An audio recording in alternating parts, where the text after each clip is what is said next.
Located in the heart of Motorsport Valley, this 1,200-metre circuit is a premier destination for some adrenaline-fueled action.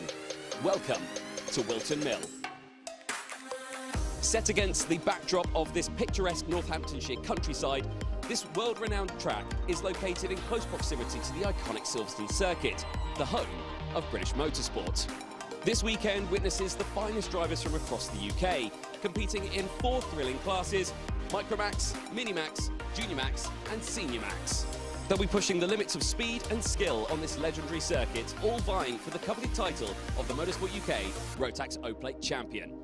Don't miss your chance to experience the thrill of the action this weekend at Whilton Mill. You can catch all the action live here on YouTube and Facebook on Motorsport UK and Alpha Live.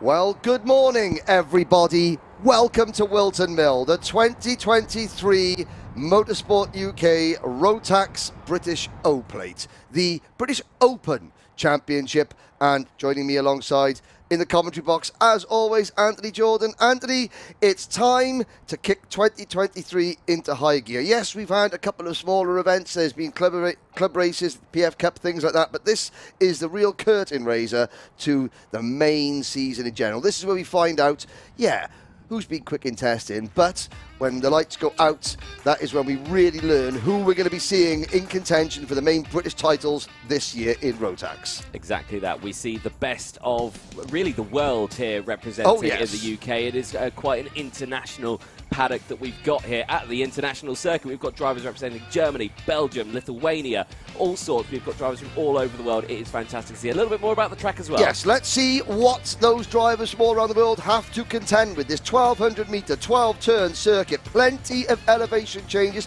Hard to believe it's been here for over 30 years now.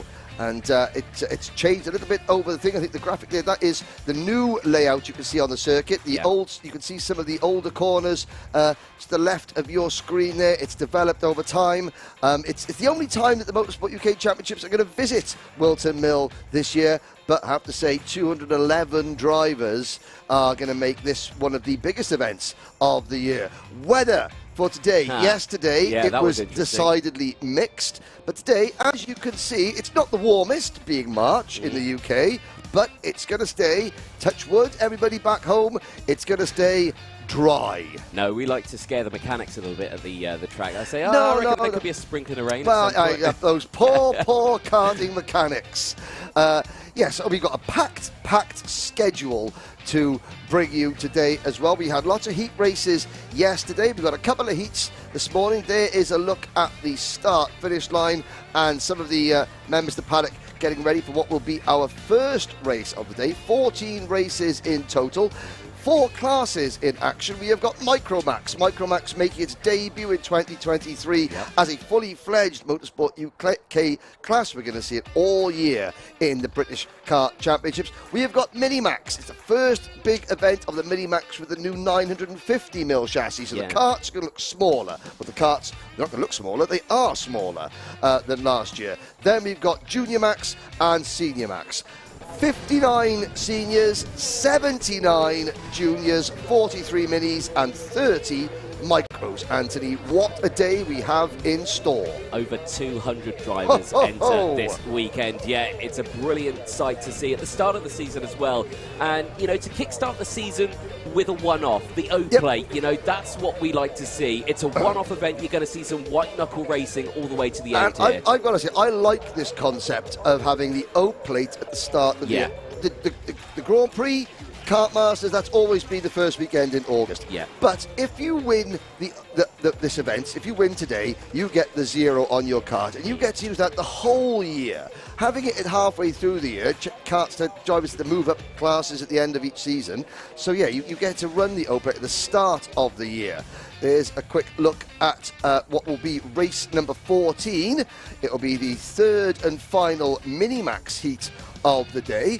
Anthony, while we get going, let's have a look. What has brought us to this point in Minimax? But before we do that, a big hello and welcome to everybody on the live chat. Say hello, Anthony. Hello, everyone. Yes, indeed. Unfortunately, the only live chat we can see is the Alpha Live YouTube live chat that we can see. If you are watching on Motorsport UK YouTube, get your comments in still. We would love to hear what you've got to say after the race. We can check through those as well as on Facebook as well. If it's going out on Facebook, I know people commenting, we can't hear or see those comments. But we can see it on the Alpha Live YouTube. On the Alpha Live YouTube YouTube we channel. can see that one, so do get your comments in and let us know where you're watching. Michael Burke joining us again from Bathurst, Australia. G'day, mate. 9:39 p.m. there watching. Nice evening's entertainment. Wow, what a way to round off your weekend with a Castlemaine 4X and, yes, some great kart racing. Let's have a look. So, where are we in terms of Minimax? Now, we had one heat yesterday. We had 2 heats yesterday. Of course, the drivers competing in 2 out of 3 heats. 43 drivers. We're going to see 29 drivers going out in this next race. But the qualifying yesterday, Anthony, how did we fare, and where are we in terms of results so far? So, timed qualifying yesterday in Micromax saw Luca Ballot, Colby Patterson and Oliver Spencer rounding out the top 3 overall. Of course, those have been taken from the 3 best lap times that accumulated throughout. Am I right in saying that? Yes, especially that, but that's Micromax. That is Micromax. Yes, so we got Minimax on the grid going first. Okay, fine, Minimax. We can talk about Minimax. Boys and girls at home, it's been a long winter. I've got to whip him into shape now.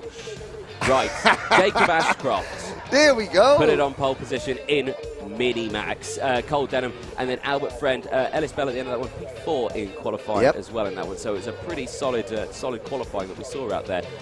Really, really close as well in terms of the lap times we were talking about yesterday. Even in the senior category, one was at the top 54, separated by just 1 second out there. That's incredible. It's so close, so competitive. It bodes very well for some exciting racing this afternoon. So that was qualifying, but we had Heat 1 yesterday. That was an interesting one. It was indeed, yeah. Cole Denham took the win from that one from Oliver Majewski. Albert Friend rounded out the top 3 on that one, so they did chop and change in the top 3, but no real dramas. The top 5 separated by less than a second. Finley Lyons finishing in a P4, gaining 3 positions in that race yesterday. Brilliant start to his weekend. Heat 2 a little bit later on in the day. After the rain. But while the track was drying. Thomas Hill took the race win in that one, but he did get a nose cone penalty. But he was leading by such a way. Because he went on slicks? He went on slicks. He won the race by half a second. Yeah, by 5.5 seconds he won. With that 5-second time penalty, won it by half a second from Jacob Ashcroft. And then Charlie Wolfett finished that one in P3. 4 positions he gained. So there we go. So that's some of the drivers have completed 2 heats. Some have done 1 heat. So the drivers are now getting out to go for their second and final heat. It's race number 14, Minimax 950, coming right up.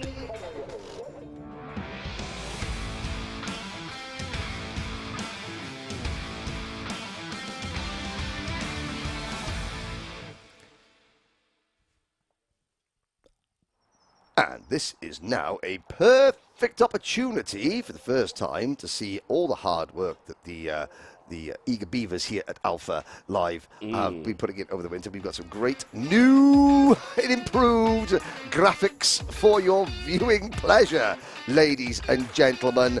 There will be 29 karts set to go out in this race. The Minimax field chock full of talent. We've got the reigning Honda Cadet British champion Cole Denham in this class, Jacob Ashcroft, Albert Friend. Let's have a look how they line up as they head out on a drying track, all on slick tyres. But you can see, ladies and gentlemen, off the racing line, there are still slippery patches. Here is your full starting lineup.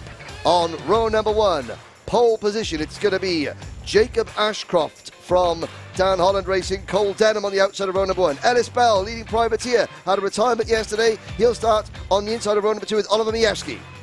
Row number 3, Max Endicott and Cooper Snedden, they go from that row. From Charlie Wolfett and Finley Lyons on row 4. Daniel Minto and Charlie King, they round out the top 10 on row number 5. Row number 6 is Hugh Roche and Kevin Kielbasa. Then it's Ethan Griffiths, the only Welshman In Minimax, then James Roberts. Eva Morris, the best of the 4 young ladies in the Minimax class. She starts on row number 8 alongside Will Green.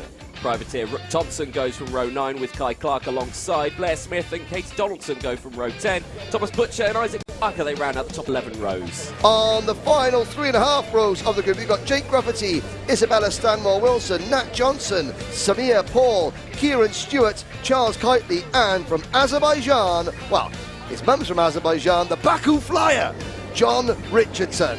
Here we go then, it's going to be an 8 minutes plus 1 lap heat. Anthony Jordan. Yes, it is. To the line we go for the first time in 2023. The British Championship is not underway, but the O Plate is. Through turn 1 we go. Great start from the front 2. They break away cleanly. Ashcroft and Denham leading the way in the 2 DHRs.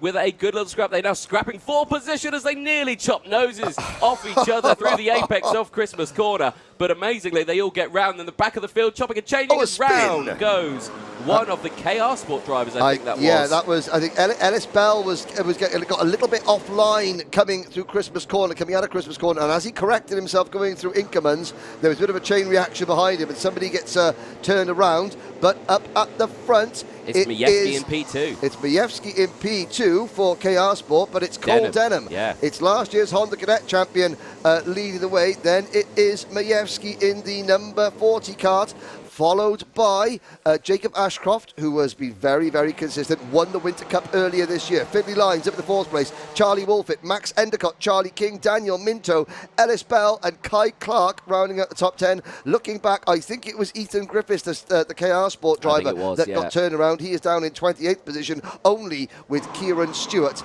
behind him. I think he may have collected his teammate there, Hugh Roach, as well. He'd also dropped down 14 places. Yes. They were starting next to each other on the grid. So, yeah, that is a bit of a shame for the start of their Sunday here. They obviously have half of their weekend already done. So far, though, so good. Quite calm at the front now, as Vinny Lyons, I think, has moved up into P3, potentially, or is he still there in P4? No, I think he is in P3. He is, because Ashcroft, the number 22 kart, has just dropped behind the number D. It's a 3 DHR, Dan Holland Racing karts, in the top positions. It was actually Majewski who's dropped back. So it's a Dan Holland Racing 1, 2, 3 there on your screens is Majewski. That's Fine Lady coming up towards Christmas Corner now. Here's some of the new graphics we've got so far. Lap of the race so far for number 22 Jacob Ashcroft. As they come out down towards Ashby's. This is Ashby's. Going to see a lot of overtaking here. Oh, yes. That big inviting curve on the exit there that allows the cars to run out. Now you go up into Chapman's. This is Chapman's. Down the short straight towards Ogiers. Ogiers. Like the tree. Like it's a group I've never heard of an it's really? An Ogier, yeah. That's an Ogier is a group of trees. Well, I thought you called that a wood. It's a specific or tree. A forest. It's a specific set of trees. I think. I need to clarify that completely. Right. Okay. I was told that by Sarah Ashby. But yes, I'm not sure. Fair enough. On to lap number 4 we go. Ashcroft improves his time once again, and Ashcroft is about to improve his position as he dives at the inside of Cole Denham to take the race lead up at Christmas Corner. Through Inkermans, now down towards Ashby's. And look, you can see Denham up the inside once again. Can he get the kart slowed down? Yes, he can. Retakes the lead. Now into Chapman's. And down into Ogiers. Yes. Oh, there we go. I got it right. You got it right. Ogiers. You've got that curve on the inside. Is very hard curve. And then up the back straight towards the boot. Boot 1, which is here. Then you've got boot 2 and boot 3. Down towards Pitts Bend. Yep. You're painting the picture for the ladies and gents at home. Oh, there we go. That's what you're looking at as we cross the line to complete lap number 4. Ashcroft, less than 0.2 of a second behind Denham. In fact, he's about less than 0.02 of a second. He's almost sitting in Cole Denham's lap as we got a kart off the side of the circuit there, and that could be our Australian driver. No, it's Kai Clark. Kai Clark, yeah. Oh, so we got another. So we got a Dan Holland Racing 1-2. Finley Lyons has dropped back to 5th position, but a Dan Holland Racing kart sadly out of the race. Kai Clark, one of the number of drivers that move out of the Honda Cadet class into Minimax. Yeah, Charles Cartley with a black flag out there. So he did receive a technical flag. I don't think he came in. I think it was... I didn't see the technical flag. Yeah, I didn't see the technical. Now he's got a black flag, so that's even worse for him. And that will be the number 64 KR Sport car, currently running in 10th position. You can see on your screens there, these are snazzy new graphics, and a huge thank you to the Alpha Live crew for putting those graphics together. Oh, and there's a driver running very, very wide, and you can see that wasn't dust being kind of kicked up, that was moisture off the side of the circuit. Yeah. The battle is on once again for the race lead, Anthony. Yeah, I say this is quite interesting stuff. Of course, this is only a heat race for Minimax. You know, nothing really up for gains here, what's going to happen. So if they keep scrapping like this, they are going to fall into the back of the clutches of Majewski and Wolfit. Granted, they have got a sizable gap, though, 1.5 seconds. Well, but it's a one-off. It is one-off. It's if this was a championship round, yes, I would say you see drivers working together, teammates working together a bit more because they're thinking, okay, I've got heat points here, championship points, we can work together. Yeah. In this event, no one, oh my word, that's Ellis Bell, the orange crash helmet running it very wide, coming out of the final corner. But here, there's no prizes for second. No. It's winner takes all. So, you know, there's no real advantage to working as a team. But beside that, though, they have got a bit of an advantage, so they can afford to tussle with one another. They're just sussing each other out, Denham and Ashcroft. Of course, new teammates this year. Ashcroft did half a season in Minimax last year. Denham winning the Honda Cadet. So they're sussing each other out as drivers to get a good feel of what they can do with one another. Yes, indeed. Yeah, but like you say, it's the start. Like you say, start of the season. Lots to be discovered as the year progresses. And like you say, the weather's only going to get better as we go through the year. We hope. We hope. Well, I say we are in the UK. Anything can happen. Denham now with the fastest lap of the race, 48.7 as they crosses the line as your race leader. 5-second time penalty I saw out there for the 15, but that said also 54 on the screen, didn't it? Well, Thomas Butcher is the number 54 privateer driver of Kart. Yep, 54. it is. And also one for the 15 as well. That'll be a bit of an interesting... Blair Smith. But he's not... Oh, yeah, there he is. He is in 19th position, the Strawberry Racing driver from Scotland. So, with just under 2 minutes plus a lap to go, it's Denham, Ashcroft, Majewski, Wolfit, Endicott, your top 5. Daniel Minto up into 6th position. There is the number 28 car. There you can see the number 81 of Finley Lyons being chased by the 74 of Charlie King. No, actually, it's the 28 of Daniel Minto. Oh, that's dear. broken. That looks like his airbox has come off. That's Samir Paul, privateer driver. And that is, well, I mean, somebody has driven over that airbox, I think. Going up to the Christmas corner, I can picture it now. Somebody trying to go up the inside of Samir Paul. Rear wheel to rear wheel. Yeah. And but Samir looking okay. Here's the battle for the race lead. It is the 62 of Denham, the 22 of Ashcroft down towards Osiers. And Cole Denham couldn't see the wood for the trees there because Ashcroft went through, and that's the first really bad pun of the year. Yes, indeed. Thank you very much, Henry. Yes, indeed. Like you say, these two doing a pretty good job at the front of it. They may be scrapping, but they are increasing that gap now to 1.7 seconds than they had earlier on. But they've got to be careful because there on your screen, Charlie Wolfit, new fastest lap of the race, 48.610, is on the hunt of these two. Yeah, the Synergy Racing driver. He's working with Majewski. So Wolfit setting the fastest lap of the race, pushing Majewski along. There they are, you can see. Yeah. And you got Wolfit on that Synergy kart, the 4th position driver. He is really now trying to gain ground because the clock is ticking down. Next time by, they will see the last lap board. Endicott in 5th, Line 6th, Minto 7th, Bell 8th, King 9th, and Cooper Sneddon in 10th. The field quite spread out, I have to say. It is, yeah. It is quite spread out. But like I say, it is only a heat. Later on today, we've got repecharges. We've got pre-finals. We've got new graphics for the repecharges. To help you, ladies and gentlemen, at home can't wait to see those. Know who is in the bubble as well. Look forward to that one. Ashcroft, though, once again, fastest lap of the race, 48.5. Yes, he's there in the lead, and look at the gap he's opened up. I think he's pulled the pin a little bit here. I don't think he likes what's happening and what's coming up behind. He figured out where Cole Denham was strong, where Cole Denham, maybe isn't as strong.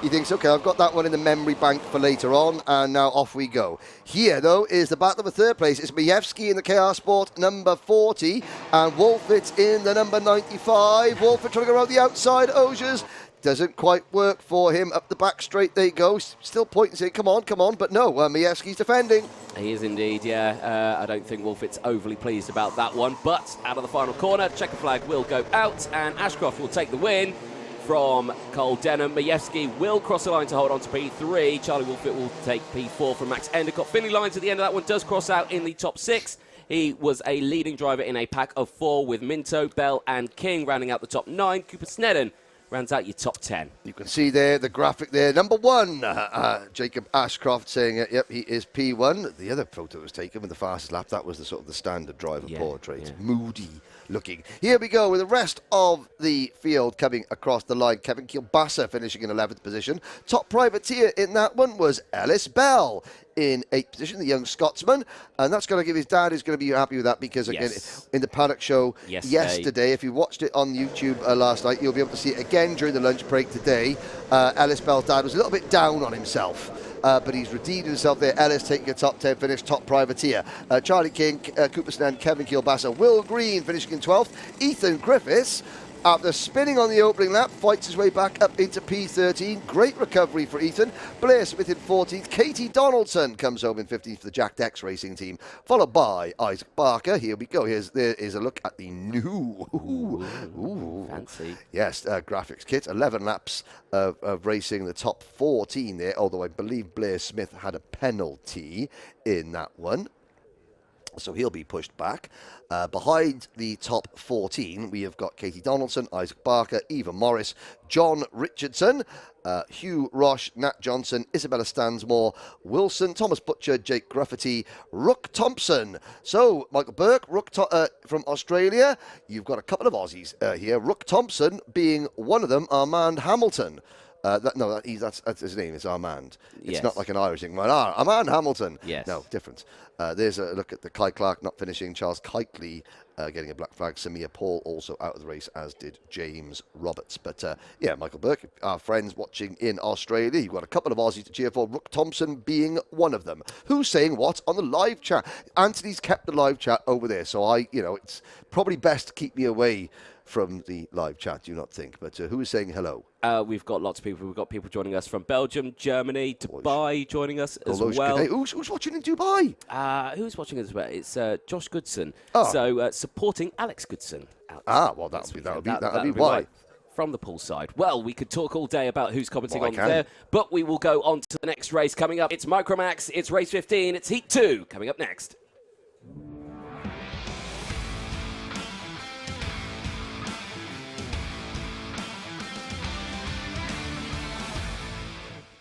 Yes, indeed. Races coming thick and fast today. We've got one more race after this one before we go into the repecharges. Stay tuned for that one because that will be exciting. The bubble, who goes through to the back of the grid for the pre-finals, and then the finals coming up later today after the lunch break. Henry? Yes? Busy day we've got. Yes, it is indeed. Now, 30 drivers in Micromax. And what I do like, we've got in this class, we've got the 2020 Motorsport UK Bambino champion, Edward Haynes. We've got the reigning Bambino champion, Riley Murrow. We've got the driver that finished 9th in the Micromax Rotax Grand Finals and the winner of this year's Dubai O Plate, Jensen Chalk, in this race. Jensen won the first race yesterday, even though he only qualified 12th. So we've got a lot of very, very talented drivers in this class. We've got drivers that have come over from Miami, drivers that have come over from Honda, drivers graduating into Bambino. But this is what the Micromax class has done. It has given Bambino drivers a third avenue, because when you leave Bambino, traditionally you've either gone Honda or Miami. Yeah. Now you can go Honda, Miami, or Rotax. Yes. Yeah, because with the new regulations that we've got this year as well. Look at the video on YouTube that Alpha produced. Here is a look at the starting lineup. Go. Yes, Luca Ballack and Colby Patterson, they start on that front row from Oliver Spencer and Oliver Warner. It's a lovely Oliver row number 2. Edward Haynes and Emerson McAndrew-Urin, they round out the top 6. RCE and DHR. Zach Starbuck, Joshua Cook on row number 4. Harry Taylor and Jensen Chalk on row number 5. Chalk, winner of yesterday's heat. Max Gilman and JJ Lowe round out the row number 6. We spoke to JJ in the Paddock Show. You can catch that on YouTube in the lunch break. Jack Freeman and Alfie Mew, they go from the 7th row from Grayson Worthy and Sebastian Luch. They round out row number 8. Josh Cormack and Samuel Lowdy, they round out the top 9 rows on position 17 and 18. And still they come. Austin Oman and Harvey Bacon on row number 10. Riley Murrow, graduating out of Bambinos, the reigning champion. He starts 21st alongside Dian Pahal. Then it is Lewis Cacaldi and Maximilian Abrahart. That is row number 12, and still they keep coming. They do indeed. Alex Goodson and Rhys David Richardson, they go from the 13th row. Ethan McClellan and Frederick Wood, they round out row 14 from Maria Roberto. And Luke Millwood, who round out the 15th row. 30 drivers in this one. And it is a busy old race. It is... So, obviously, Alex Goodson getting plenty of support from Dubai. Indeed, He's in this room. They're on their rolling lap now. RCE, new name. You can see there with a couple of kartings. That is Dave Richardson's team based in the UK. You know, predominantly, I mean, it's an Italian chassis, but then it's manufactured and redesigned and with lots of British components. Oh dear, that's the number 26 kart, and that would be Ethan McClelland, who finished 4th in last year's British Bambino Championship, who is going to miss the start. He's going to be starting at least half a lap behind the rest of the field. This is the biggest Micromax field that we have seen in Motorsport UK action. Up the hill towards Christmas Corner we go. Change for second place. That looked like the Toby George Motorsport. Again, Toby George, noted mechanic. Oh, and there's a driver on the grass. He comes back on. Oh, my word. That was potentially a big one there. But it... So Colby Patterson driving for the Toby George Motorsport team, a new name in the paddock. Toby George, again, now taking up and starting his own team. There's the number 43 kart. That's Edward Haynes in the RCE. That is Richardson Chassis Engineering, RCE stands for. But it's Luca Ballack, originally with the pole position and still in the lead for the Synergy Factory team. But for how much longer? Because he has got Oliver Spencer in 3rd position and Edward Haynes in 2nd. Yeah, Edward Haynes, brilliant start. 3 places gained for the RCE team and doing a brilliant job. So someone would say RCE looking pretty strong here at Whilton Mill, and going for the race lead is overtaking the Synergy Factory team driver of Luca Ballack. Now, the number 43 of Edward Haynes leads the way. Yes, indeed. And of course, RCE, they brought the chassis online halfway through last year. They've done lots of other championships, but not the British Championship, or the league was short-lived. Stock cars as well. Yes, not these particular chassis. They've got stock cars to do stock car racing. Yes, based in Coventry.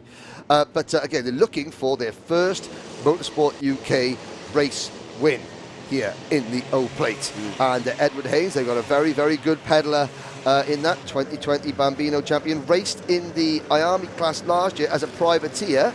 So, you know, he's now moved back into a team. The field getting quite spread out. Where is yesterday's race winner, Jensen Chalk? The answer is Jensen, the MLC Motorsport driver, is up into 7th position. Emerson McAndrew-Uren, that is now into 6th position.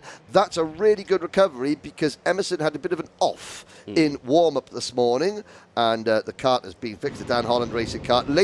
New signing for the Dan Holland Racing team, I've got to say. And I think, you know, Emerson's really relishing being part of Dan Holland's racing. The team are taking good care of him, and yeah, there he is in the number 31 kart. Remember the last time you saw Emerson in a Motorsport UK event was at Kart Masters last year with a crash helmet. He is, because it was his birthday. On that, his birthday present was a new crash helmet, which he is proudly wearing at the moment. There is one of the Argenti karts. That is Oliver Warner in 4th position, and you can see behind the top 6 there's a gap back to Jensen Chalk in 7th, Max Gilman 8th, Warner new fastest lap. Yeah, the Argentine Motorsport kart looking pretty quick out there. You can see leading that trio. Haynes to the lead. Yep, nice chop and change there. No dramas whatsoever. Spencer also looking quick. Oliver Spencer there in P3 as back down the inside in towards turn Ashmore. The Ashby hairpin. Ballack retakes the lead, and this is good news for the teams behind because now they're starting to see a nice gap slowly coming down. Ballack and Haynes know each other very well. They competed in the 2020 Bambino Championship together, and I believe on that occasion, well, obviously Haynes was the champion, Ballack came 3rd, but here's a little bit of, you know me, Anthony, you know I love a statistic. Yes. One little statistic is the very first final that you commentated on as a commentator in the British Championship was won by Luca Holmes Ballack. At Wera. At Wera, yes, that's where, you know, where it was raining. My life went downhill from there on in. Did it? Here we go. Great battle of the lead. 2, 4, 6 For the front, it's Ballock, Spencer, Haynes, Warner, Patterson and McAndrew Uren, with the gap back to Zach Starbuck leading privateer. Chalk only 8th, followed by Gilman, Alfie Mew, Cook, Bacon, Murrow, Oman, Freeman, Cormac, Wortley, Pahal, Taylor, and rounding at the top 20, Frederick Wood. Got to give a shout out to the privateers out there. Riley Murrow, 8 positions gained at the start of that one, up into P13. Brilliant start. Same with Austin Oman, 5 positions gained. Also a little further down, Frederick Wood, 8 positions gained, up in now the top 20, so brilliant start. And again, Austin Oman, and we did a little feature video which you'll see on the various social media channels later this week. We did a little feature video on Riley Murrow, and there's the number 23 kart of Oliver Warner trying to get up the inside of Colby Patterson. New change for the lead, and that is Haynes back in front. This is starting to get really, really good. They're coming up to lap Ethan McClelland, who did get going. Oh, there's a move. That is Ballock sending one up the inside into Ashby's. But Austin Oman and Riley Murrow, they first and second in last year's Bambino Championship. They're running at the same morning, just as privateers. The two dads, the families are there running, together, which is really good to see. It is indeed.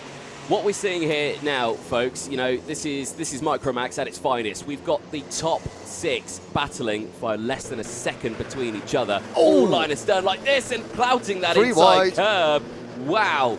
Emerson McAndrew Uren takes advantage and goes from 4th to 2nd, goes round the outside of Crook, through Oblivion, outside of Fine Lady, once, twice, 3 times, a Fine Lady. No, it's far too early for that. Patterson. You can't name it. It's Lionel Richie, man. Come on. Everyone loves a bit of Lionel. We're karting, Henry, we're karting. There we go. Colby Patterson, fastest lap of the race. And up into P2, yes, indeed. So use that momentum. Who's coming into play here? Number 88, Zach Starbuck. Yes, indeed. Now, Zach is the only driver in the field on a Project 1 chassis. There are 2, 4, 6, there are 8 different chassis chassis designs in this race. We've got the RCE, we've got Paralins, KRs, Birrells, Cosmics, Landon Norris, Tony Kart and Zach Starbuck on the Project 1. Jensen Chalk now coming into play. He didn't have a great start, but because of all this battling and scrapping, and they're coming up to lap Ethan McClelland, there's a change for 3rd position. McAndrew Uren drops back to 4th. That's Oliver Spencer moving into P3. Jensen Chalk now in contention. He's just tagged. Let's have a look. That is the number 48 kart. That's JJ Lowe. He's out of the race. Yeah, he's up and out of the kart, which is good to see. But now watch Jensen Chalk as they. Now McClelland. Did I see a blue flag? I don't think I did. No, I don't. So Ethan McClelland. Now he knows the leaders are there. Now he needs to get out of the way. It has to be said.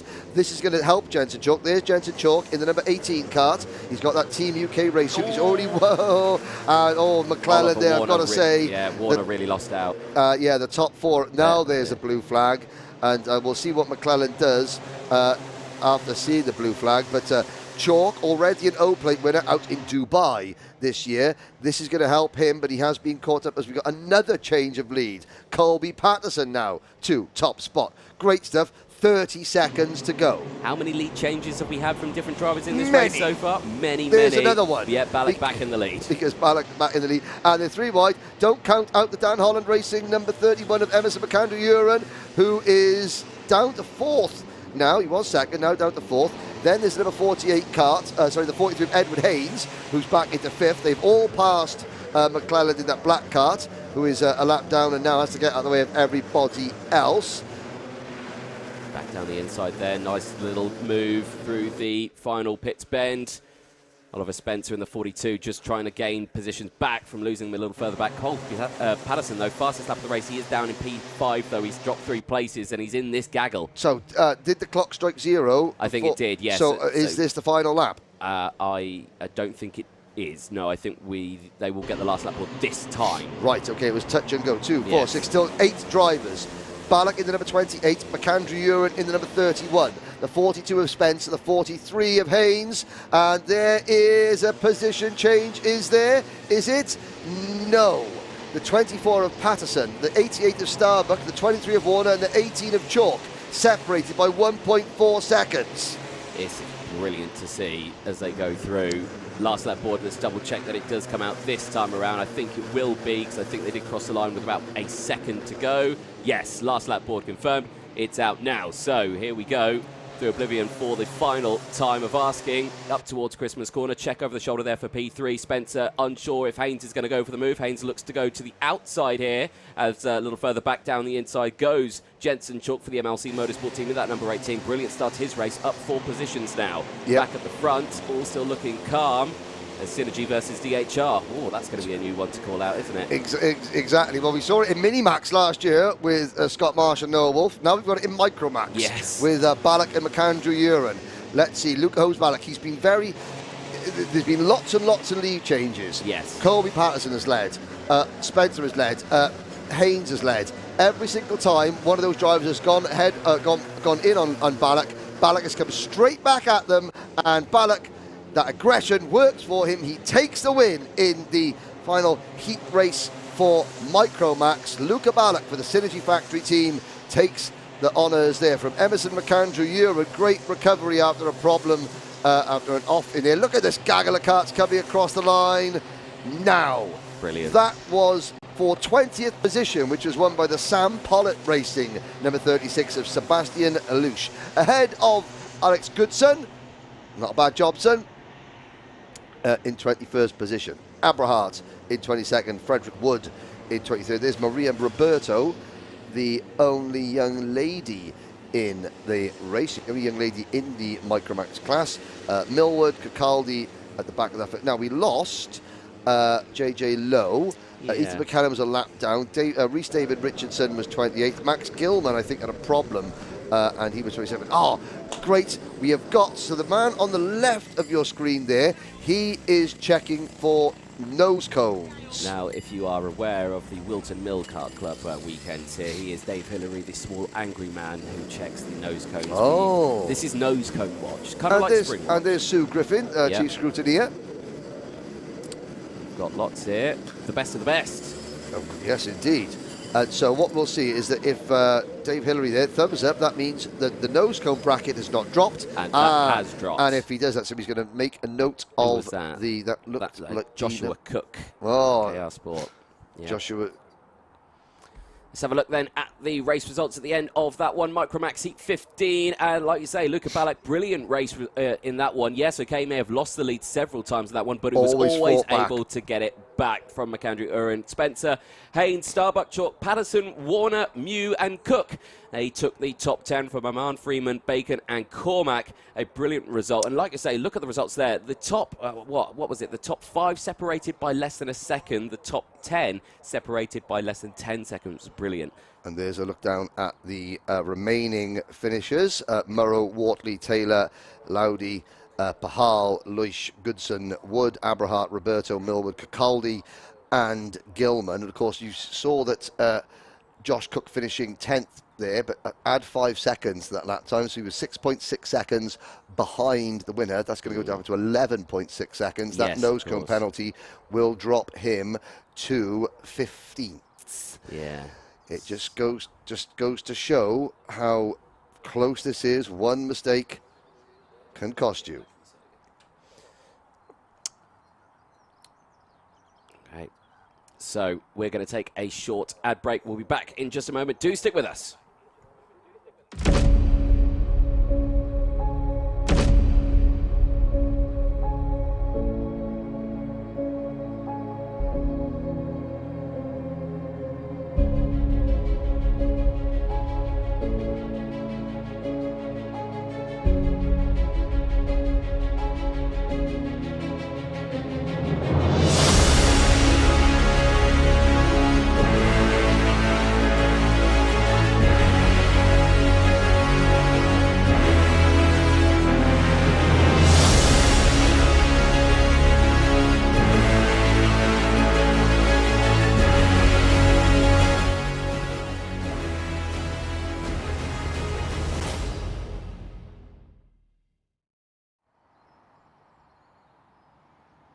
Welcome back, ladies and gentlemen. That's a very new dramatic advert there from our title sponsors, Wera Tools. Great Be to have them a back. tool rebel.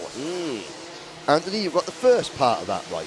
Yes, I've got the tool part. Yes. All right, here we go. It is the Wera Cup. And again, a big thank you to the sponsors. So this is for the drivers that haven't made the repechage in Junior Rotax. 79 drivers, and here are the drivers that didn't make the repechage. They get their own consolation race. It's the Wera Cup, and there's 15 of them in there, led by Harry Gilbert and Matas Miazanskas on the front row of the grid. Oliver Smith and Ollie Hughes on row number 2. Craig Stevens and William Archer go from row number 3. Ethan Carney and Zach Helsop, they go from row 4.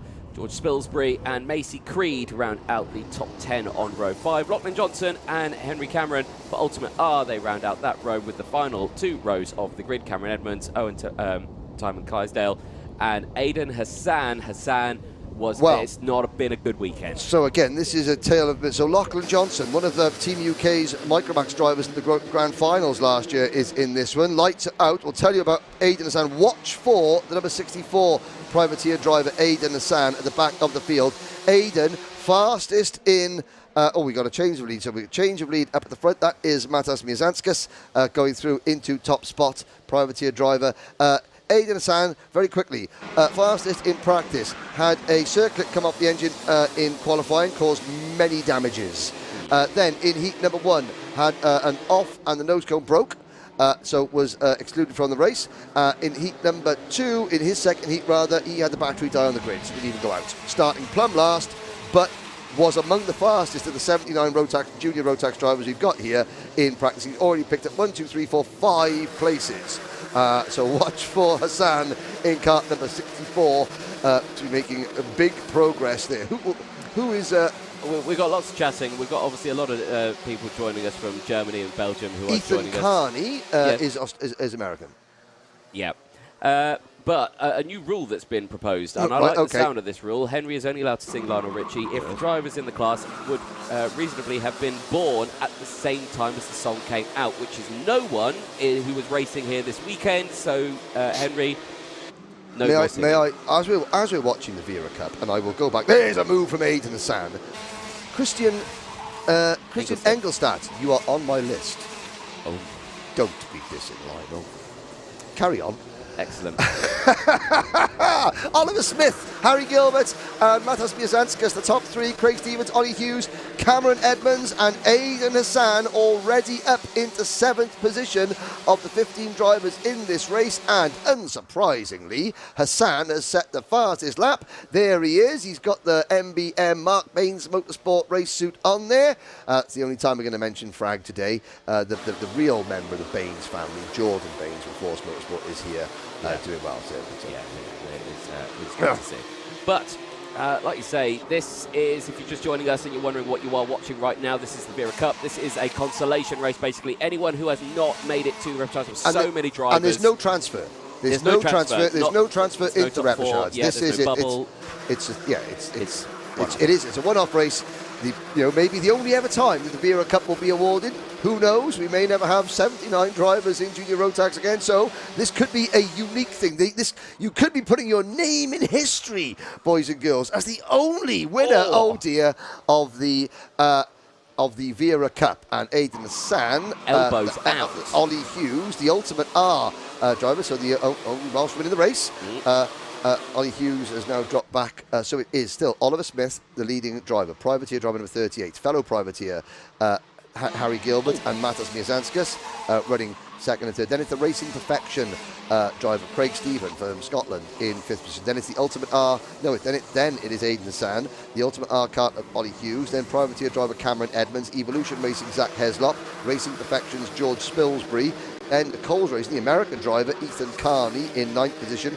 William Archer from the Synergy Factory team is 11th. Then it's Thule Motorsports Lachlan Johnson, privateer Maisie Creed, Ultimate R's Henry Cameron, and Thule's Owen Timon Clydesdale rounding out the field. And look at this. This is a good little battle going on, all chasing the number 86 kart of Ethan Carney. Yeah, that was Ollie Hughes, the only Welshman in the grid at the moment in this one. Henry, I'll give a little shout out for you. There we go. Yeah, it looked like it was going for a move down into the inside of Christmas Corner.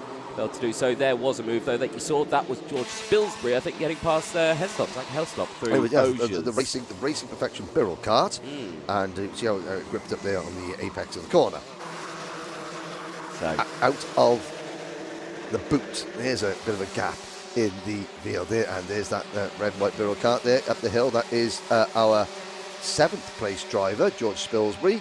And you can see in front of the Aidan Hassan is now into 4th place, and he's on a very quick lap. So put it this way, race leader Oliver Smith, his best lap so far is a 46.55. Aidan Hassan a 45.9. He's on a charge, isn't he? Oh, absolutely. I mean, I spoke to his mum this morning, and said it couldn't get any worse. So I think Aidan's gone out and goes, right, I got one race today, and I'm going to end. The weekend has gone horribly wrong, but rather than dwell on what has gone wrong, I'm going to just So do you know what? The one race where things didn't break, we won, and I'm going to go away. I'm the winner of the Wera Cup. And here comes Hassan, and I've got a feeling that our pole sitter, Harry Gilbert, will not be long for 2nd position. Now, he's down as a privateer, but he has got a BKC race suit. And BKC Racing, I think Harry Gilbert might be a student, past or present, of the Rob Dodds School of Karting, under the tutelage now of Matt Nibbers Isaacs. Nibbers! And he's about to lose 2nd place to Aidan Hassan. I can't remember if Gilbert's got a mullet or not. That might be why he's under as a privateer, not as BKC, because if he was with BKC, he'd have a mullet. If he doesn't have a mullet, he's down as a privateer. Very, very good point you make there. Yeah. Very, very good point. Well made, and we'll get clarification on that. Our journalistic integrity will remain intact. It shall. We'll get clarification as if you haven't got a mullet in the BKC awning, you're classed as a privateer, and you must have a mullet to be part of Team Nibbers. Here we go. Oliver Smith leading. The gap between him and Aidan Hassan, 1.7 seconds. 2 minutes to go as they come across through Inkermans down towards Ashby's. You're looking at the number 11 of Ollie Hughes. Ollie Hughes has now dropped back to 10th position. So on your screen, 10th, 11th, 12th and 13th. You see Lachlan Johnson for Thule Motorsport there in the number 98 kart, 3rd in line. Lachlan, so think about this. Lachlan has gone up from Micromax to Junior. Yes, that's a big jump. That's a very, very big jump indeed. And of course, he went to the Lachlan qualified for the Grand Finals last year, the very first qualifier event we had at Warden Law.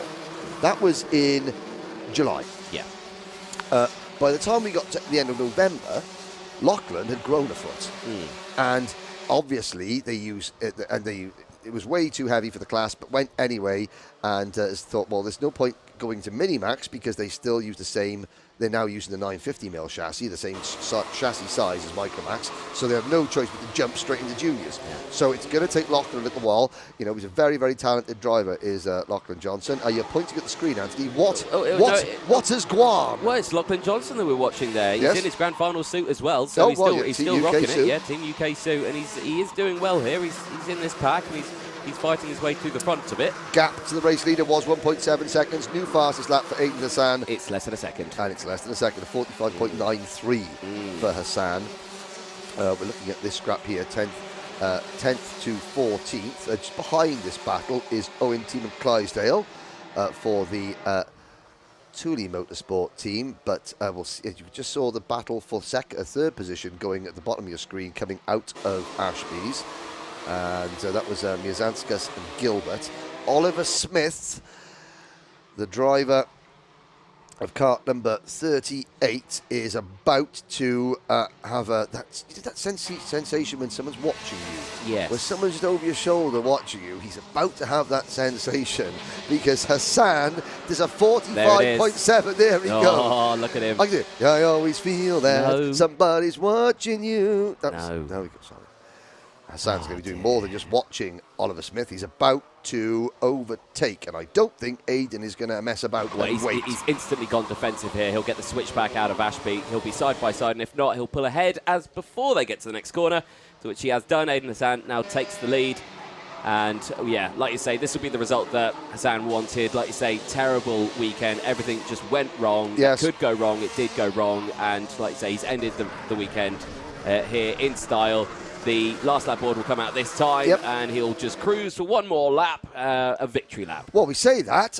What can Oliver Smith do? Let's not hand the trophy to Aidan just yet. Well, just yet. But Oliver Smith, he's now got one lap. He has led this entire race. Oh, and that is Harry Gilbert out of proceedings. And I've got a feeling William Archer has also had a problem and slowed down, or maybe the two are connected. But let's have a look. Well, I was going to say, Oliver Smith, it was a really, there was Aidan Hassan, Simply Irresistible. Oh, that was a song as well. Simply Irresistible. That's Robert Palmer. Oh, I didn't plan it. I didn't plan it like that, ladies and gentlemen. It just popped into my head. I didn't. Aidan Hassan, privateer driver on the Tony Kart, number 64, takes the checkered flag, wins the Wera Cup here at Whilton Mill for the part of the ROTAX O Plate meeting. Battles going on across the line. Oliver Smith finishes second, just 0.8 of a second back.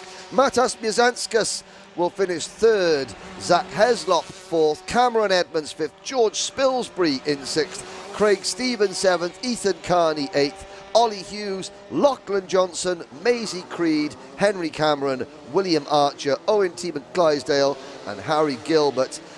They only get one race today. They didn't make the repechage. They made the most of it, and that is a way that we can show all 211 drivers on screen at least once. Now, moment of truth. Good to go. He's all good. Yeah, so that's back to front and a nice result. I would love to tell what the chat's talking about. Unfortunately, it's in a different language, so I can't. But good luck to all managers. That's Tommy van der Stroys. Hi, Tommy. Yes. How's it going? Yep. And they're saying that, TNT, that's an AC/DC song. Yes. Basically, the team is good. They're talking team is good, They're talking about Craft Motorsport. The team is very good, and or potentially, JV team in the Netherlands as well. Well, Gotta know your Dutch. Hoish. There's a look at the results. Aidan Hassan, 12-lap race, 0.9 of a second, winning over Oliver Smith. Followed by Matas Mizanskas, Zach Heslop, Cameron Edmonds, George Spilsbury in 6th position. There is a look at the rest of the finishing order. Find out where your favourite driver finished. But of course, those are the drivers that didn't make the repechage. The next race is the repechage. That's full of 34 drivers, and there are transfer spots available. 4 or 6 transfer spots. Well, we can clarify that on the new Alpha Live graphics that we're going to see in the next race, ladies and gentlemen. Yes. Miles Racing, yes, that's singing. I also agree. I do apologise, for my co-commentator, Henry Badette. Yes. Send any hate mail for his singing to Wales. To Wales. They know me down there. And hello back to O Management joining us on the live stream as well. Again, is it O or O? It's O Management. Is it O Management? Oh dear. Anyway, there's a fine look at Christmas Corner. It's looking good, isn't it? Down here. And again, have to say, Whilton Mill have invested heavily over the winter in a new paddock. And a new paddock area there, which we saw last night. Very, very impressive indeed. But before we get to the next race, let's have a brief word from one of our sponsors.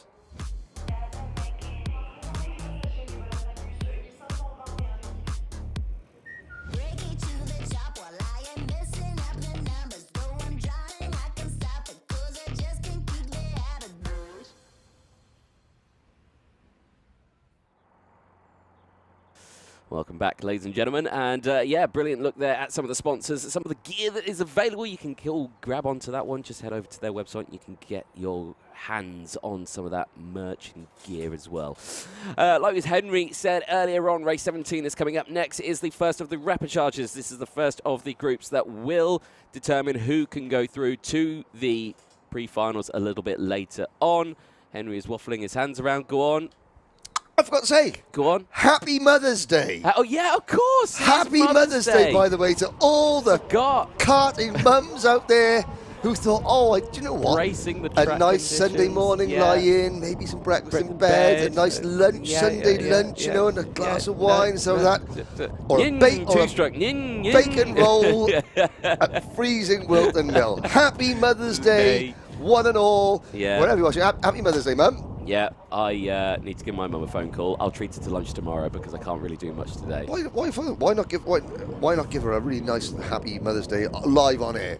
Well, Happy Mother's Day. Happy Mother's Day to his mum as well. There you Here's go. a look at the starting lineup for the repechage Junior Rotax. Here we go, Anthony. Thomas Van Spearing and James Shotton, they go from the front row from William Murphy. Armand Hamilton and Gracie Mitchell and Alexander Savinkov round out the top 6. Hamilton from Australia, Savinkov from Ukraine. Adam Wooden, William Ray, Brandon Truman and Charlie Neve round at the top 10 ahead of Matthew Sayer and TKM convert Luke Bate. Yes, indeed. A little further down on the grid, Oliver Sander and Jack West go from row 7 from Archie Heron and Lloyd Hare. Deacon Russell and Harrison Crowther, they round out the top 18 on row 9. Archie Heron, former frontrunner in the Daniel Ricciardo series, like Aidan Hassan. Cian Geraghty and Ethan Head start from row number 10, followed by Kai Veach and Zach Turner, Victor Hansen and young Finley Buck on row number 12. Eli Baden and Luca Magni, they go from row 13. Magni from Italy. Italy, yeah, indeed. Max Taylor and Joshua Smith going from the next row. Omar Cindy and Gabriel Cullen rounding out the top 30. Omar Cindy from Saudi Arabia. Josh Turnbull, Lewis Goff, Džiugas Pravilonis from Lithuania and Sky Parker round out the 34 kart grid. Now, Reppin Ultimate R. In the repechage. In the repechage. Ultimate R, North Wales-based team. Sky Parker, also from North Wales. Now, this is an 8 minutes plus 1 lap race. On the left-hand side of your screen, ladies and gentlemen, very shortly when the race gets underway, you'll see some new graphics. Now, we talk about the bubble. Obviously, there are transfer spots into the main event. How many will be easier to see now on the left-hand side of your screen, courtesy of the new graphics, as we're off and racing into turn number 1. Oh, and a spin, that's going to be big. Dear. That is 4, 5, 6 more. Oh, a dozen karts delayed with that. And yeah, there was one kart very lazily turned around, other drivers being forced to the outside to defend. Now, it doesn't look as though many drivers had a lot of damage. 1 or 2 are stuck in the, I think that's one of the Argenti karts. That was Savinkov there going very, very deep into Ashby's, but it has cost a lot of people a lot of time, that has.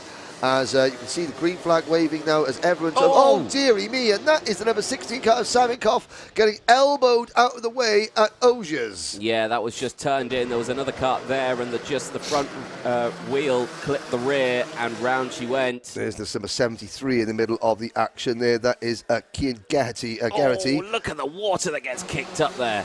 So, as they complete lap number 1, it's Thomas Min-Spearing leading, James Shotton, followed by William Murphy. Oh, no, it's not. It's not. I think there's been a glitch. Oh, I think up at Christmas corner. That's Finley Buck getting elbowed out of the way for the Ultimate R team.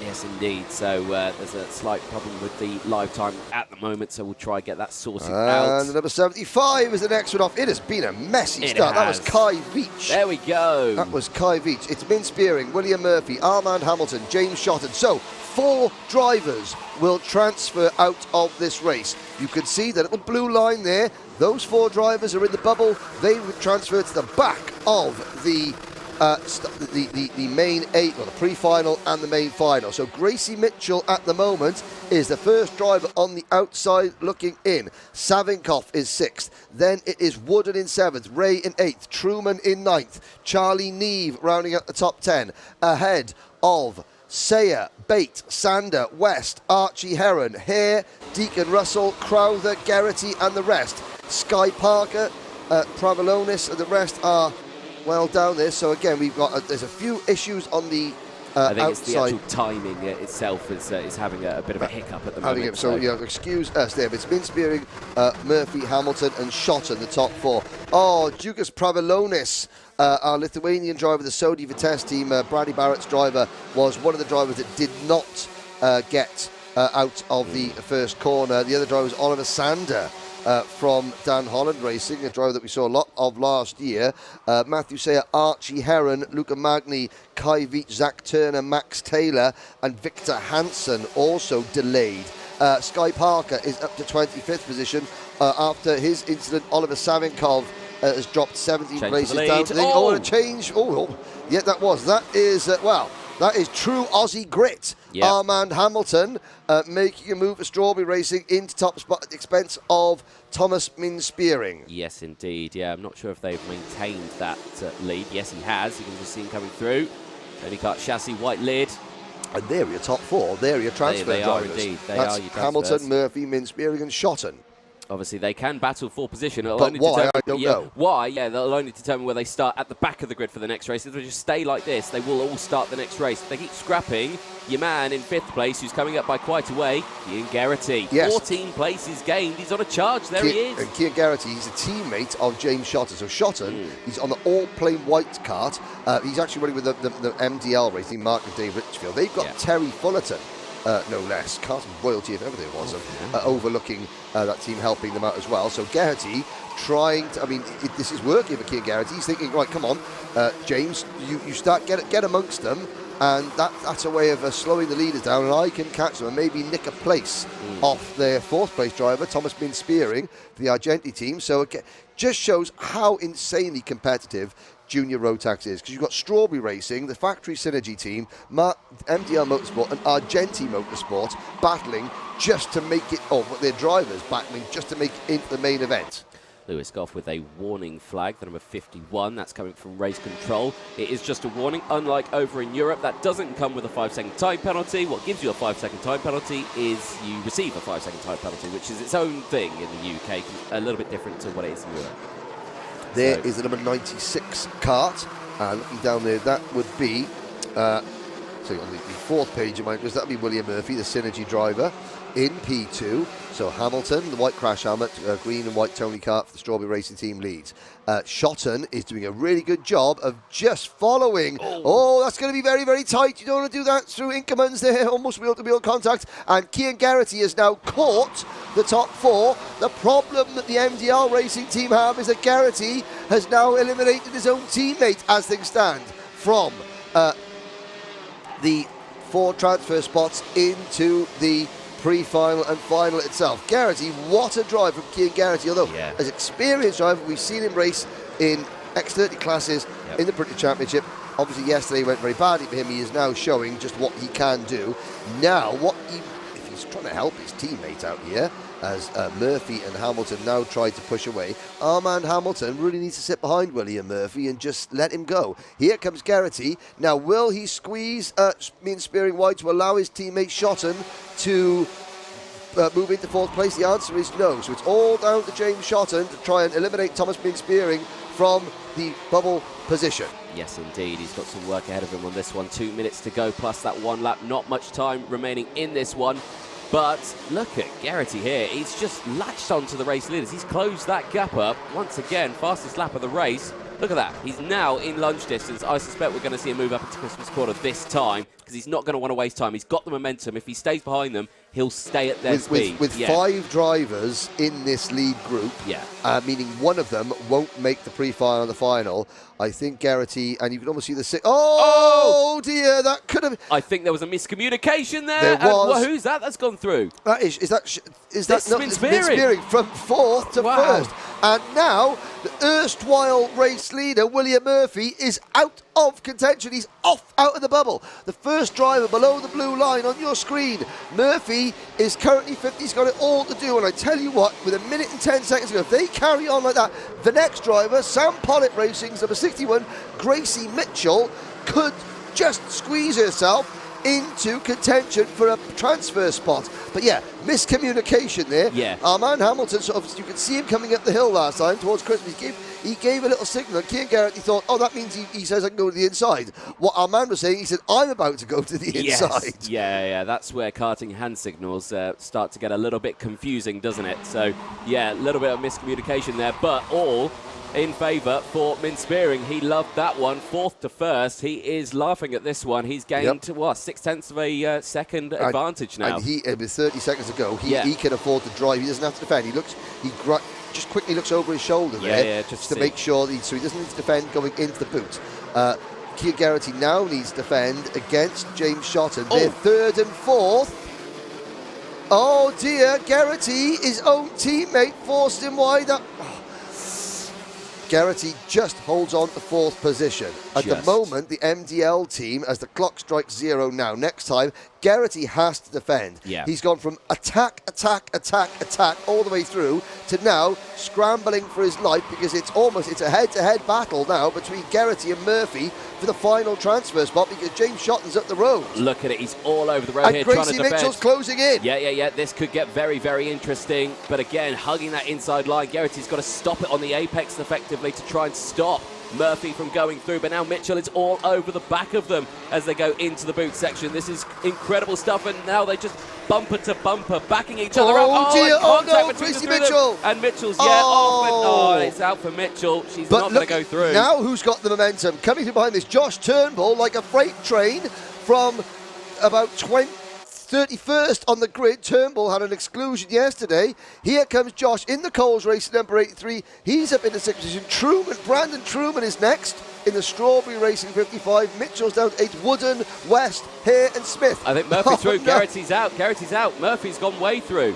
Oh, yeah, indeed, yes, that's right. So this battle, you're looking at, this is for 5th position. Yeah. However, you want to finish 5th. If there is ever a problem with any of the top 4, then you Josh Turnbull, and again, Aaron Charles is going to be really pleased with that, with the way Josh has driven. There was a few issues yesterday, but again, Turnbull parks on the apex. The checker flag has gone out. Min Spearing has won. Armand Hamilton 2nd. James Shotton 3rd. William Murphy has finished 4th. Well. And that is your provisional top 4 qualifiers. Now that was an interesting start to the race as well, because lots happened in that. So yes, you may be thinking races over those top 4, but don't go anywhere. Nose cone time. Yeah, right. Oh yes, in. Yeah, we'll see that. We need to see that now, and because it's the top 4. Okay. Well, if Min Spearing, Hamilton or Shotton get a nose cone penalty, they're still safe, because they were 8 seconds in front of Josh Turnbull. Okay. The person worrying most is William Murphy, because so watch for cart number 96 coming through your screens now. Okay. So there's your winner, Min Spearing. There's your winner coming in now. Right. It looks okay. Oh no, the camera turns around at the wrong spot. It's all good, yeah, through. So no drama there. It looked okay for me. So, but of course now they got to go and pass post-race technical scrutineering. There is there's a nose cone. That is the number 41 of Lloyd Hare. So sadly, we're going to say goodbye to Brandon Truman, Adam Wooden, Lloyd Hare, Jack West, Gracie Mitchell, Joshua Smith, William Ray. We're going to say goodbye to our Ukrainian driver, Alexander Savinkov. We're going to say goodbye to our Saudi Arabian driver, Omar Sindhi. We're going to say goodbye to Deacon Russell, Lewis Goff, Charlie Nev, Gabriel Cullen, Eli Baden, Luke Bate. There's to show how competitive it is. Luke Bate last year, and there's Luke going through the screen now. He was a race winner, a final winner in Junior TKM, the British Championship last year. Yeah. Only 20th in the repechage here. We're going to say goodbye to Ethan Head. We're going to say goodbye to Victor Hansen, to Finley Buck, to Max Taylor, to Italy's Luca Magni, to Sky Parker, to Kai Veach, to Archie Heron, Zach Turner, and Kieran Geraghty, Harrison Crowther, Matthew Sayer, Oliver Sander, and Lithuania's Zhugas Pravilonis is failed to finish. Kieran Geraghty, I'm not sure what happened to him. He was battling for 4th, and he's out the race. He didn't even make it to the end. I think that what happened was that there was a lot of battling going on. And too much happened. Yes, too much happened, and I think as these young drivers, so Geraghty was so much quicker than everyone else in that race. You know, he's had bad luck. He charged through the field, got himself into position, and was in 3rd position and looking for the move on the race lead. And then suddenly, within the space of a lap, it all went out, and he realised there's no way I'm going to make the top 4. And I'm not sure what happened, if there's damage or he went for a move that went wrong, but certainly absolutely devastated. Yeah, not the result they will have wanted. So that's in that one. Repechage that is one done. There are more to go. Repechage. 3 more to go. 2 more to go. 3 more to go. 2. Senior Rotax. Yes, repechage. Ah, yes, and then it's a couple of pre-final no, and then there's Minimax. There is repechage. My grids. We haven't got the Minimax repechage because we had a heat this morning. We did, if thou dost recall. Yes, I've got to go get some paperwork. That's why. Yes, now I look at my pieces of paper. We're missing race 19 and 20. But we'll get it. Ian Rogers. Yeah, we will. Ian Rogers of Motorsport Timing. He's on it. He's on it. On the case. He is indeed. Absolutely. There's a look at some of the, well, they're dry, spectators and paddock members. At the moment. Not necessarily the warmest of all. So we're going to move on to race number 18, Senior Rotax Repechage. 29 drivers in this one. And there's going to be 4 drivers to qualify. Which 4? We'll find out after this next ad break.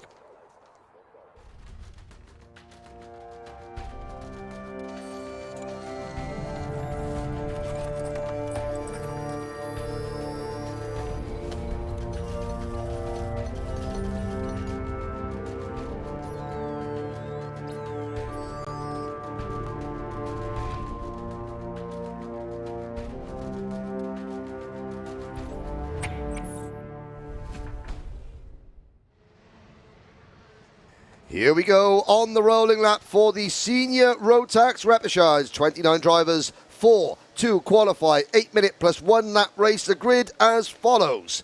Teddy Pritchard Williams, Super Ted on pole position. Now, Villa won yesterday. Oh, sorry, he's on the outside. Ben Folland on pole position. Sorry. Well, Villa won yesterday, Teddy Pritchard Williams' team, so hopefully a win here today. That'll be good for him. Angus Scrivener, William Young, Jude Fernhow, and Rhys Lomax, your top 6.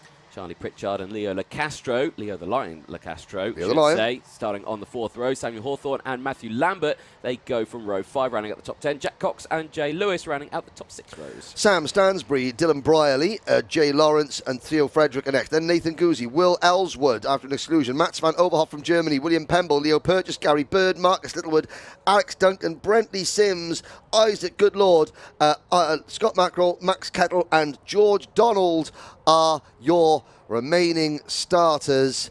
Again, one of the craft drivers, Mats van Overhoff, only driver to make his debut on the paddock show and required the use of the bleep button twice in one interview, is starting in this one. It was a poor start from the number 98 Kart at the back of the field, and I couldn't see who that was. That was William Pemble going backwards. But our pole position driver, Ben Folland started this event.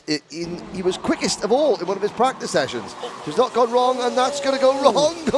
That was Jude Fernhow. No, that was William Young in the Mad Croc Promotions car, getting it a little bit wrong, going into Ashby's. Oh dear, and nearly over there. Oh, that is very wrong, and that's Mats van Overhoff, the number 56 car. So it was Scott Mackerel as well, privateer on the outside. Dear, Scott, one of the most experienced drivers there. The number 80 car of Matthew Lambert, one of the BKC racing drivers, shaking his head badly as he comes back onto the circuit there. Ben Folland, Teddy Pritchard Williams, Angus Scrivener, Jude Fernhow lead the way. Then it's Lomax, Rhys Lomax, a winner in Junior Rotax last year. So this is so competitive. We've got a race winner for the British Championship. At the moment he's 5th, but now moves into 4th position.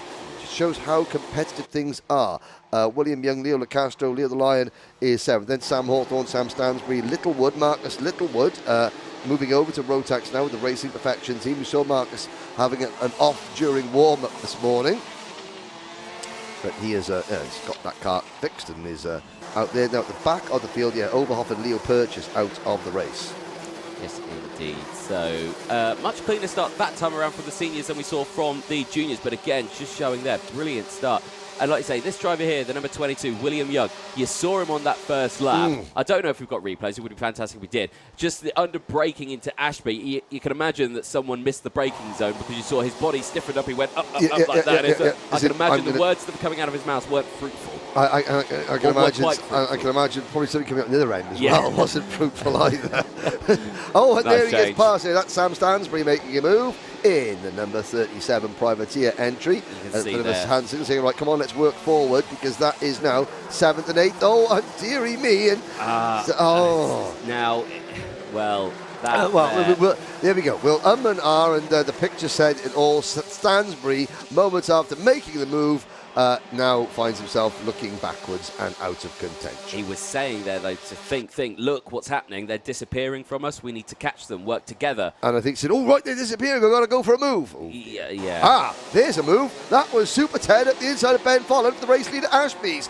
New leader, number 55, MLC Motorsport. Oh, and there's a nose cone that's come off. It's an Evolution nose cone. And it's the number 91 of Jack Cox going backwards. And it was Brentley Sims' nose cone, I would hazard a guess. I would imagine the same. And Sam Stansbury, he's got to quit smoking. It's bad for you.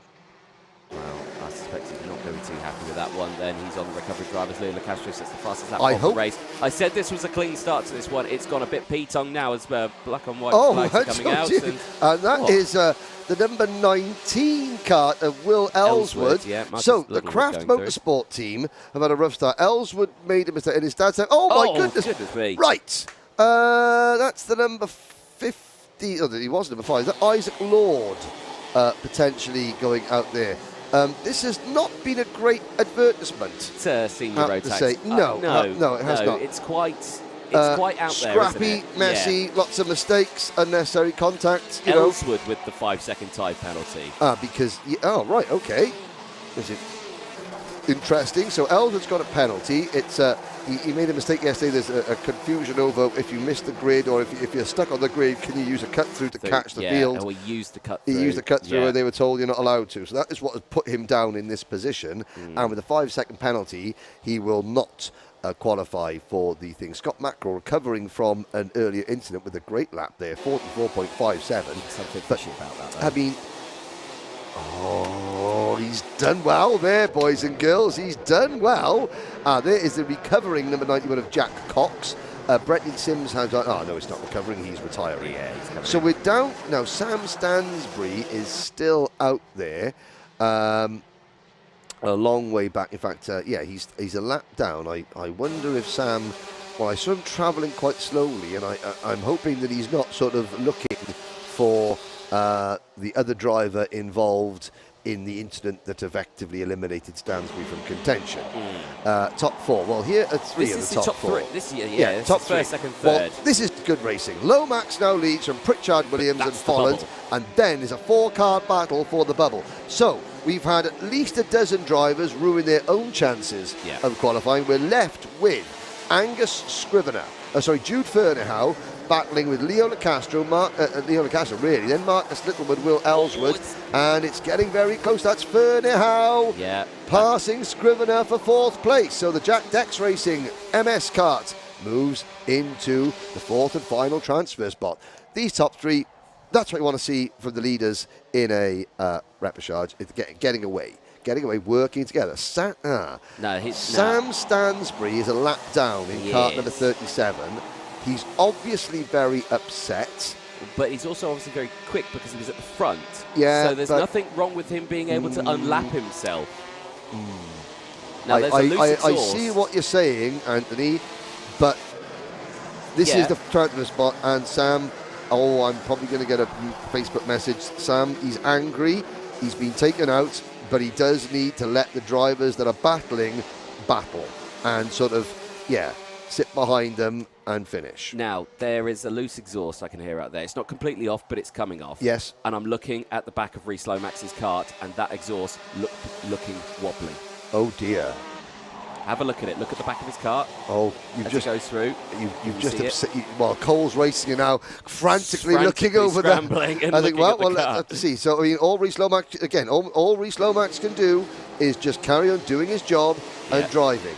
Further back, the 4th and final transfer spot is still held by Jade Vinner. Oh dear, that is no, he's not parked on the racetrack there. That is the it's called Zulu. It's the Zulus, section where he's on. That was part of the original circuit. It's still part of the national layout here that gets used at Whilton Mill. I remember racing on the. Back in the late 90s, if you won a race here, a big race here, you got a T-shirt. I've still got a Whilton Mill Kart Club T-shirt, circa 1998. But then again, that shows how old I am. Yes. Terry Pritchard Williams, Rhys Lomax, Ben Folland. Your top 3. Then a gap of 1.9 seconds back to Jude Ferneyhough in 4th position. Ferneyhough has now got half a second in hand over the Hunter Motorsport number 43 of Angus Scrivener. Leo Lacastro runs 6th. Littlewood is 7th. Ellswood is 8th. Then it is Hawthorne, Frederick, Donald, George Donald from 29th up to 11th for the Jackson Motorsport team. Charlie Pritchard, Alex Duncan, Scott Mackerel and William Pemble, the top 15. Pemble was the driver at the start, as we've got to change in a second. So if you recall, Pemble was the driver at the start. He made a very poor start, dropped right to the back of the field. However, he's made his way up from about 29th place to 15th because so many other drivers, obviously he's passed some drivers, but so many other drivers have made mistakes and taken themselves or each other out of contention. We've lost Matthew Lambert, Brentley Sims, Jack Cox, Max van Overhoff, Leo Purchase. We've also seen delays for Sam Stansbury and others. Jay Lawrence and Nathan Guzzi for the Guy Cunnington Racing Team spring to mind. William Young, the crop promotion team, has dropped back to 17th place also after an accident. Yes, indeed. Like you say, this has been certainly a roller coaster of a race, and this is what one-off race weekends do. When it comes to the British Championship, yes, you would see some fierce racing. Yeah. But now Stansbury is doing right thing. Now he's found himself. He's not battling, and he's just showing how quick he is. That is fine. When he was battling with drivers fighting for the transfer spot, that is what worries me. Yes. Yeah. Understandable, yeah. But like I say, he is still a quick driver. He's still allowed to unlap himself. There's nothing against the rules saying. Oh, no. Nothing against the rules. But again, as a driver, you know, if Sam put his hat on, his other hat on, and said, if I'm the driver in 5th place trying to chase 4th, and another driver a lap down who's really quick is getting involved, I'm going to be frustrated with that driver. Yeah. But anyway. Nose cones. This is going to be a big one in this one. The checkered flag waves. Race over. Pritchard. Pritchard, Williams, Folland, Lomax, Fernandez. They're your top 4 that go through, but we need to check nose cones because I suspect there's going to be quite a few in this one. And I need to see if that wobbling exhaust. You can hear on the screen there is one rather throaty Rotax exhaust. However, it's loose, but it hasn't fallen off. True. So, if anything, it's still good. Well, that's yes. There is the MLC Motorsport number 55 of Super Ted. Yeah. Teddy Pritchard Williams. Nice result. And yes, I think he doesn't race all that often. Now, here we go. Right. He's good. Cheers, mate. Scales, please. That's not a bad impression, is it? Oh. He called me Lomax, sir. Yeah. Now let's have a look. Fourth place. We always miss the 4th place one. There we go. Go through. I think Scrivener, Fernandez gets the thumbs up. Yes, you're through, but I think you're not the top 3. Only the top 3 go on the scales. Go on the scales, yeah. So there we go. The top 5 go to scrutineering, though. Am I right in saying? I have. It's however many Miss Griffin and Mr. Klassen want. First, Sam Hawthorne. Click. Well, we go from the hustle and bustle of the inside of the paddock to the calm. I think we need calm after that one. There's a smiling Teddy Pritchard Williams there. Happy. Happy. Welsh flag on his race suit, good lad. Ben Folland 2nd, Rhys Lomax 3rd, then Jude Ferneyhough, Scrivener, LeCastro. So it looks like we're going to say goodbye to Angus Scrivener, Leo LeCastro, Will Ellsworth, Sam Hawthorne, Theo Fedrick, George Donald, Marcus Littlewood, Alex Duncan, Charlie Pritchard, and Scott Mackerel. We're also going to say goodbye to William Pemble, Gary Bird, William Young, Dylan Brierley, Jay Lewis, Isaac Lord, Max Kettle, Jay Lawrence, Nathan Guzzi from Poland, Sam Stansbury, Matthew Lambert, Brentley Sims, Jack Cox, Mats Overhoff from Germany, and Leo Purchase. So that concludes the Senior Rotax repechage. We're going to take a commercial break. I'm going to go run and see Mr. Rogers get a repechage grid for our next race. Take it away.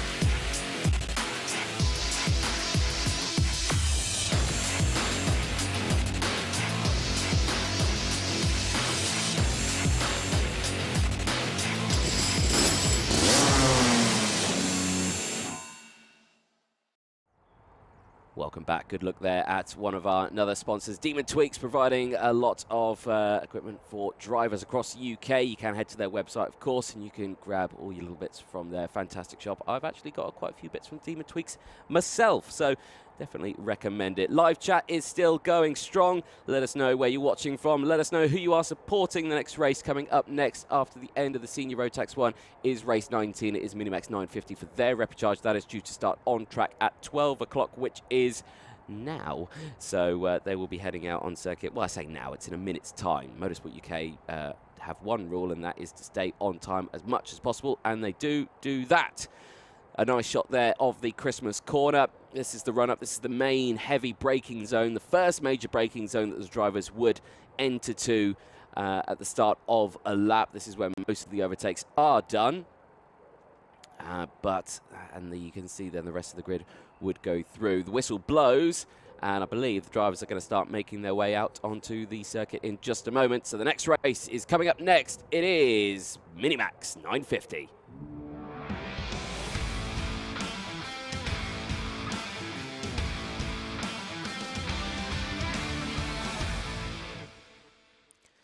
Yes, indeed. Minimax 950 for race 19. Repechage time. Let's find out who is going to start where. Remember, the top 4 go through, making a 36-kart grid for the pre-finals later on. John Richardson and James Roberts, I should say, they start from the front row. Sam Mott and Katie Donaldson for the JDR team start from row 2. Thomas Butcher and Ryan Gador, they go from row 3, running out the top 6. Nat Johnston and Stanley Clark, Jake Rafferty and Ella Lucia, they round out the top 10 on row 5. Rick Thompson and Kieran Stewart, they take the next row, with Samir Paul rounding out the grid, privateer driver on row 7, starting in P13. A small grid, but of course the top 4 from this one will go through, and it looks like a driver has not gone out. Ryan Gandor for Chaos Sport, the Canadian driver, not going out. We have got drivers representing Azerbaijan, Canada, Australia, and I will say Scotland. Technically they are another country, they're in these United Kingdoms, so out on circuit. There's a look then at some of the drivers. The number 25 just gone out. That is Gandor, the number 25, so is out on circuit, but has not come across a timing beam. Definitely out there, so good to see, good to see. Right then, into the final corner they go. Remember, the top 4 go through in this one as they make their way out of the final corner to the start-finish line. 8 minutes of racing will kick-start, and it's a good start from the entire field. Not the great start for the Sodi Kart there. I think that was James Roberts dropping down into now 3rd place as they go up the hill now in towards Christmas Corner for the first time. On the outside road there, one of the Chaos Sport karts going very, very wide there. That is Gandor in the number 25, and off the track there at Christmas Corner, 2 karts off. The 51 is off and gesticulating wildly there, not very happy. Stanley Clark.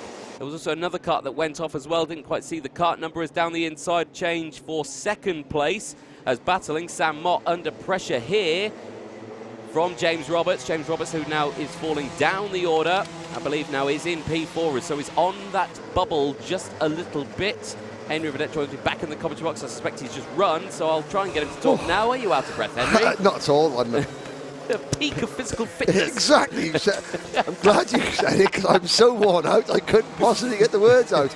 We've got a race ahead. John Richardson, Ryan Gandor from Canada. Well, Azerbaijan and Canada lead this race.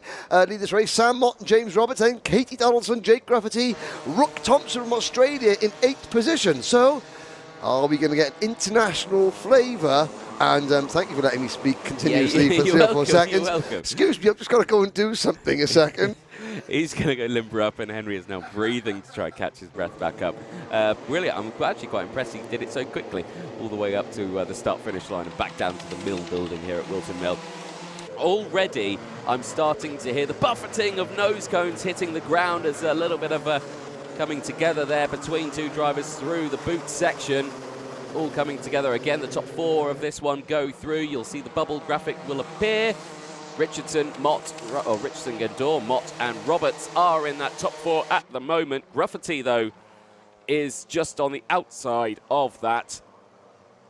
But you've got to keep an eye on it as the battling is fierce. I say Rafferty's on the outside of that one. It's all chopping and changing. This is the battle. This is the bubble that you're seeing here on your screen. All of this group, and it's all going in towards the hairpin at Ashby. Everyone just hitting that breaker zone at the right time, and everyone just concertinaing up. And yes, definitely, that number 27, Jake Rafferty, I will say, is looking slightly loose there, which is a shame. I don't know if it has dropped, but we'll find out at the end of this race, but it's not looking hopeful. Stanley Clark at the back of the grid, fastest lap of the race.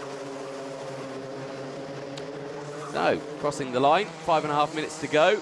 John Richardson, Nat Johnston now with the fastest lap of the race, and again it's getting faster as the race progresses, but crucially it's all the drivers at the back of the grid because they've got the clean air. Well, yeah, Stanley Clark obviously starting much further up. Yes, of course. He had that moment with Nat Johnson on the opening lap. Christmas Corner, yes. All these drivers are slowing each other down, yes. So he's got a bit of dear, and that's one driver going very sorry. That is the Is that Kieran Stewart, number 16? No, it's Paul.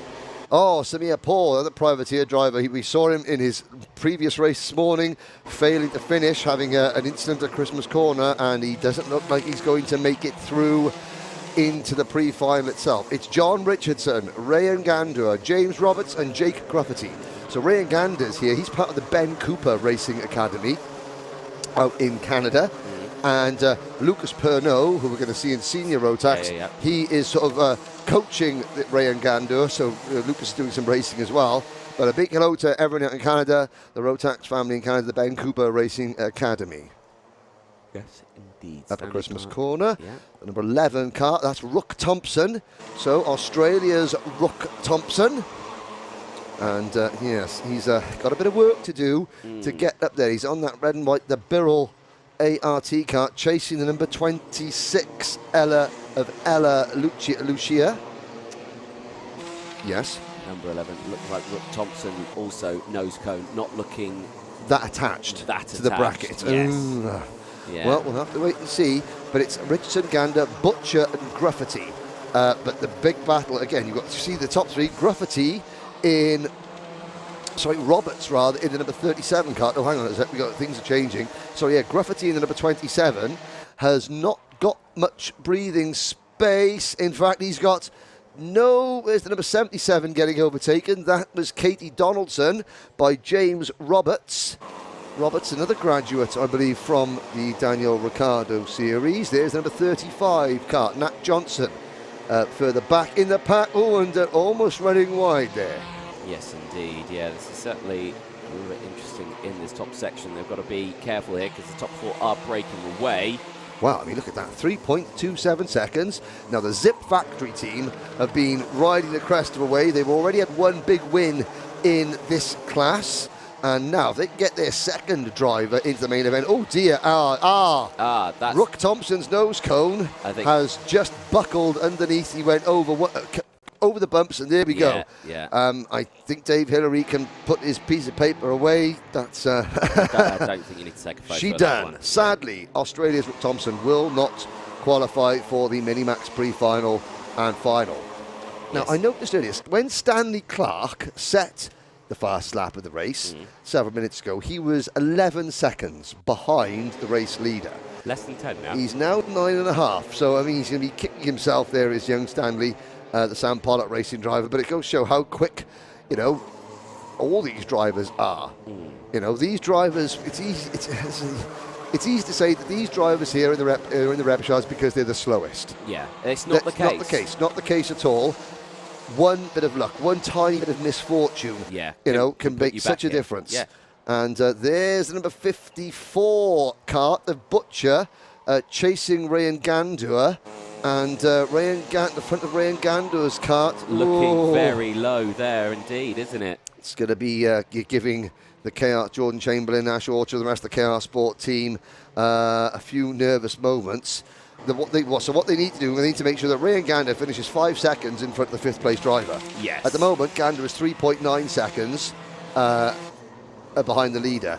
He is Nat Johnson 6.6, so he's 2.5 seconds in front of 5th position, Nat Johnson. And that's not, obviously he's going to have to work very, very hard. If he can get 5 seconds in front of Nat Johnson, then he can get a nose cone penalty and still qualify. Yes. Unfortunately, unfortunately for Rayan, Nat Johnson has just set the new fast lap of the race, 49.08, and is closing in. But she is clear. Nat is clear of Ella Lucia in 6th, and Katie Donaldson 7th, Sam Mott in 8th. Stanley Clark up to 9th, James Roberts 10th, Kieran Stewart 11th, and Samir Paul in 12th position. Yes, indeed. Stanley Clark is absolutely flying. He's now just over 9 seconds behind there. And here is a look at our race leader. His dad's English, his mum is from Baku in Azerbaijan. John Richardson, and his dad said he's very, very proud of his Azerbaijani heritage. Yes, so, indeed. to our audience in Azerbaijan, I am sure there are many of you. Hello. Hello and welcome. And your driver is leading the race. Is indeed. And a very nice driver indeed as well, because every time I've walked around the paddock, John's always come up to me and just said, hello, how are you? And exactly. It's well, nice he's been trained very well. That's media training. That's media training. Find the commentator. Find the commentator, hello. and potentially bring them cakes or cans of Iron Brew. There's a move. It's number 51. That is Stanley Clark. Picking him up but putting him down. He's passed those 5 drivers, and he's 9 seconds behind. He's not going to qualify for the repechage, but he wants to show, look, I'm the fastest driver out there on that number 51, Sam Pollitt Racing. Now, it's down as an OTK. It's down as an OTK product, that number 51. It looks a little bit like a Sony card to me. There's number 51. Let's have a little look at it. Oh, no, it's the graphics kit. Oh, somebody's off on the inside. Oh, right. Yeah, who was that? Who's off on the inside of Oblivion? Was that someone from the top 4? Because they were relatively close. Yes. Possibly. It was Jake Gruffity. Jake Gruffity, yeah. Oh, dear. Jake Gruffity. Now, this changes the complexion a little bit. Now, that puts Ella Lucia up into the top 5. If Rayan Gandour has got a nose cone penalty in the number 25, Ella Lucia is now the best placed driver. And you know what? The clock has struck 0. Last lap, Stanley Clark is up in the 6th position. But here is your race winner. It's the number 32 Zip Factory driver, John Richardson, with the win. Wait for it. 2nd place is Thomas Butcher. Where's Rayan Gandour gone? Also dropped. No, he's finished, but Butcher finishes 2nd. Gandour is 3rd, and Nat Johnson takes the final transfer spot in 4th. Ella Lucia is 5th, and she is the driver that stands to inherit a place in the pre-final and final if there is any problem with the top 4. Indeed, and something tells me there might be, because there was a big chop and change of the grid. Everyone who started near the front at the start of this race dropped to the back. Dropped to the front, so there was a big change around, and I think it could have resulted in some nose cone tomfoolery. We're going to find out now. We are going to find out. Hopefully, let's stay with the top 4 for this one. All 4 of them. We need to see as they come in, and we'll see what happens, because this is the tense moment. Okay. It's quite visibly obvious with some of these cuts when they actually race. Right, here we go. 1, 2, 3. Oh, here we go. He thinks his nose cone's good. It says John Richardson. Thomas Butcher's happy. Yeah, John, you've got to come up to the line and you've got to have a chat. All right, there's the driver, number 26 of Ella Lucci, who stands to gain. It's going to be, well, one KR Sport's going to make it, one KR Sport is not. No. And, we've lost. All right, okay. 25. So that was... Looked like he was having his nose... Okay, so Rayan Gandour potentially, unofficially of course, but it does look as though there's a nose cone penalty for Rayan Gandour and the Canadian driver. So for the KR Sport team, Carter's giveth with one hand and taketh away with the other. Yeah, indeed. Well, again, another interesting race in that one. Question marks then over the top 4 of who actually goes through. We'll find out the full classifications. You can see the race results as well. You can head to motorsport-timing.co.uk. Yes. And you can see all of the post-race results as and when they have been thoroughly checked and confirmed. Let's take a moment to have a look, see who is coming in on the live chat. We've had I'm noticing a lot of comments, and thank you very much. Keep your comments coming in. There's a poll.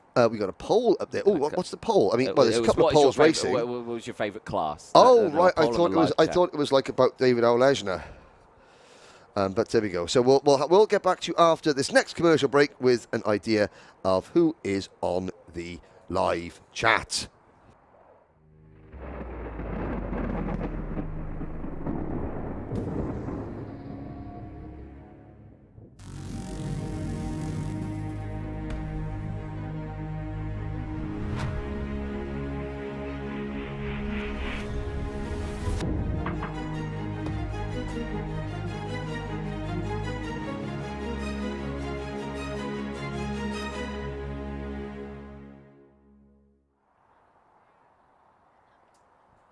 Welcome back, ladies and gentlemen. Nice little look there. Some new lovely ads from Wera Tools. Again, huge thanks to Wera Tools.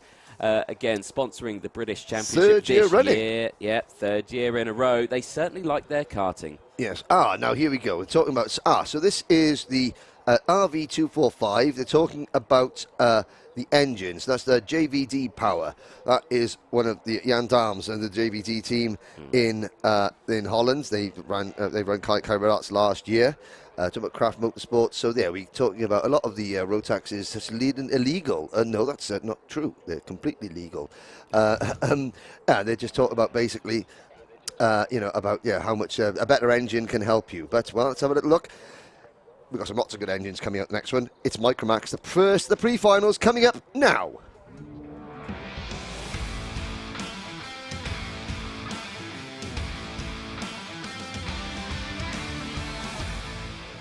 Well, we know we got a huge amount of people watching from Germany and watching from Belgium and watching from Holland because they're all on our live chat.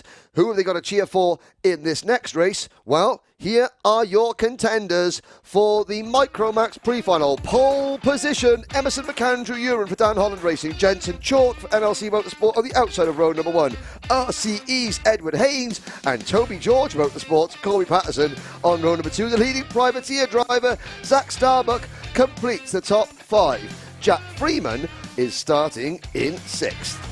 Austin Oman and Grayson Worthley, they go from the 4th row. Josh Cormack and Harvey Bacon round out the top 10 on row 5. Oliver Spencer and Alfie Mew for Coles Racing, they round out row 6. Riley Murrow and Harry Taylor go from row number 7. Max Gilman and Frederick Rudd on row number 8. Luca Balak, now problems for Balak after we saw him win his second heat. He starts only 17th, followed by Joshua Cook going from P18. Alex Goodson and Oliver Warner are next, followed by Samuel Lowdy, JJ Lowe, Luke Millward, Lewis Cacaldi. And the final 3 rows, Max Abrahart, Ramir Roberto, Samuel Lush, Dylan Pahal, or Dian Pahal, Reese David Richardson, and Ethan McClellan. 30 drivers, 10 minutes plus 1 lap.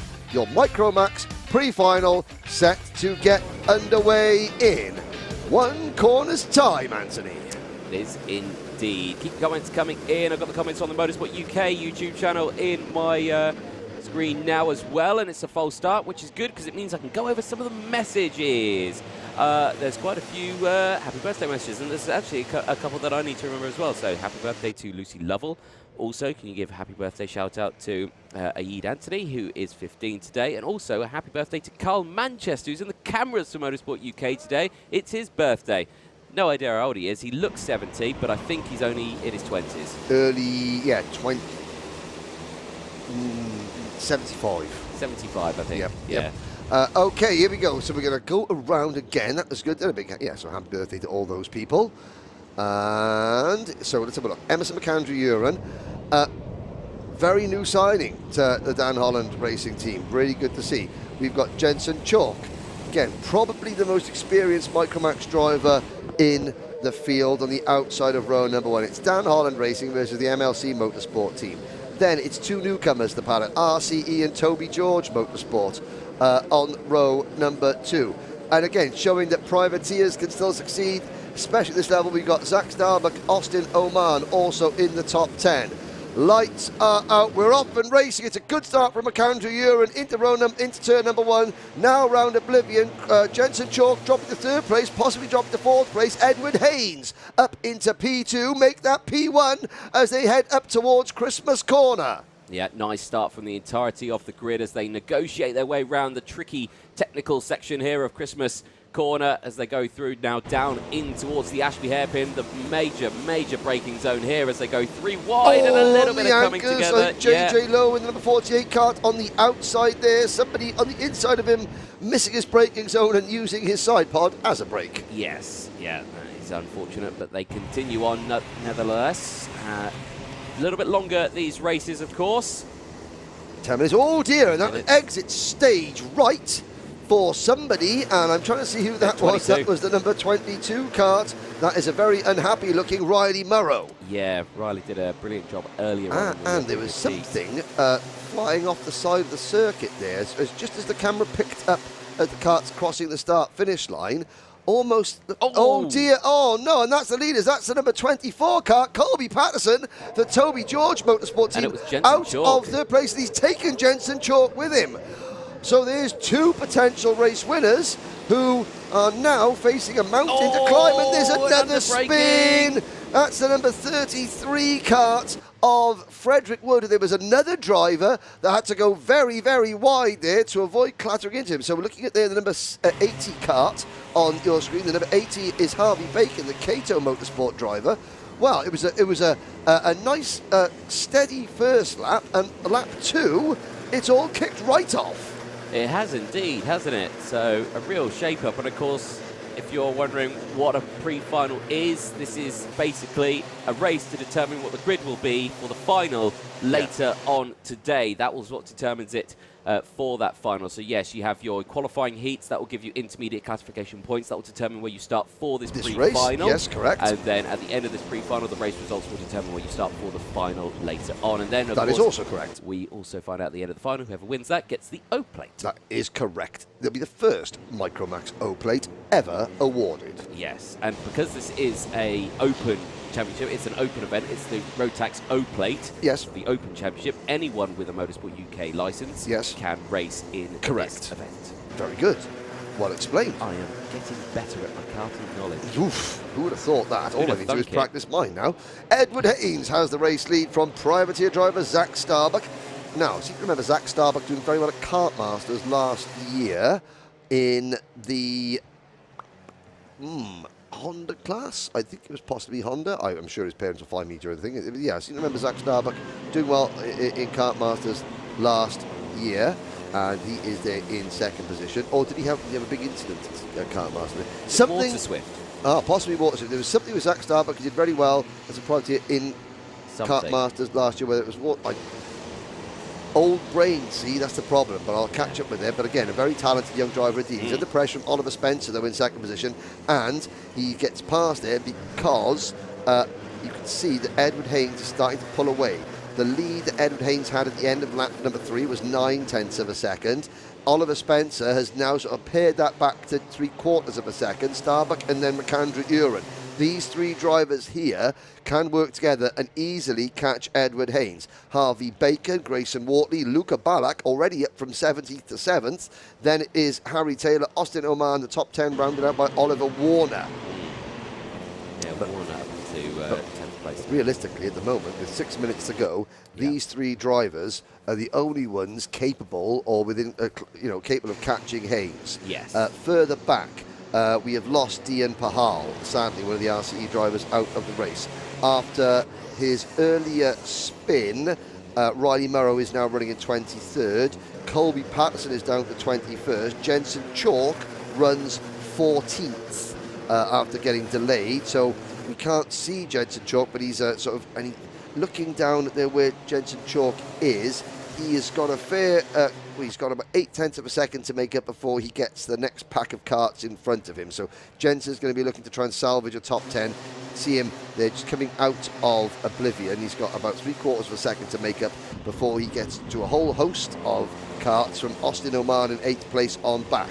But, Anthony, those three drivers, Spencer, Starbuck and McAndrew Uren, have caught Edward Haynes, and with 5 minutes plus a lap to go, we're at half distance. Can Haynes hold on? That is the ultimate question. We'll find out as the race progresses. The answer there just being confirmed. He has held on to it. Well, there we go. Spencer went for the move on the inside, but Haynes immediately fighting back. So Haynes here really, really showing what he's got out there, which is fantastic. The RCE team being thrusted onto the scene here for the Motorsport UK Rotax O Plate and showing what they've got here. And again, chopping and changing, goes defensive in towards Christmas Corner.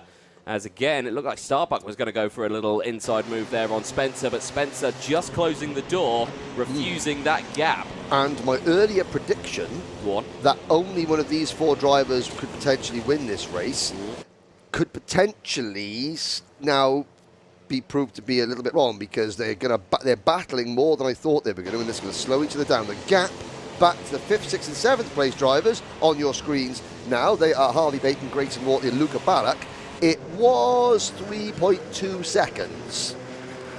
I suspect it might be a little bit less this time, but crucially, these three here, they need to work together. Yes. Well, Luca Ballack is really, really pushing hard. Yeah, pushing hard there as down the inside. Close contact between the two of them. They nearly make contact, but they don't. They stay perfectly aligned. Beautiful racing from the two of them as down the inside, Spencer now takes the lead from Haynes. Haynes just closing the door just enough to allow the space, but enough to make sure he really thought about going for that overtake. Yes, indeed. And again, very, very close. Good driving there. A bit of good give and take as Spencer, Haynes, Starbuck and McAndrew Uren come out of Ogiers into the boot here. Those tyres, I've got to say, the drivers did a very good job. There's 5 tyres just off the curbing there to stop drivers going over the curbing and dragging dirt and mud onto the racing surface. And everyone's given those tyres a healthy bit of respect. Yes, I expect you'll probably want to avoid those by quite some way. Anyone diving out of the slipstream here? No, as Warner sets the fastest lap of the race. Currently in P7, is behind Harvey Bacon, and like you say, pushing. Ballack, though, has got up into 5th place. I'm curious to see where Ballack is. Yeah, they're not closing in. It's gone up, isn't it? 4 seconds. My earlier prediction was correct. I'm pleased to say. There we go. There we go. Redeemed yourself. I am just about. The question now is Haynes. He is sitting in 2nd place, working his way to try and figure out how Spencer can be deposed into the boot. That's boot 2, boot 3, and here comes Haynes to the inside. Backs out of it. Smart move there, because again, he could. If you make a mistake going into that corner, you cost yourself momentum all the way through, not just this corner, but all the way up towards Christmas. It's very difficult to get that momentum back if you make a mistake. Oh, there's McCann. Zach Starbuck just kicking up a bit of dirt coming out of oblivion, and Emerson McAndrew having to wipe his visor because, again, there's still patches of water just off track. So you've had a fair bit of rain over the course of the last few days here at Whilton Mill. Deploy the hand wiper there. Yes. You know what I really miss from karting? The windmill. The windmill. I knew exactly what you were going to say. That. I mean, is it not allowed anymore? Is it something that's been banned? Has it been I don't know. It just disappeared. Well, it came onto the scene and everyone loved it, and then it disappeared. I think someone needs to bring the windmill back. Yeah. Start the campaign now.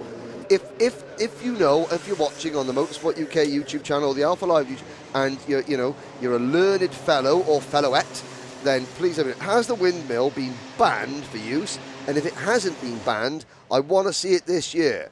I want to see some driver this year using the windmill. Yeah. But, well, we'll have to see.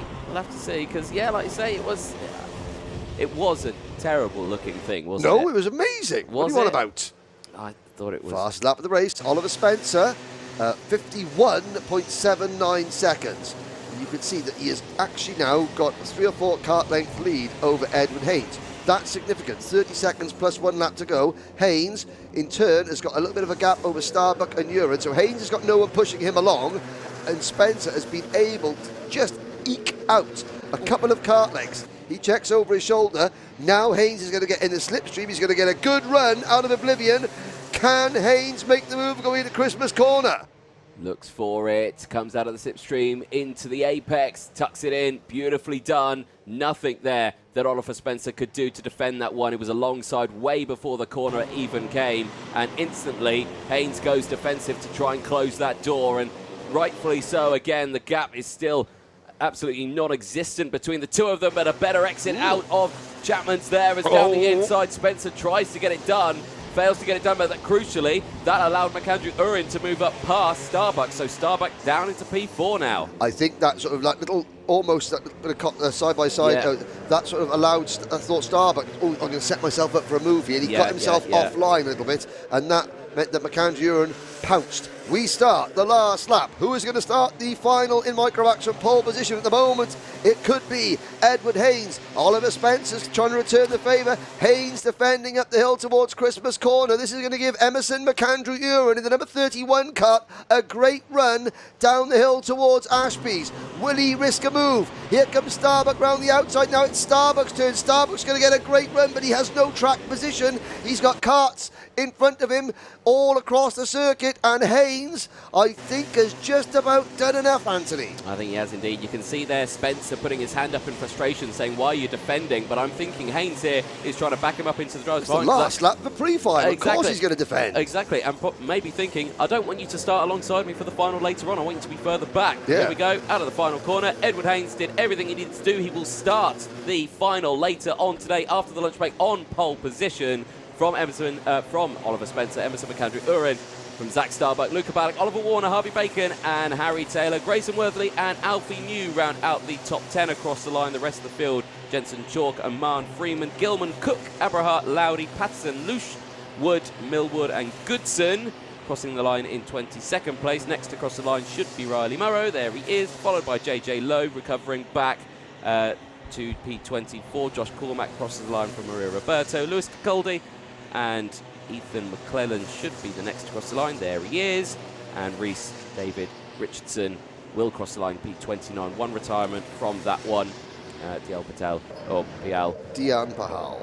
Dian Pahal, thank you. And I've got to say, so congratulations so far, the RCE team. Again, they've done very well in other championships. Now they're making their debut in sort of Motorsport UK, you know, the big series, and they will start their first big final from pole position, courtesy of the 2020 Motorsport UK Bambino champion, number 43, Edward Hayes. There's a young man with a very bright future in front of him. All these drivers have. Please don't think that I'm signaling one out of another, but Emerson McAndrew, Uren, you know, and Zach Starbuck as well going through. Luca Ballack, great recovery. He will be starting at the final from P5, not to be ruled out. And we now look at the next driver of interest as Alfie Mew goes through with a nose cone penalty. Jensen Chalk, only 11th. Jensen will be champing at the bit to get going, chomping at the bit. In the next race that we see, there is the number 16 car, that's Austin Oman. He dropped to 12th place in that race.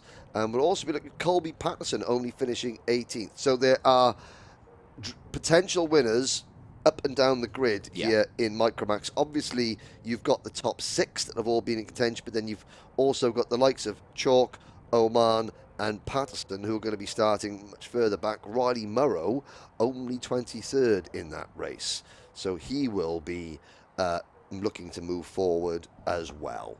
Yes, indeed. So, well, that was a very interesting pre-final there. Real shake-off of what you're potentially going to see later on today. And I reckon that is going to be a battle for the ages all the way to the line. Well, I mean, not all the ages. It's going to be a battle for the age group that is allowed to in between that, yes. Yeah, of course, yes. Thank you for that, Henry.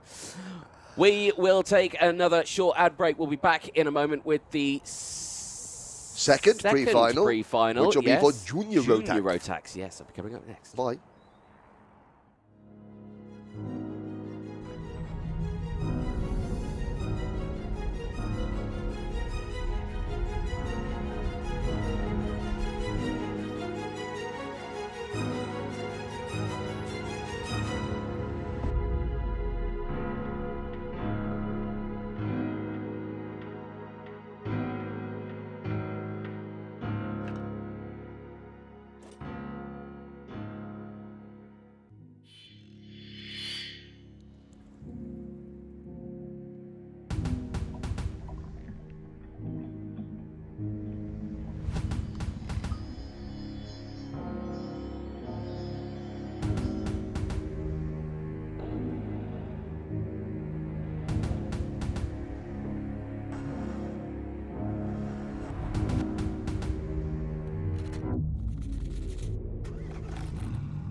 Abstract is the word I would use to describe that latest Wera Tour advert. The dancing tool, I think we shall call it, with music from Chopin or something like that. Can I call you the singing tool?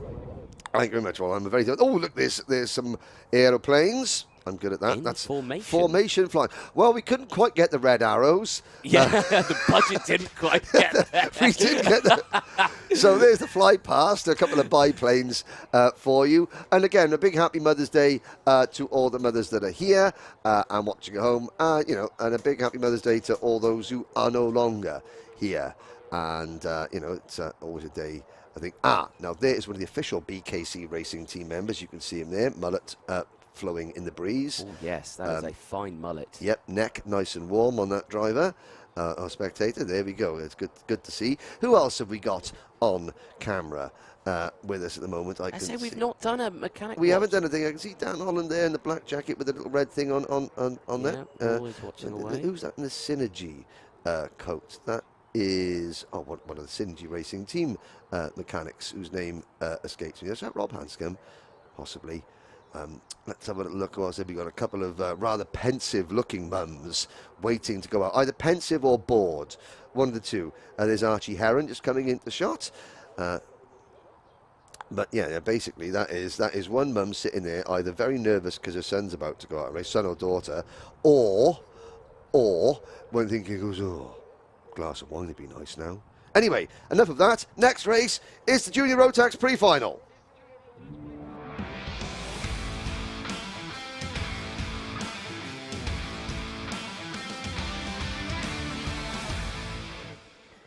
Pre-final time, it is race 21 of the weekend, and this race will determine where they're going to start for the final later on for Junior Rotax. If you're a Junior Rotax fan, the final for that will be later.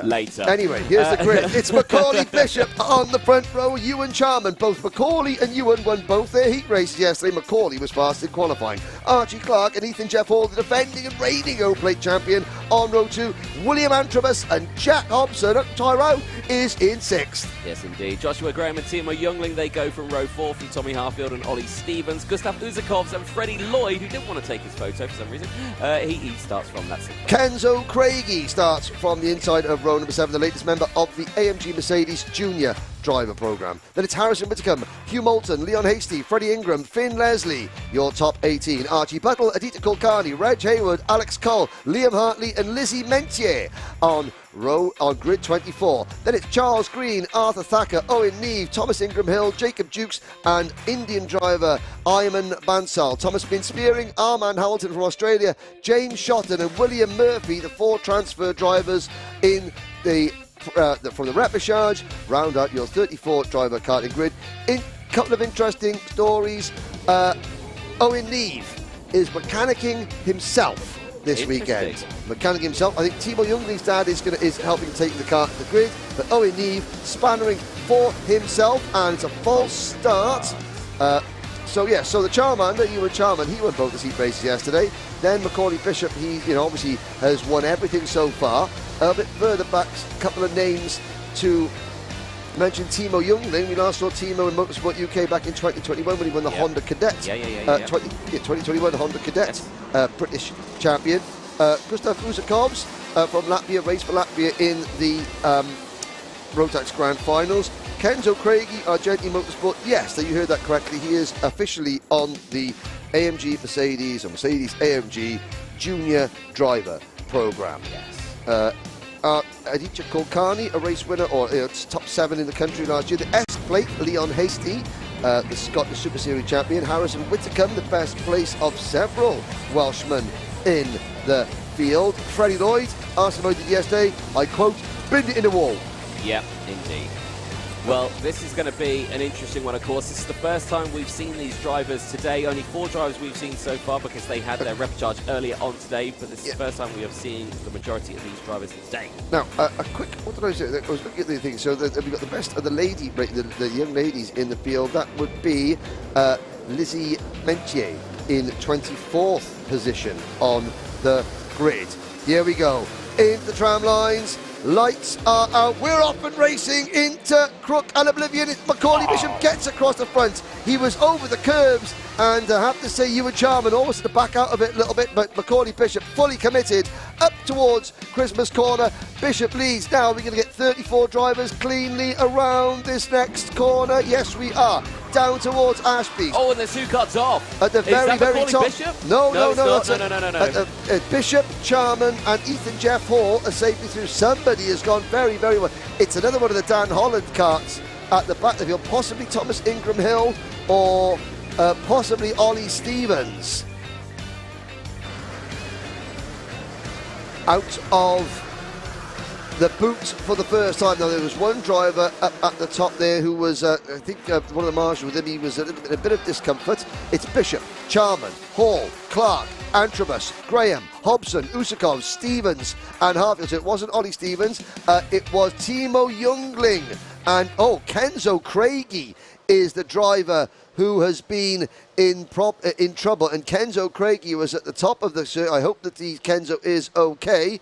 And Kenzo, there is he's out of the kart, so the Argenti Motorsport kart, and he was a long way off there.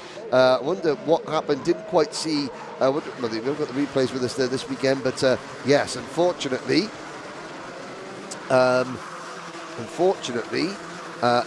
Kenzo Craigie is out of the race. That is a shame. Bishop is Kenzo Craigie's teammate, Ewan Charman, and Ethan Jeff Hall run 1, 2, 3, and I wonder. Thomas been spearing at the back of the field. Owen Neve down to 31st. Then it is Armand Hamilton, Arthur Thacker, Ayman Van Zaal is 28th. William Murphy already up to 27th. James Shotton, best of the repechage qualifiers. He is at the 26th position. Ingram Hill 25th. And I'm looking at other drivers who have made good progress. Lizzie Mentier up into the top 20. The Jack Dex racing team on that MS chassis. Looking quite strong there as well. That was an Anthony, what were you spotting? Oh, there's a bit of movement in the background there. I'm not sure who it was. But someone clipping that inside curb. And it looked like it may have been Gustav Uzakovs in the number 4. He was just trying to get his nose down the inside through the final section of the boot. And didn't think it paid off too well. It looks like he's still in the race, though. Eyes on this one because Bishop under pressure here from Charman. And he's not dropped Jeff Hall. Now, you remember in the mini categories we saw Bishop racing here at Whilton Mill would get to the front and would drive away. This time around in Junior Rotax. Yeah, well, I mean, so in Junior Rotax, I mean, it's so close. I mean, so competitive. Bishop with the number 68 kart, he's using that curb a lot going through turn number 1, and I know Macaulay is hoping with the, obviously as a driver, Dan Holland had picked him up. He ran as a privateer originally, won the British Army British Cadet Championship. And then has run with Dan Holland the last 2 years. There's a move. So Ethan Jeff Hall moves into P2. Macaulay Bishop, they're hoping to do that. I mean, Macaulay has won races in, I think, 4 different classes in the Motorsport UK British Kart Championship. Micromax, IARMY Cadet, Junior Rotax, and Junior X30. No other driver has won races in 4 separate classes. Yeah. And he is, obviously looking to start his season successfully. Ethan Jeff Hall, the reigning Junior Rotax champion, O Plate winner. And there is Aditya Kulkarni out of the race, and alongside that looked like it could be. It was Armand Hamilton. Yes. It was. So Australia's Armand Hamilton, and there are exit stage left. A little bit of a discussion going on there. Aditya walking away, just looking none too impressed with life. The karts will have to be fixed, and they will be starting. They'll be joining Kenzo Craigie at the back of the field for the final. Top 3, game on. They're pulling away from Antrobus, and you spoke to William Antrobus in the paddock show yesterday, and without wanting to give anything away about your interview with William, he was quite pleased with how it went yesterday. Archie Clark is next, then it's Usakovs, Stevens, Joshua Graham, Jack Hobson, and Freddie Lloyd. That is your top 10. Then it's Ingram, Whitacombe, Moulton, Buttle, Hasty, Green, Leslie, and Mentier, with Dukes and Hartley rounding out the top 20. Uzakovs with a great move down the inside at the Christmas corner, and beautiful move. He moves up into P5 now. He'll be happy with that one. Jeff Hall, though, again with the fastest lap of the race, is catching up to the back of Bishop here, constantly reeling him in. Yep. And go for the move. There you go. Instantly going for it, and now he's under pressure from Charman. So Charman looking like he was going to go for the move there. The exit of the boot failed to do so, stays there in P3. Look at the different line. Yes, they're using through turn number 1. Yeah, very different line Jeff Hall off the curb. And straight back. Bishop all over the curb. And Bishop retakes the lead. And here goes Ewan Charman to the inside to take P2. Freddie Lloyd, well, split the phrase down this morning and said they'll be looking for a tenth. We're looking for a tenth of a second. Yeah. Looks like they found it because fast Freddie, oh dear, that's Bishop. Oh, no. Charman and Bishop. Well, Charman went in on Bishop there. Bishop closed the door. Charman, they were both lucky they didn't have a big accident. Charman has certainly lost a lot of ground. Bishop in second position managed to hold on and is in P2, but that's given the lead back to Ethan Jeff Hall, and somebody was getting a black flag, were they not? Yes, it was the number Jacob 34, Jukes. Jacob Jukes, receiving that black flag. He also did receive a technical flag before that as so well. It was Wagon not working, please come in. He didn't come in. Wagon is now excluded. Yes, from the race. From the race. Not the meeting. Here is the battle on screen you're watching. It is third on back. So Ewan Charman now finds himself right in this hornet's nest. He's just in front of it, and it's so it's Charman in third. Antrobus is fourth. In fact, no, it's Usakov's now in fourth. Yeah, it's Usakov's in fourth for Hunter Motorsport. Then it's the Tooley Motorsport kart of Antrobus in fifth. Clark, Stevens, Graham, and the back of the group, like charging at them in the number 17 kart. Watch out for Freddie Lloyd, the Evolution Racing entry. Good to see the Evolution name back in the paddock. There's Fast Fred, and Fast Fred in the number 17 kart, just giving the number 88 kart of Joshua Graham a bit of a workout. And look at the dive there from Ingram. Wow. Freddie Ingram, absolutely nail-biting stuff, and off the track Antrobus. there. Was that Antrobus? It was, yeah. Going slowly. There's the S plate. What's the S plate doing? That's the Scottish Super Series champion, or the Scottish sort of champion. Yes. So basically, this event in Scotland. Yes, basically. Yes. So big moment there for Usakovs. Usakovs, yeah, getting sideways, and now that backs the pack up behind him. It allows Freddie Lloyd to get away. And I think, yesterday, the mix of conditions, it never really gave drivers much of a chance to make. Did that change definitely work? Well, I don't know, because the conditions were different. Yeah, and it was the same on Friday as well when it came to practice, and everyone went out for practice, and then it would rain and no one would know, and then it would get dry and then it would rain again, and so no one could really dial in a decent setup, which is why you're seeing such close racing here this weekend, because no one really has a decent setup at the moment. Yeah, and you know, but again, whatever they put on that number 17 is working, because Freddie Lloyd is now at the 6th position. He does have 1.5 seconds to make up before we get to the next group of karts, and the next group of karts is a bit too far away to catch with the time we have left remaining. There is Harrison Whitcomb, Wales' finest. Harrison Whitcomb coming through Inkerman's there, and Harrison up 3 places to 11th position, and working there, I think, with Jack Hobson. Indeed, he's actually moved past Hobson now into the top 10. So Jack Hobson for the ultimate, running for the Ultimate R team now. Hobson been very successful in the British Championship as Hobson. He's been, he's been a seeded driver in a number of different classes over the years, and in Junior Rotax now is looking to help from Ultimate R to maybe get that elusive first British title. Joshua Graham, 45.01, new fastest lap. Ethan Jeff Hall continues to lead. We're looking at him now. Macaulay Bishop, after that incident with Ewan Charman, it's taken him a while, but Bishop is now back to within 5 kart lengths of the race leader. Yeah, he's recovered pretty well, hasn't he? His pace has been pretty good in terms of sector times. A little bit faster through the on the lap overall, a little bit faster through sector 1, a little bit, I say, identical through sector 2, nothing between them. But yeah, just eking it back. Hasn't got enough there as he used all of the track and a little bit more. He sets the fastest lap of the race, but then Charman takes it back in P3. So despite the fact they had that coming together earlier on, all three still on the pace. This is the battle a little further back. This is Ollie Stevens and Archie Clark. And Archie Clark now switches positions and says, thank you, I'll take P4. Sam Pollock Racing's Archie Clark into 4th place. Yes. Well, next time by, they'll get the last lap board. There is Clark. Out of, oh, look at that. You know, people talk about how bumpy this circuit is. That was great, a great insight to how bumpy this circuit is. You've got to use lots of curves.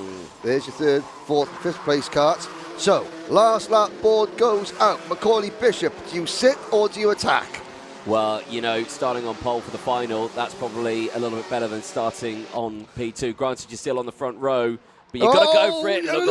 I thought he was going to go for it there. I thought the gap was there. I reckon he could have done it, but I don't think he wanted to do it in the way he wanted. I think that the way it was going would have maybe ended in tears if he had done that. So let's have a little look now. We're going to dive up into Osiers.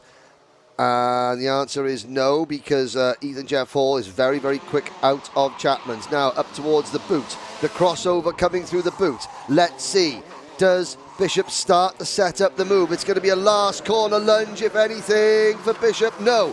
Ethan Jeff Hall holds on and wins the pre-final in Junior Rotax. Bishop 2nd, Charman in 3rd. Who's going to take 4th? It is the Sam Pollock, number 43, of Archie Clark, with Stevens, Uzakovs, Lloyd, Graham, Ingram and Whitacombe rounding out the top 10. A huge gaggle of karts comes across the line from 12th back to 21st. And looking at our repechage qualifiers, William Murphy from 4th and in the repechage, 34th and last on the grid. He finishes top 20. Well done. Those drivers who will be starting from the back of the grid for the final include Dietrich Kulkarni, Australia's Armand Hamilton, and Kenzo Craigie, who didn't even complete a lap. Now, hopefully Kenzo is okay. I know the Argenti team, Danny Sweeney and the boys, will get that wagon fixed. Kenzo will be starting shotgun on the field with tyres that are 15 laps fresher than his rivals. Nose cone watch, like spring watch, but without Bill Oddie and with go-karts. Exactly, yeah, that's spot on. All good for the top 4 and looking like it's all good for the rest of the field so far. So nice, clean race for the drivers out there. Everyone looking okay. There were some pretty good overtakes. There were some moments as well, but everyone getting away with it. There's a look then at the provisional results at the end of that one. Ethan Jeff Hall, after 15 laps of racing, will start on pole position for the final. Later on, he'll have Macaulay Bishop alongside him, though. Who will take home the O Plate in Junior Rotax later on? Well, we will find out. We've got one race to go, but it's going to, again, looking at that, you've got a bunch of potential winners, even though we've got 79 drivers now, and again, anything can happen, but certainly Bishop, Ethan Jeff Hall and Charman, who finished 1st, 2nd and 3rd, have been the dominant factors over the weekend. If Freddie Lloyd, they said they were looking for about 1/10 of a second to get the kart set up sweet. That happened. He gained 5 places in that race. He'll be starting 7th, but you know, and as a driver, this works for Freddie because, again, when he starts right at the front, he can't get his teeth stuck into anything. When he's got to start and charge through, which he has to do in the final, that could be a really, really exciting conclusion to the Junior Rotax event later on this afternoon. Let's hear from one or two more of our sponsors. Don't change that dial.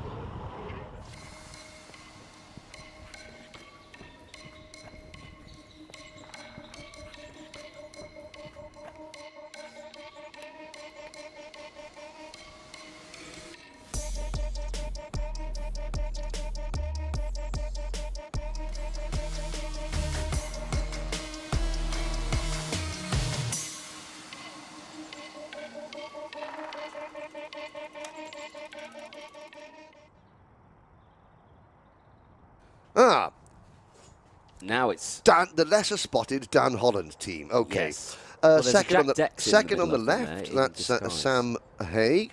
Ed Matthews just walked away. There's Kitty Thatcher, that's Macaulay's mum. There's Jack Dex in the middle. There's Mr. Carter. And Mr. with the sunglasses on the top of his head. That's only man like... Oh, no, my old brain has forgotten. I'm sorry. Oh. His brother plays rugby. He's a rugby boy. Oh, dearie me. Oh, I'm going to get mullered for forgetting his name now. Yes, indeed. He won a lot of races as a mechanic last year, and his brother did. Yeah. Well, oh, dearie me. Well, I suspect this is the one a lot of our maybe German and Belgian fans and Holland fans across the. Let's have a look. Let's practice my Dutch. Senior is coming up next. Yes, so you've been stop the music. Oh, management. Yep. Yeah. Why? I can hear some music playing in the background. That was just me singing. It's just me singing. That's all. Here we go. Now we have the chance to big up our European, our overseas drivers, because in this next race we have drivers from Belgium, Kai Rilarts. He'll be starting on the inside of row number 7. We've got Zsombor Kovacs from Hungary starting on the inside of row number 8. We've got Austin Lee from the United States, but also based in Germany now. He's starting down on the 13th row of the grid. So a lot of the drivers from Craft Motorsport that came over here, they're in this next race. Let's have a look at the starting lineup, which is coming up very shortly. It's race 22, Senior Rotax pre-final.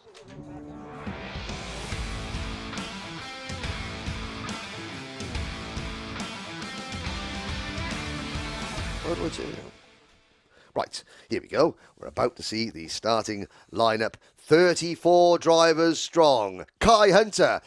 He's won this O Plate twice in senior, once in junior. Could he make it a fourth? He led every lap of both his races yesterday. Gus Lawrence, the defending senior X30 British champion, starts alongside him on row number 1. Matthew Higgins, former junior O Plate winner. He starts on the inside of row number 2. Morgan Porter, former British champion, starts on the outside of row number 2. Guy Cunnington, a 2019 British champion, starts on the inside of row number 3. And Lucas Ellingham for the Jack Dex Racing team, the only driver starting in the top 6 who's not a current or former British champion. He's in P6. Yes, indeed. Sam Gorner, who came 6th in the championship last year, he starts on the 4th row of the grid with David Allegin alongside Leo Brown and Spencer Burham.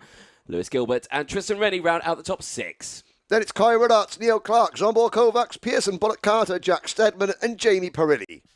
Further down in the order, Lucas Pinot, Leon Henderson, George Hunter and George Holbrook, Samuel Baker and James Jackson round out the top 12 rows, rounding out the top 24. Sam Longley, Austin Lee, Jack Collins, Brandon Nagelvort, James Alexander Acton, Alexander Adams Acton, AAA, and then Thomas Pryor.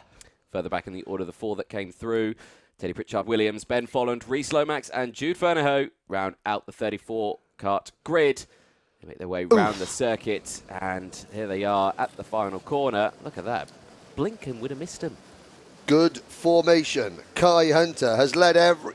excuse me, is a cough as we start. I'll take over if you if you want to sort yourself out, Henry. Yeah, good start then from senior through turn 1. Brilliant start then as they go through, but it wasn't there, and that was that Spencer Burham. It looked like a CRG.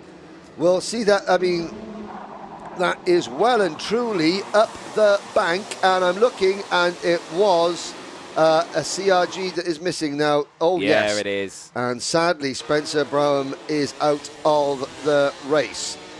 Well, the leaders, Kai Hunter, Gus Lawrence, Matthew Higgins. Higgins up in the second. And that is the number 3 kart of Guy Cunnington. We usually see Guy in the strawberry racing colours, but now obviously racing for his own team. So Guy is the only owner driver in the paddock. We'll try and keep you up to date where our Zsombor Kovacs up to 14th place. Lucas Perneau up to 17th. Kai Rilarts has dropped to 20th. And Austin Lee is up to 25th. Well, nice little train forming at the front here. DHR versus Strawberry versus Guy Cunnington Racing. Not a new team, 3rd year. New to this particular paddock. This paddock, yes. Matthew Higgins, who has got a great career beckoning in the United States. He is going to be doing some, I think, Formula 4 racing out there. Oh, yellow flags waving in the background. Somebody has left the prepared surface. I went to see Lucas Ellingham now tried to hang on for dear life in the top 6. There is one of the Craft Motorsport cars. Great new livery for the Craft Motorsport team. And you see that the Lewis Gilbert and the Gilbert family, you know, the Potenza Racing Engines team, they've now sort of they formed Kraft Motorsport, which was running out in Germany. Oh, and nice there's dive. a move. So for the first time all weekend, Kai Hunter does not lead in Senior Rotax, and it is Guy Cunnington, owner-driver. Guy Cunnington leading the way. They come into a yellow flag sector, so they won't be able to overtake through this corner. There's wagon why. barrier, and that was like Kai Rillarts. It was, Oh yeah. dear, so the Vice-European champion, and there's the number 58 Kart, taking an all of Gus Lawrence, taking a right old little chew out of the rear end of Matthew Higgins' Kart. Lawrence there backing out of it. Lawrence, again, he's done a bit of Rotax racing this year. He finished third in the Dubai O Plate. Yep. Down the inside, here comes Kai Hunter, last year's runner-up in the British Kart Championship. That gets spits out. Sam Gornall, and he falls down the order. Again, he won't be happy with that one. Not sure how that happened. Was it a little bit of 2 into 1? Didn't go, but he will not be happy with that one. Hunter now up into third place, looking like he was going for second there at just that moment. But Guy Cunnington has started to break away. Nearly 8/10 of a second he's clear by from the rest of this field. Let's look at that shot. The commitment they've got as they go into the boot section. Yes, and there you can see Lewis Gilbert, the leading Kraft Motorsport driver, now moving into 7th position. So the order is Cunnington leading by nearly a full second. Then this amazing battle of a second place. Higgins, no, make that. Hunter into P2. Lawrence into P3, or is he? No. Hunter still third. Lawrence fourth, wheel to wheel for 5th position. That was Gilbert up the inside of Ellingham. Yep, Gilbert up the inside of Ellingham. Porter also in the mix, followed by Neo Clark, graduating out of juniors. He is there in 8th place. Then it's Tristan Rennie and Zombor Kovacs, the 6th-time Hungarian champion. He's a Central European champion. He finished second to Mark Kimber in the 2016 Junior Rotax Grand Finals. He is in kart number 71, the Hungarian driver, and he is showing his class. He is ahead of Leon Henderson, Jamie Perilli, Pearson Bullock Carter, David Olejna, Teddy Pritchard Williams from 31st to 15th. Super Ted's on a mission. And there's Gilbert and Higgins almost wheel to wheel. Ellingham now into P4. Lucas Ellingham, that MS kart, but Lucas Ellingham is really, really doing very well. It knows his track and well. Off the track. That looks like Olejna grass tracking it. The number 40 kart. No, it's Jamie Perilli. It is, yeah. Jamie Perilli, new to Strawberry this year, isn't he? 6 years at Project One and has now moved over to Strawberry. And there's, that was the Thule Motorsport kart. That was Neo Clark getting it right. Zombor Kovacs saying yesterday that it was getting used to just how aggressive this event is. And Zombor, first-hand knowledge. Now, let's have a little look back. Teddy Pritchard Williams, he's not only coming up there, he's catching this group. And this group is in 6th position. This is the battle for 6th place. Gilbert, the number 29 kart, has it. What a lunge that was from Tristan Rennie into Ashby. Completely loaded it under braking and sideways, and amazingly still made the corner. Brilliant driving. Yes, now there is Higgins and Hunter, 2nd and 3rd. Lawrence is 4th in the Project One colours. Then it's Ellingham 5th and Higgins in 6th position. In fact, Guy Cunnington's lead was a 2nd. It's now nothing. Here's Kai Hunter. Hunter around the outside of Christmas Corner. He's going to try and get Guy Cunnington offline as they come out of Inkermans down towards Ashby's. Guy Cunnington, the 3-plate, 3rd in last year's British Championship. Kai Hunter, last year's runner-up, and was Pritchard Williams on the outside. That was Teddy Pritchard Williams, but I think Pritchard Williams may have had a problem. Yes. Well, there's Alexander Adams Acton at the side of the track. He's walking around like something's gone wrong. Yeah, we picked that up there because Pritchard Williams had just been off. Teddy Pritchard Williams had just driven up from 31st to 12th, and he's now going to drop back behind. He's dropping back to 18th position now, which is still a net gain of a considerable amount.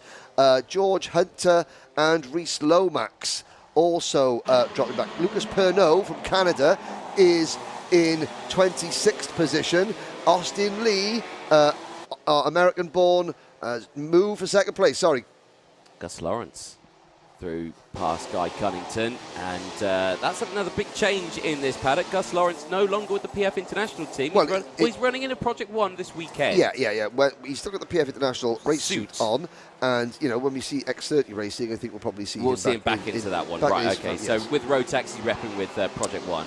Yes. But it's still a big change. It's still a big change, but Gus Lawrence, I think he's an experienced driver. Have Wagon will race. Yes. Now, there's the second and third place. There's fourth and fifth place battle. Higgins in the 75 and Ellingham in the thing. Leo Brown up into sixth position now. Haven't mentioned him all race, and he is going to come into our... Oh, he's not going to come into our camera shot. He's running in P6. He is ahead of Morgan Porter and Lewis Gilbert and Leon Henderson and Leo Clark and Pearson Bullock Carter. So Jack's team have got 2 drivers in the top 11. He's the next kart in line. Now, we just saw a flash of him. But really solid job for Leo Brown. Keeping himself to himself. And he's picking up places because a lot of more celebrated drivers, shall we say, have raced their way out of contention. And he is racing his way into contention. Let's look back first. Zombor Kovacs has dropped back to 15th position. And Gilbert gets a 5-second penalty. So that's going to put... Oh, the Tunnocks tea cakes are not going to be flying in ecstasy at in the Craft Motorsport awning with Gilbert getting a warning flag. We're getting a penalty. That's going to drop him back to, well, 5. That could drop him back as far as 20th, just to go show how close this field is. Austin Lee down in 17th place. Terry Pritchard-Williams 18th. Sam Gornall down to 19th place. Lucas Pernaut still runs 26th. And Kai Rillart sadly out of the race. Yes, indeed. Down the inside, pulling out of the slipstream. Higgins down the inside on Cunnington. And Guy was quick at the first start. Quick out the gates was Guy Cunnington. Got to the lead pretty early on and now is just slowly eking down the order. Ellingham there you can just see in the 99. Staying just behind there, sussing the situation and just seeing where potentially could go for move. 1 minute remaining on the timer, and Hunter leading the way from Lawrence. Cunnington now who's down into P4. Higgins still there in P3 now as they go through. It's a nice little run here at the front, and the regulars as well. Can't speak highly enough of Lucas Ellingham, the job that him and the Jack Dex Racing team are doing. You've got different chassis. You've got the Dan Holland Racing entry, the Lando Norris kart. Then you've got the Project 1 chassis. And there is the MS kart and Jack Dex has been so loyal to the MS brand. And likewise, they've got a good product. And again, when you can set the kart up right, it shows just what you can do, competing with the very, very best in the country. Of course, in the UK, the top 4 finishers in last year's Rotax Grand Final Senior Rotax class were British drivers. Callum Bradshaw, the British champion, won the Grand Finals. Bradshaw is now no longer a full-time driver. He's got his own driver coaching program. He said he will be out. Now, I think we'll probably see him at the likes of Kart Masters this year. I would, think that Bradshaw would be out there. The likes of Clayton Ravenscroft. See Clayton in the pits. A big hello to Steve and Vicky Ravenscroft. They're on holiday. I saw, I think, Steve Ravenscroft saying, for the first time in 16 years, me and the wife are going to an airport and we're not going to a kart circuit at the other end. Post. Yeah, I did see that post, yeah. That's the commitment that all these families have. Oh, dear. Coming together. Oh, no, Leon Henderson, Teddy Pritchard-Williams, and I would say that was David Auleshna as well in that group. In the 94. Oh, and no, it's Leon Henderson. Leon Henderson. Auleshna in the number. Teddy Pritchard-Williams, he went from 31st up to 13th, then dropped back to 18th, then had moved back up to 15th, and he's now back to at least 25th. No, make that last, 28th. Austin Lee has also had a problem and dropped back. He's doing 26th. So Pritchard-Williams is back to 29th. He still gained 2 positions. Oh, yeah. Up and down like a yo-yo, like Aston Villa's league form for Teddy Pritchard-Williams. So and that's a real shame. And of course, he's used a lot of his tyre to try and get up there as well. As the checkered flag waves, it is Kai Hunter who takes the victory from Gus Lawrence, Matthew Higgins, Lucas Ellingham, Kai Cunnington, Morgan Porter, Leo Brown in 7th place, Lewis Gilbert is 8th, but he'll take a penalty, and that will drop him back to the lower reach of the top 10. Neo Clark, Pearson Bullock Carter, Jamie Perilli, Sam Gornall, Zombor Kovacs, George Holbrook, Jude Ferneyhough, and Brandon Nagelvort, your top 16. Jack Stedman, Sam Baker, Ben Folland from the repechage, and Sam Longley round out your top 20. Yes, indeed. Well, that will be the starting order then for the final later on today. Stick with us if you are supporting anyone in Senior Rotax. That will be coming up after the lunch break. Of course, we come in for Nose Cone Watch. Dave Hillary checks. Kai Hunter is good. Gus Lawrence is good. Matthew Higgins is good. And crucially, Kai Covington are also good. I mean, interesting to find the thoughts now of, because obviously we spoke to the Craft Motorsport team, and you'll see that in the paddock show, which will be showing during the lunch break here. So stay tuned, boys and girls. Obviously, Kai Relatz, Zombor Kovacs, Mats Overhoff, and the Craft team, and also, you know, Lucas Pernod, Austin Lee, talking about, you know, why they're coming to race in the UK. Yeah. And they want to race against the best. They want to get used to the style. Kovacs and Kai Relatz Craft Motorsport will be doing the British Championship this year. So which is great news, and it does elevate there. But of course, they were saying how different the style was in the UK to Europe, and how in Europe, because, you know, a lot of the times you've got to be smooth, and they were sort of saying it's really aggressive over here. Yeah, that was just the heat racing, lads. You know, that was just the heats, and wait till you see the action today in the pre-final. I think they all realised that yes, you have to have your elbows extremely sharp to contend for one of these races. And there's a look at some of the drivers that didn't finish that race. Sadly, Aulejner, Pritchard, Williams, Rennie, Hunter, Adams, Acton, Rillarts and Browham out of the race. Now, that's a tough one for Spencer Browham. That was a big accident, and that's a privateer team. You'll see them in the paddock show as well. Hopefully, they'll get that CRG fixed. There's Austin Lee standing next to his number 72 car, born Portland, Oregon, and now lives out in Germany. And there's Leon Henderson looking at the back of the pack there, just a helmet off. Yeah, nose cone as well. Never a nice feeling, is it? Well, we saw that incident, you know, that we had there. So in the white T-shirt there, Lucas Pernod just taking his race up. The grey T-shirt, the grey T-shirt is Ben Folland in front of him. And so that is 3 pre-finals down, 1 pre-final to go, and we'll be back with that after this next break.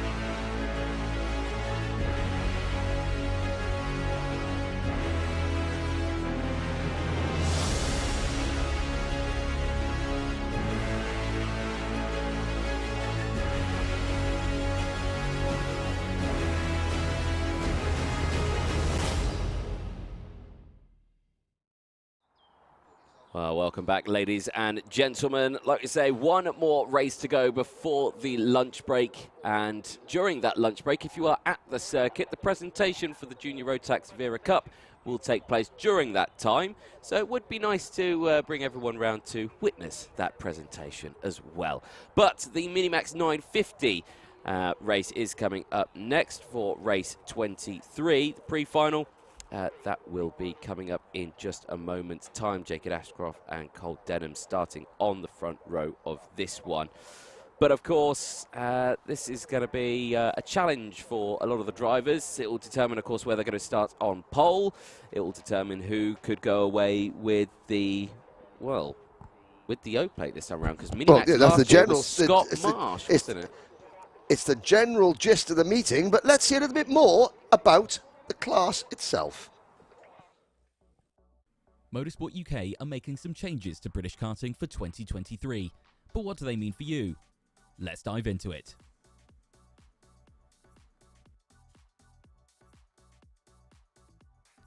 Motorsport UK are reshaping karting in 2023.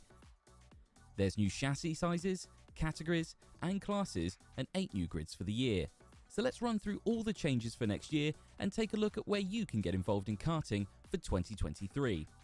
Before we dive in, make sure you let us know what you think of the changes in the comments section, and like the video if you want to see more similar content.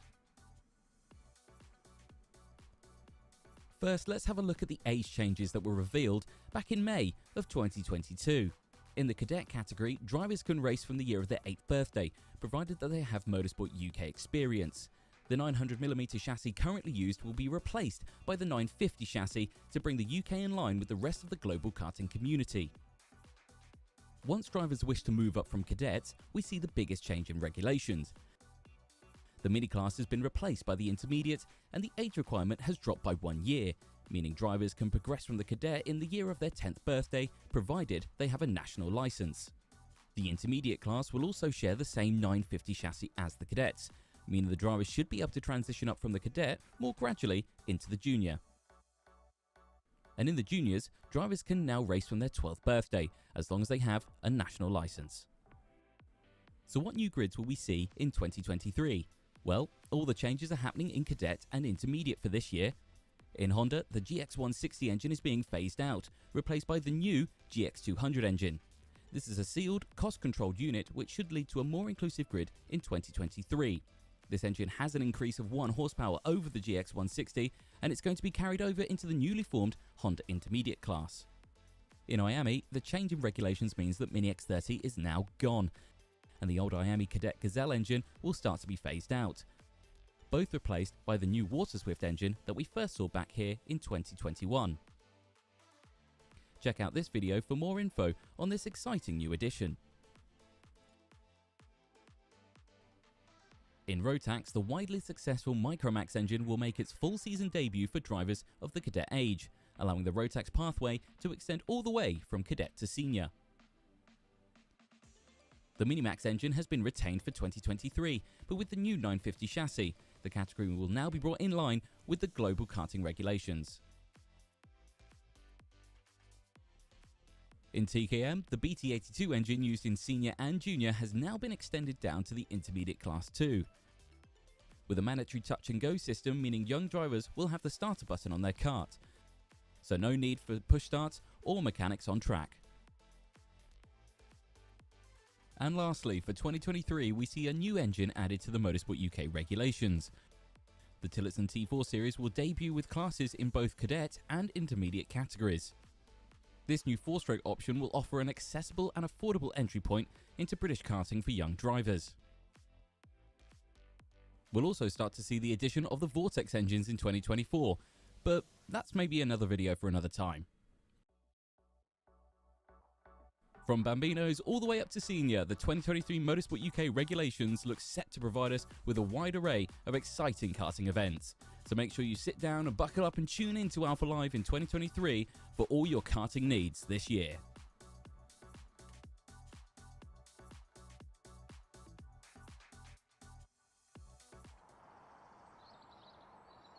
Well, welcome back, ladies and gents. A good insight look there at the classification changes, the rule changes going into 2023. There are many changes. And, yeah, again, very interesting reading on that one if you really delve deep into it. I mean, but more significantly, it means that all my stat books are now going to be rejigged because, again, you know, there's no... Oh, dearie me.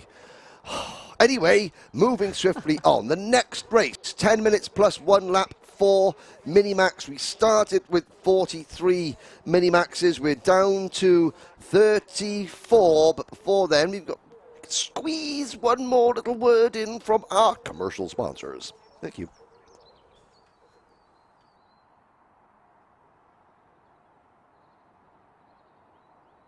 Here is a word from your commercial sponsors. Sasquatch.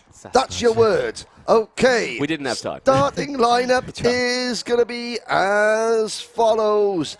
And we've got a lot of very, very competitive drivers up at the front. And we have got couple of drivers that I thought would be starting a bit further up, starting down towards the back. Obviously, potentially some exclusions or penalties post-race that we're not aware of. So watch out for the likes of Albert Friend coming from the 10th row of the grid. But this is going to be Minimax Race 23. Minimax Race 23, the pre-final up next.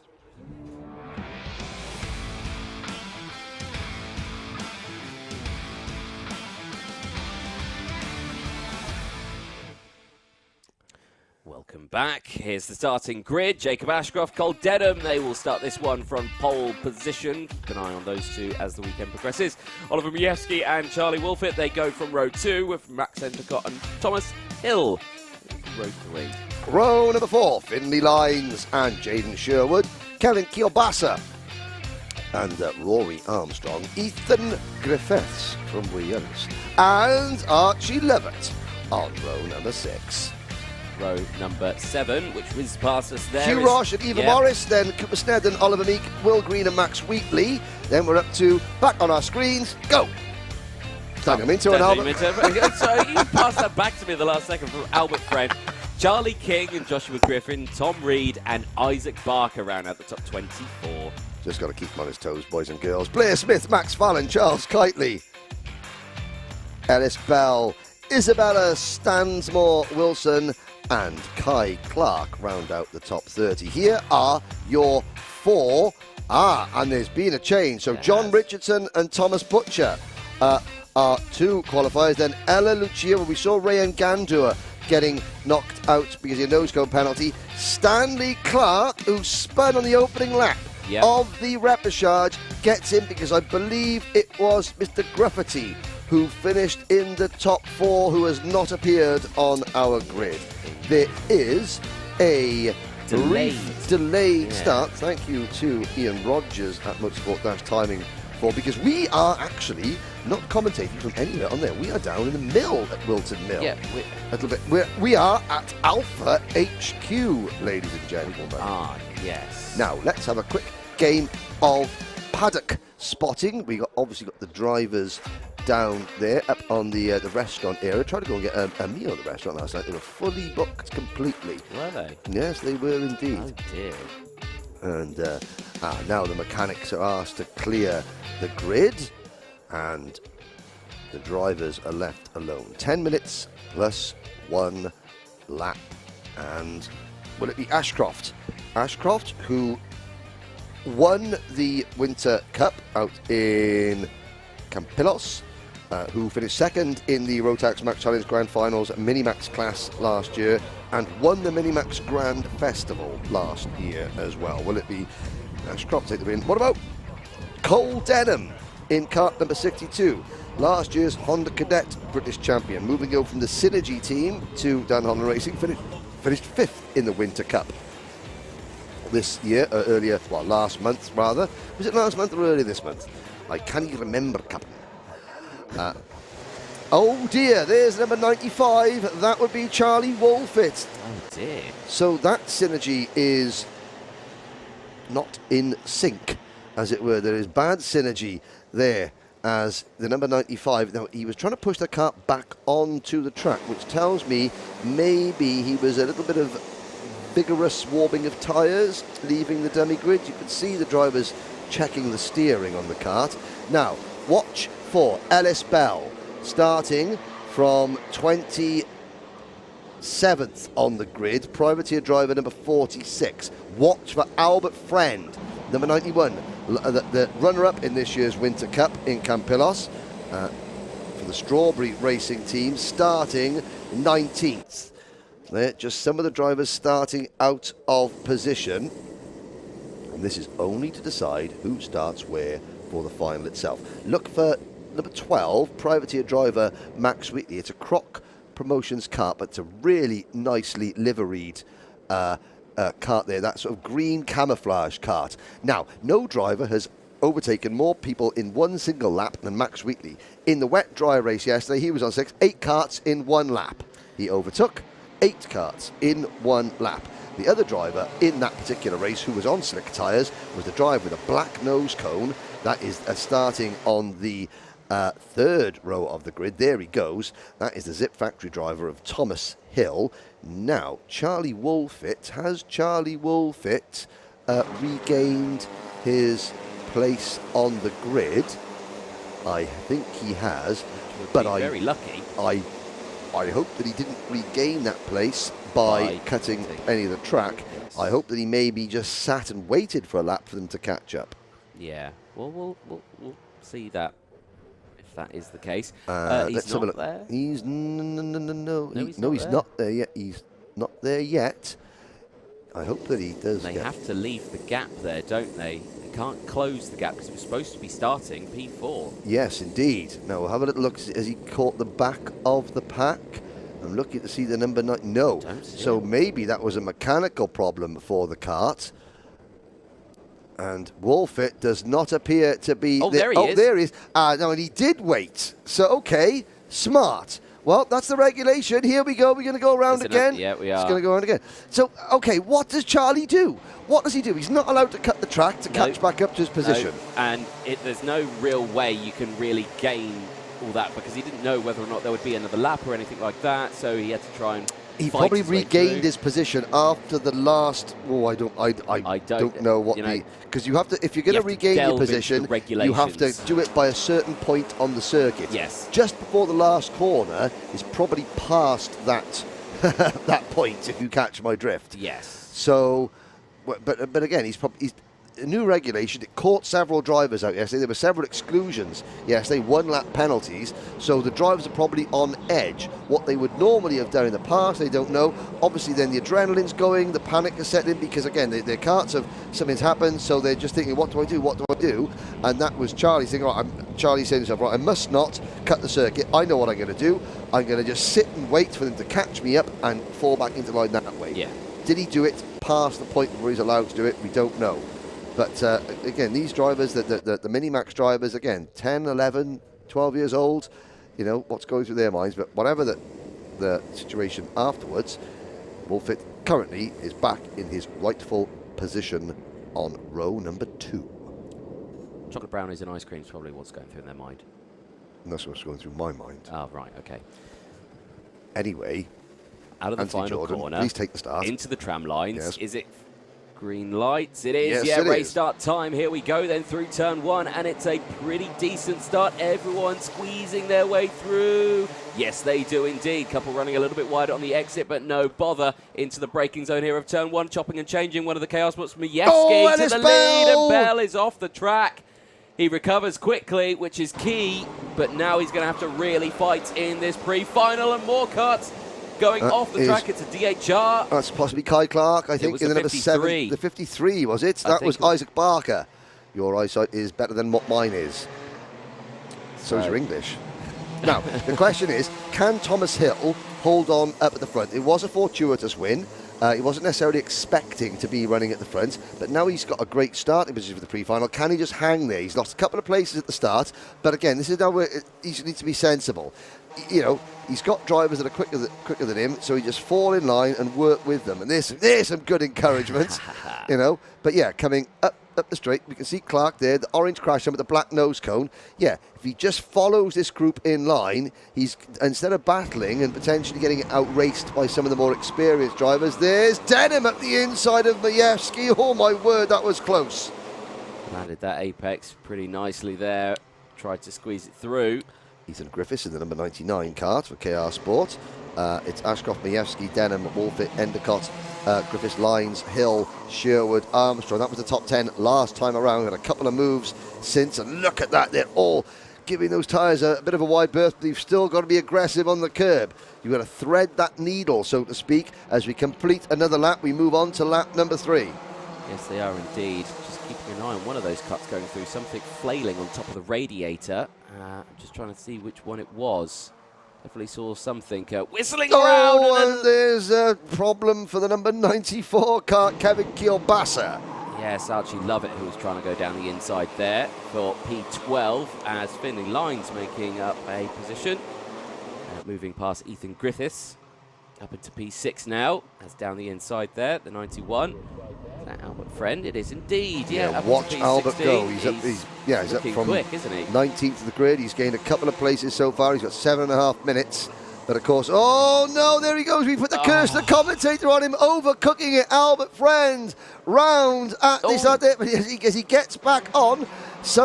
That was, I think, the Coles Racing number 74 of Charlie King was on the outside, and he now loses the position. Back up at the front, it is Dan Holland Racing 1-2, Jacob Ashcroft and Cole Denham. Then it's KR Sport with Olomievsky third, Synergy Factory Team with Charlie Wolfit fourth, Argenti Motorsport fifth, then 59s for Dan Holland Racing in sixth, followed by Thomas Hill in seventh, and there's Denham, and yeah, you can see there's something just hanging loose a little bit off that number 62 cup. Yes, I think it's just the little sort of like overflow bottle that should be sort of attached and is sort of flailing merrily in the breeze. Oh, yeah, no. Yeah.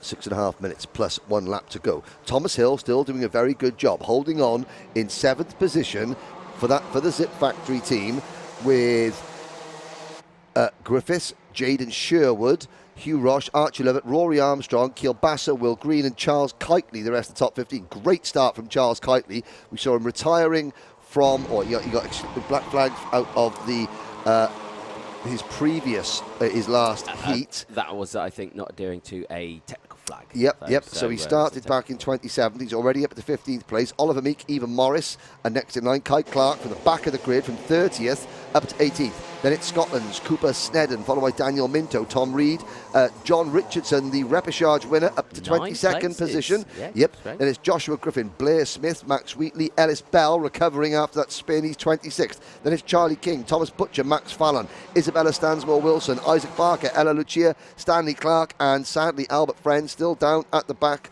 of the field. 43 drivers. Start this, we've got 34.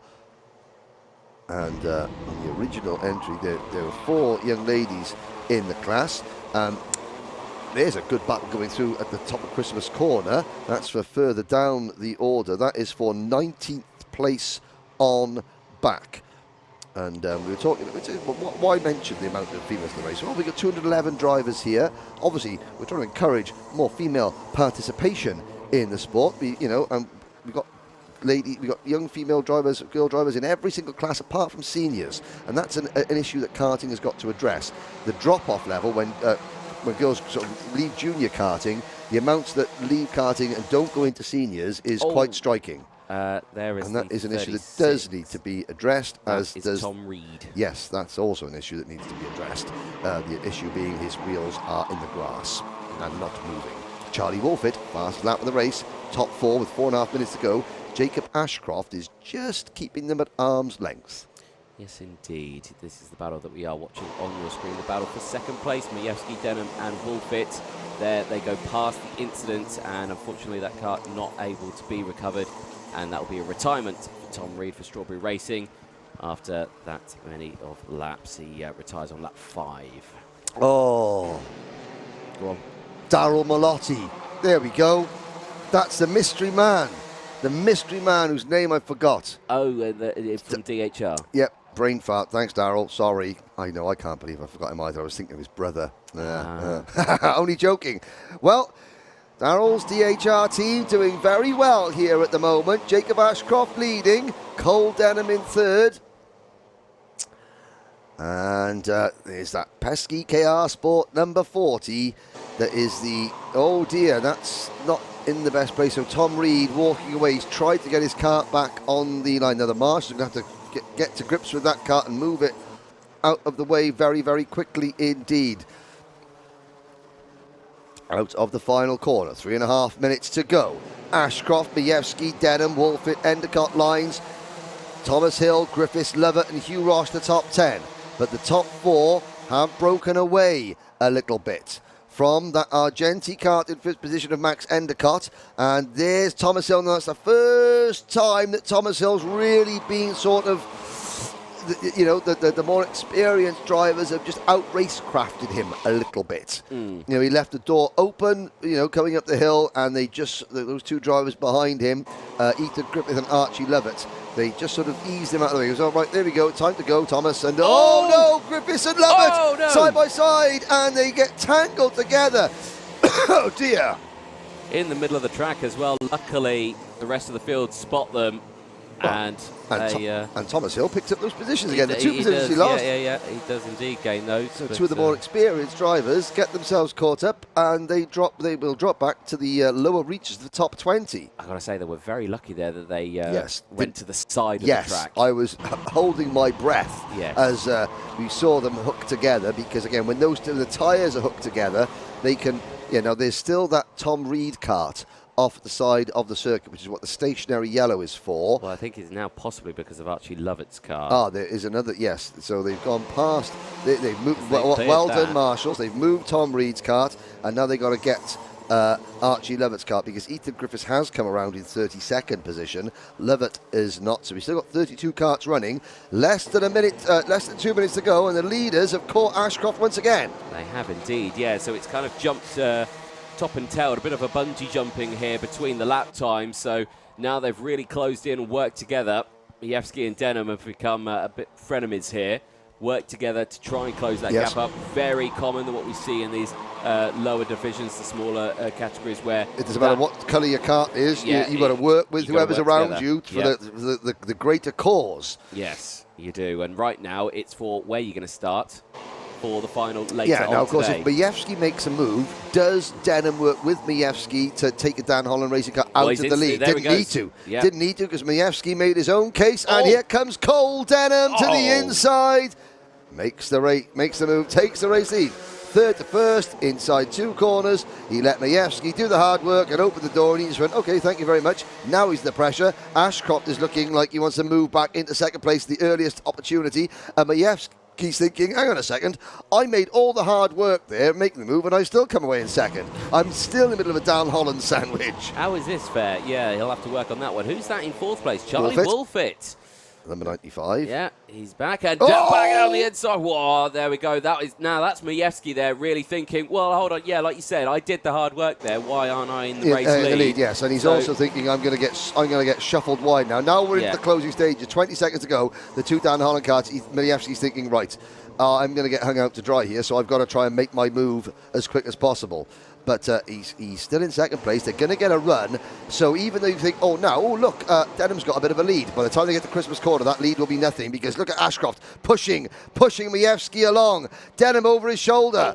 And Denham on the anchor. Now watch the 4th place driver, Wolfett. Wolfett's going to get a great run down the hill into Ashby's. Can he make the move? With this scrapping as well, keeping on the 2 behind us. Back down the inside, looking there was Majewski, not able to get it done. Big look over the shoulder there for Denham. But like I was saying, you've got to keep an eye on Finley Lines and Max Endicott. They could also get in this scrap if they start closing this battle up too much. Out of the Osiers corner, down into the boot section for, I think, the penultimate time. I don't think we're on the last lap just yet. It'll be last lap next time around. It will be, yeah. There's Finley Lines, that bright yellow, luminous yellow and green crash helmet. And Endicott, they are 3 seconds behind this battle. Now we're on the last lap.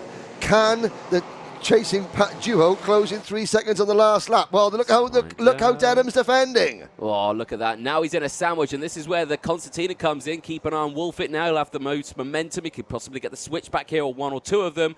Not able to get it done, and that's what makes that section of track tricky. As sideways under braking, Denham really having to hit the anchors there as they go into the Ashby hairpin. And Majewski is trying everything he can, and he looks to go for the inside move here into Osiers. He can't get it done, as now side by side Wolfett is going through with Ashcroft. So now Ashcroft is under pressure here massively, not able to get it done, and Ashcroft has dropped down into P4 now.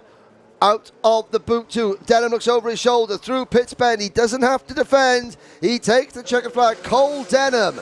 Last year, he was perfect at putting himself in a winning position when it mattered most. Did he lead every lap in Honda? No.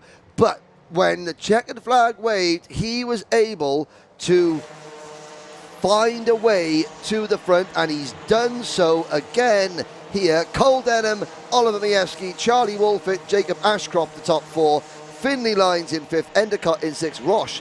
Thomas Hill, well done Thomas Hill. He's maintained a position at the front for the Zip team, 8th place, with Oliver Meek and Charles Kitely rounding out the top 10. Jaden Sherwood, Will Green, Rory Armstrong, Kai Clark, Kevin Kielbasa, Eva Morris, Blair Smith, Albert Friend. Well, he started 19th, he'll start and finished 18th for Albert Friend. He's still got a lot of work to do. Without that spin, I would hazard a guess that Albert Friend would have been certainly battling with Hugh Ross, Thomas Hill for 7th place on back. There's the drivers taking plaudits from some of the spectators, the team members of the paddock that line the entrance to the pit lane here. Sadly, we saw Daniel Minto out of the race there at the end. We saw Ethan Griffiths and Archie Lovett both go out, and we also saw Tom Reed retire. So 30 karts finished in 30th place. Stanley Clark, Max Wheatley dropped back to 29th. Thomas Butcher, Ella Lucia, Isabella Stansmore Wilson, Max Fallon also finishing down the order. Here are your top 14 finishers. For those of you watching on the live stream, we're going to be having the paddock show coming up very shortly. Yesterday's paddock show, that'll be broadcast during the lunch break. If you are here at the circuit, we've got the presentation for the Wera Cup to take place, and we'll be back very shortly as we leave you with the top 14 finishers there. We'll run through the rest of the finishing orders. That is the pre-finals. Anthony Jordan, we have got 4 races to go this afternoon, 4 finals, 4 opportunities to decide the 4 drivers that will become the 2023 British Open champions in the Rotax classes. Yes, indeed. Stay tuned for that one. They will be kick-starting after the lunch break, which is due to end at 2:15. The first one starting at 2:15, it will be Micromax, Junior Max, Senior Max, then Mini Max 950 to end the day. We'll leave you with an ad break. It's then the paddock show. Stay tuned. We'll be back later on today.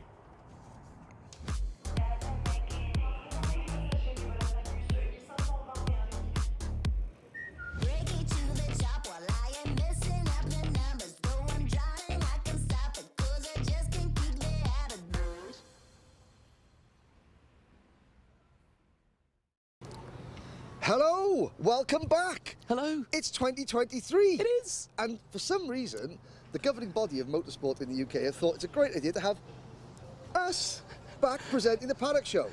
Welcome to Whilton Mill. It is the 2023 Rotax Motorsport UK O Plate, the British Open Championship.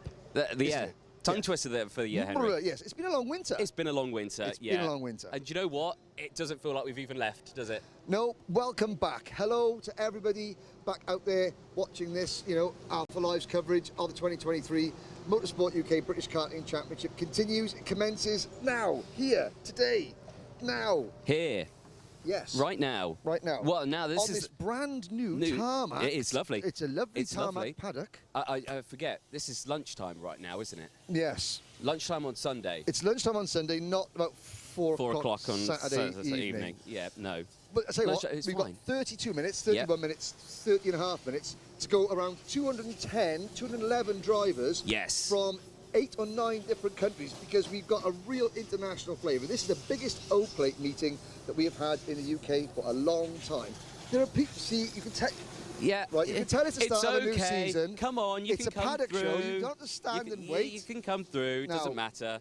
Someone's had a less than stellar heat. Yes. By the looks of it. Yeah, it's much mud on the wagon. Much mud on the wagon. But right. Let's go and talk some drivers. Let's do. Lead the way, Henry. Right. Well, first things first.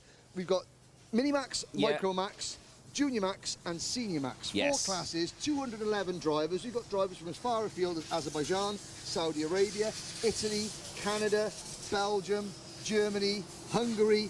A real international flavour. Some of the best grids we've seen. But we want to start off with, it's all well and good having the international drivers and the huge teams. Let's start off with the bread and butter of this sport. Let's start off with one of the leading privateers in this country, young Ellis Bell. Top privateer in Honda Cadet last year. Yeah. And he's now moved up to Mini Max. Yep. And we've got 43 Mini Max drivers. We've got 30 in Micro Max, 43 in Mini Max on the new 950mm chassis. Yeah. We've got 59 seniors and, wait for it, 79 juniors. It's quite a packed field, isn't it? It's a packed field. And here's the man who you want to speak to first. He's looking a bit sheepish now. He's literally just... Ellis Bell, this young Scotsman Ellis Bell. So, let's have a look at the wagon first of all, because today started really well for you, did it not, young man? Don't run away, don't run away. Right. Okay. 43 Minimax drivers, most of them in big teams, like the awnings you have seen behind you. You are in a somewhat more modest accommodation, and yet you qualified... second in my group. Second group, and that was 5th overall? That put me 3rd. 3rd overall. Well, there you go. Look at that, top 3 in qualifying as a privateer. Now, as you can see, ladies and gentlemen, the weather has not been ideal today. It's been dry and it's been wet. Now, qualifying went well.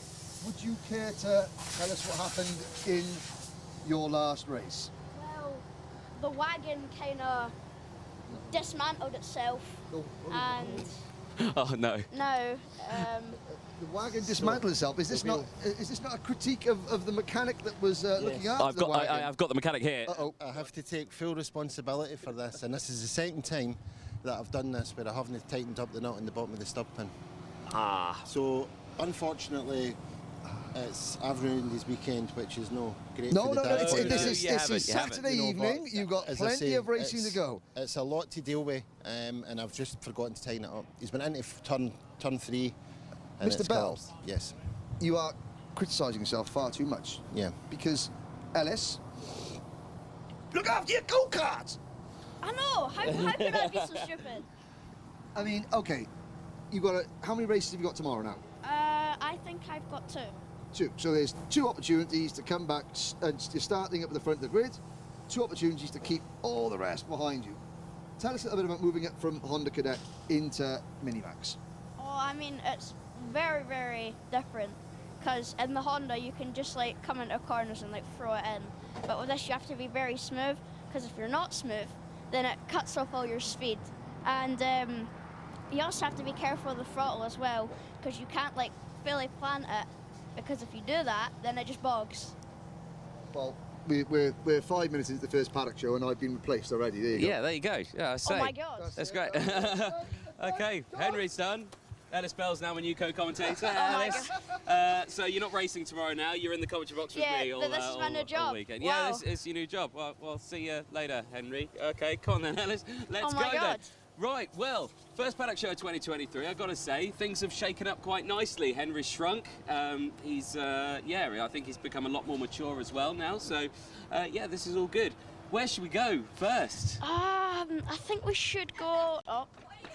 Everyone's running around. There you go. Hello, I'm a commentator now. It's my new job. What? What are you doing? He's joining me in the paddock show. Yeah, this is... Do you want to replace me? Oh, Ellis, what a ledge. Go on, then. No, I have to go to the... Oh, you have to go to something. There we go. I thought we were both going to replace. Yes, you're in the paddock show. Say hello to the world. Goodbye, paddock Mind your back. Mind your back. You're going to get run over by a car. Goodbye. Excellent. Okay, Well, then. as you can tell, it's the end of the day, really. It's Saturday, and now the most things that are really happening right now is cleaning the cart, because I have to say, mud has been the subject this Yes. weekend, hasn't it? I've been struck by a couple jet washers. You've been struck by a couple of jet washers. I think Henry Yes. needs to be struck by a jet wash once or twice as well. Hello. Mr. We've got everyone Ashcroft. here. Right, so, where are we going? Where are we going? What are we doing? How about we go see Tilly, shall we? You want to go? Right, okay, go. Fine. I'll let you interview. Go on. Where are we going? Into here? Yes. Yes. Go on. In we go.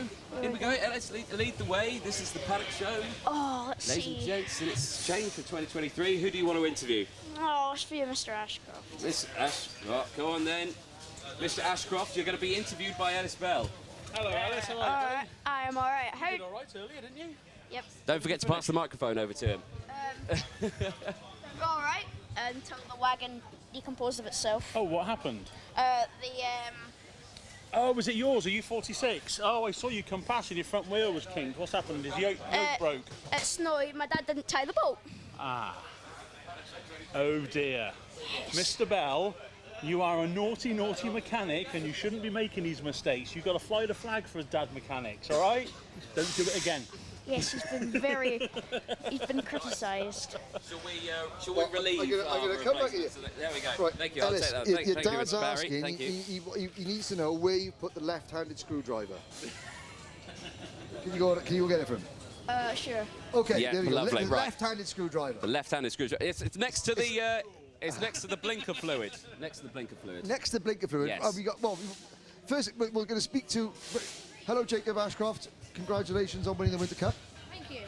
And second in that last race, but I think the lad on the zip decided to go on slick tyres and gambled, and it turned out all right. As soon as I went out and did the formation lap, I was thinking, when's he going to come past? Because I knew the track was dry. But okay, 43 of you in Minimax. You know, you've got a great start to the season. You and Albert Brent, Cole Denham was up there as well. It's going to be a great season. Yeah, I hope. Well, we can all have a good fight this year and see who can win the championship. There we go. That's Jacob Ashcroft, second in the Minimax Grand Finals last year. Excellent. There was a pooch. There was a paddock show pooch. Where's Lacey gone? Oh. Lacey's been found. First paddock show pooch of 2023. Say hello to Lacey. Now, who does Lacey belong to? Who's Lacey belong to? I'm Jack Freeman's mum. This is our dog. So this is Lacey Freeman. Jack, Jack's having had a great day looking at his phone over there, looking thoroughly impressed by it all. Hi, Jack.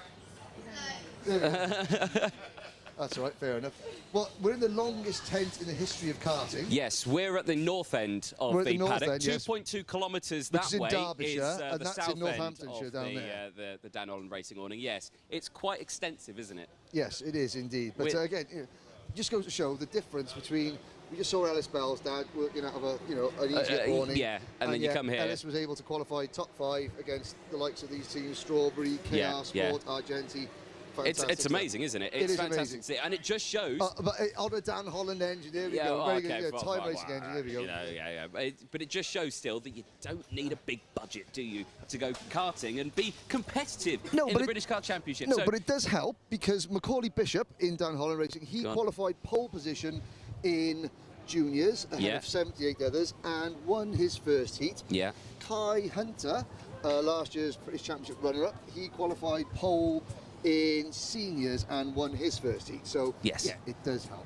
Yes, it is good. But look at this. Everyone's got new awnings as well. Julie Motorsport, huge awning. Yeah, big one. Strawberry, they've got a big one. If you can hear engines in the background, they're still racing. It's the last race of the day. It's the last senior race of the day. Yes, so which you'll be able to find out what happened on the live timing, courtesy of motorsport-timing.co.uk. Yes. Speaking of the technology, when you you already have noticed. You've already have noticed by now, yes. However, Alpha Live have got some fantastic. It's mum o'clock, wine o'clock. The wine o'clock. Actually, a very important journalistic question, young lady. Young lady, come back and see me. So we have a new team in the paddock. We have a new team. It is that's this young lady. We have a new team in the paddock, RCE. Yes. Now you tell us a little bit about this new RCE. Hi, Davino. It's okay. RCE. Explain. RCE. The basis is actually in stock cars. They've done very well in stock cars. They've produced some chassis for stock cars, and actually are doing incredibly well in karting. I am a Bambino. They've won everything, pretty much, and now moving into cadet. So yes. And who is behind RCE? Who's the team boss? RCE is Dave Richardson. So that's Richardson's chassis development, I think it is. So yeah, they're busy, keeping us all in chassis. But yeah, doing really well. So Edward Haynes, who is doing exceptionally well. My son, who's doing distinctly average. Dear. No, he's not watching this. He's doing okay. He's just moved out of Bambino, so he's doing okay. So yes, it's a great, amazing team, great chassis. Really, Thank you very much. There we go. Now we know. Now we know. Richardson Chassis. I think it's Richardson Chassis Engineering. It is. Well done. Rather than Richard, because otherwise, I mean, I'm not the smartest knife in the draw. No. But I. Come on through. Thank you very much. That's all right. The Kart, the wagon, is actually a Techno chassis. Yes, it is. Techno. No. Yes. Right, wrong side. Noise. Carry on. Carry on. Yes, well, it has been a very long day here at Saturday, but like you say, it's Sunday. It's Sunday. It's Sunday. It's nearly home time. It is nearly home time. Ooh. The first round of the championship. I mean, what can we take away? Well, it's not Well, the first round. no, It's not. It's not. It's the O Plate, isn't it? One off last time around. It was Mansell Raceway, wasn't it? Yes. So Mansell Raceway in 2022. Yep. 2021 it was held at Warden Law. Yep. 2020 was Clay Pigeon. Yep. And it was Warden Law before that Warden as well. Law the year before that as well. Yeah. But I mean, this is by far and away the biggest entry we've had. Over 200 entries. 211. So Omar Sindi is here, racing for Evolution Motorsport. Yep. He is from Saudi Arabia. In the MENA Nations Karting Cup in Oman last December, he became the first Saudi driver to get a podium in international karting in the MENA Nations Cup. We've got Kai Willards here from Belgium, racing for Craft Motorsport.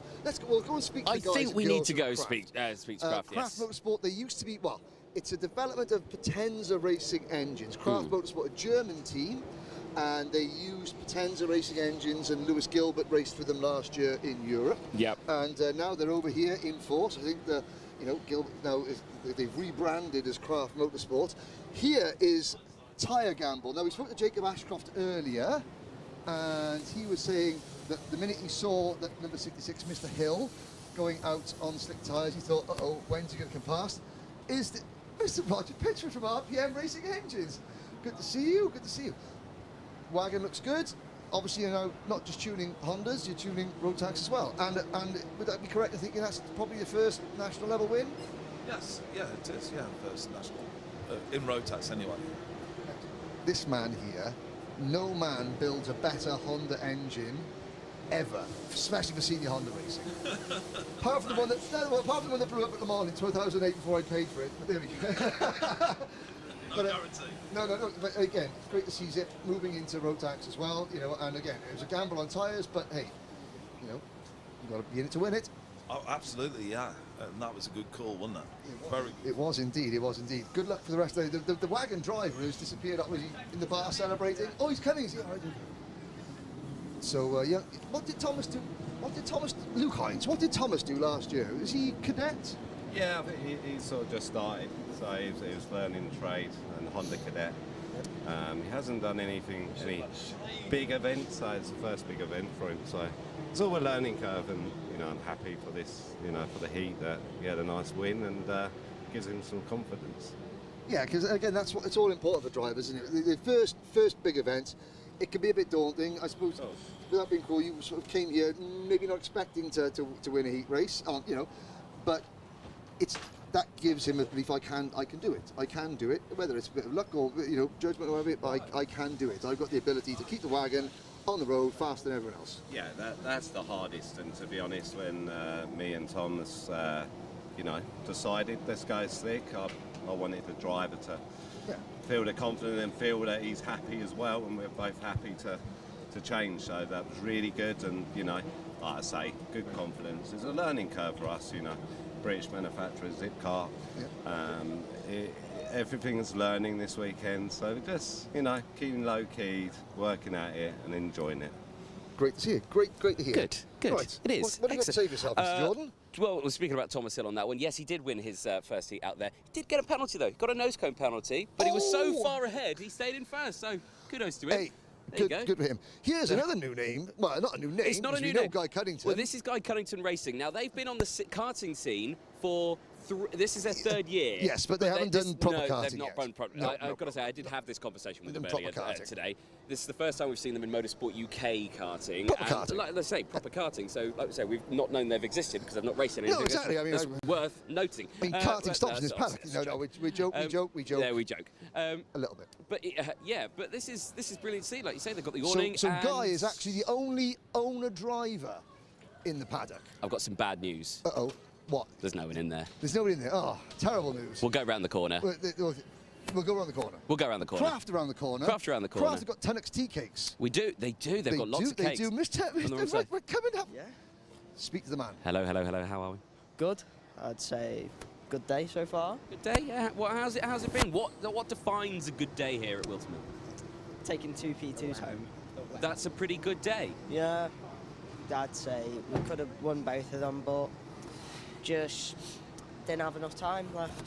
So yeah, I'd say it's a really good day. Cool. Going karting or fly fishing? Karting. Karting, lovely, and you're over. You must stow over. I've got to say, a lot of drivers this weekend are wearing sailing gear. Well, it's fishing. Yeah, it's just river fishing gear. Or karting. Yeah, we just wear it because and then we just put the top over.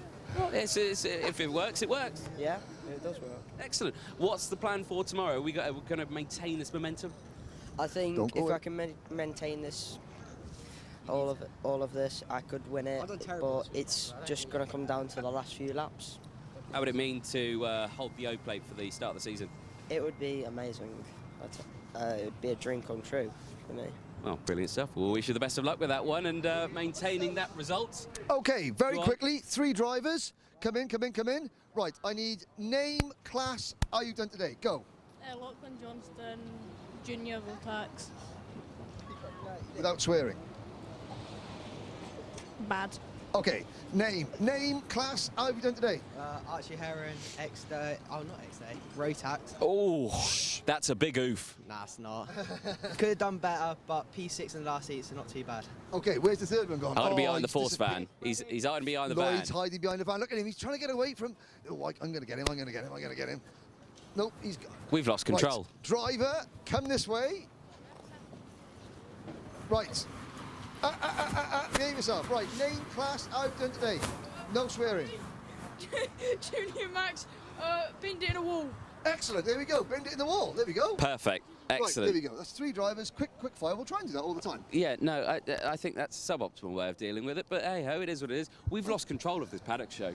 We lost control at the start because we suddenly changed. All in hand. It then came somewhat back in control. It's the start of the new season. It's the start of the new, the new year. We've got lots of new teams. We've got lots of different drivers, new teams and new drivers, old drivers in new teams, new drivers in old teams. A few people have actually said the same. Okay, here we go, ladies and gentlemen.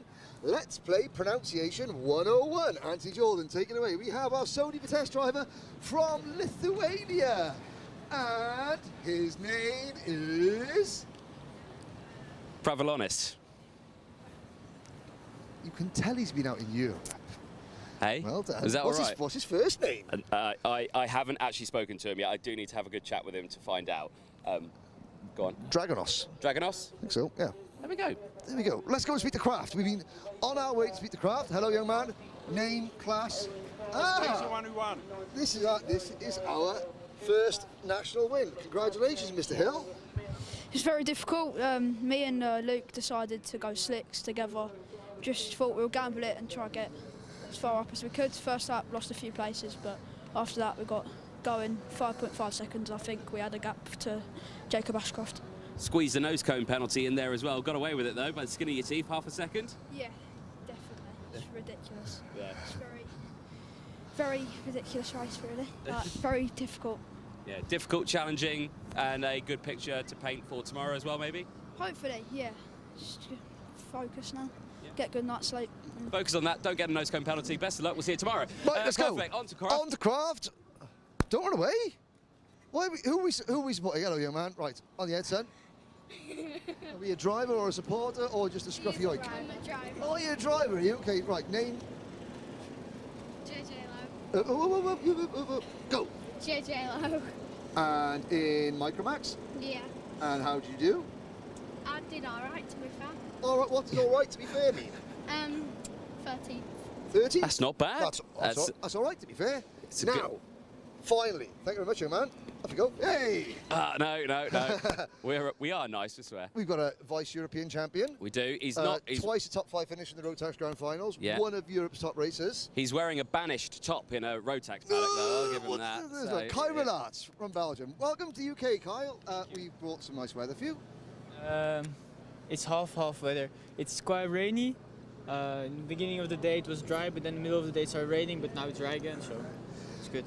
Now, you've raced against a lot of the British drivers out in Europe. You know, you've raced in the BNL, you've raced against them in the Grand Finals, European Euro Trophy, Winter Cup. What's it like racing against them on their own turf? On like a British-style circuit, it's a bit bumpy, it's up and down. Yeah, it's a big difference for sure. The driving style is really like completely different than in Europe. In Europe you need to be smooth, and here you need to be really aggressive. So it's quite hard to change that. And also the drivers here are with so many good drivers. And yeah, that makes more fun and even harder, and that's what we love here. Yeah. Now, believe it or not, we spoke earlier, and you were born not very far from where she was born. What do you mean, she?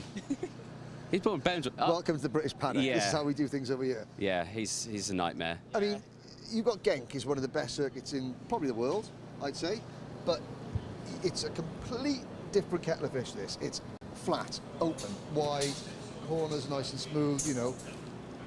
What was it, what is it like racing around here?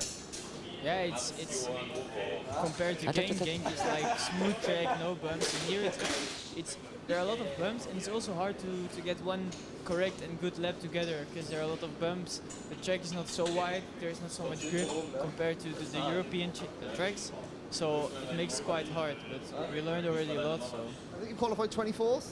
Yes, 24th, 12th in group, one heat 8, one heat 9th. But yeah, the most important is we're testing the engines for the British Championship. That's for us the most important one, the British Championships. Of course it is, right. Tell you what, come and show us. Mrs. Jordan is going to, you and Anthony can go around and introduce all the drivers. Now this is your chance to make fun of them. Go. Oh yeah. Okay, so, go. So right, we're here today with the B-final winner of the kickoff in Genk, Mats Overhoff. Yeah, hi. Hi. The one person that a camera will now hopefully focus on. It didn't focus on yesterday. When we were taking videos of you yesterday, it didn't focus on you. You didn't want to. Why is that? I don't know, maybe too ugly. I don't think so. No, not of course. So, representing representing Belgium, representing Germany? Yep. Yeah, perfect. So, what's it like to race against Kia here? Yeah, it was quite fun, but in Genk it's no chance to race against him because he's so fast in Genk, so it's hard to race against him. He's pretty good, clever racing, so. How have you find it here at Whilton Mill, though? At Whilton Mill? Yeah. It was pretty nice. At first it was too bumpy for me, and I thought, oh no, track. But now when you know it a bit, it's pretty great. We'll have to beat that out in the paddock show on that one. Sorry, but yes, you know, it is a bumpy circuit. A lot of drivers do say that, but it's your first time here as well, isn't it? Yeah, it's the first time. So if you could rate it out of 10, be kind. You know, a lot of British drivers here, they like this circuit. What would you rate it as? Yeah, then we'd say 11. 11. There we go. Good answer on that one. How's the day been so far? Yeah, the speed looks good. Had a bit bad races. Some collisions, got sent off 4 times in the last heat, but still managed to get a few positions, so we will see. Excellent. Well, I thought it was Kai who was going to stand there, but it's not. No, it's you. He's changed. He's not a race worker card. He's changed back. I've just been given the Hungarian version that I don't want to speak from Zsombor Kovacs. Welcome to the UK, Zsombor. Now, yes, of course, guys. Hello, welcome to Whilton Mill. Yeah, hi, all good, everything good. Just finished the last heat at P8, I think, from P13 and fastest lap, so getting there. You know, the kart's come back relatively clean as well. I was going to say, say, in today's conditions, that's actually quite a good result. Yeah, it's to be honest, I was thinking that the racing will be a lot harder and more of a, not like a Europe style, but actually this time is quite close. Until now, we will see tomorrow. For sure it will be different for the pre-final, final, but for now it's quite alright. Excellent stuff. We'll wish you the best of luck for tomorrow, and of course, hopefully the weather's a little bit nice for you as well. We'll see. We'll see. Excellent stuff there. We were talking about how close the racing was today. Yes. What was it, top 55? The top 55 in seniors, separated by 1 second in qualifying. Here's a man. Oh, I've never. At least. It's good. Yeah, it's very good, very good. Yeah, excellent. Help him go quicker. Yeah. Okay, good. Right, then we've got to try as many different drivers as possible. We've got 4 minutes of this paddock show to go. Well done, guys. Welcome to Thank you. You've now made your paddock show debut. Have you seen the snack table though before we leave? Now you can tell that the Gilberts are involved here. Well, nobody does hospitality like the Gilberts. I think more the open pot of Nutella that's in here. Oh dear. And I've been told that gets spread on pancakes. Team Wales absolutely fantastic. Oh right, God. I've been bullied. Bullied by Scotland? No, by my own brethren, my own fellow Welsh brethren. He's not Welsh. Luke Hughes is as Welsh. Oh, Luke Hughes is Welsh, but... Deary me. Mr Gilbert isn't. No, Mr Gilbert's Scottish.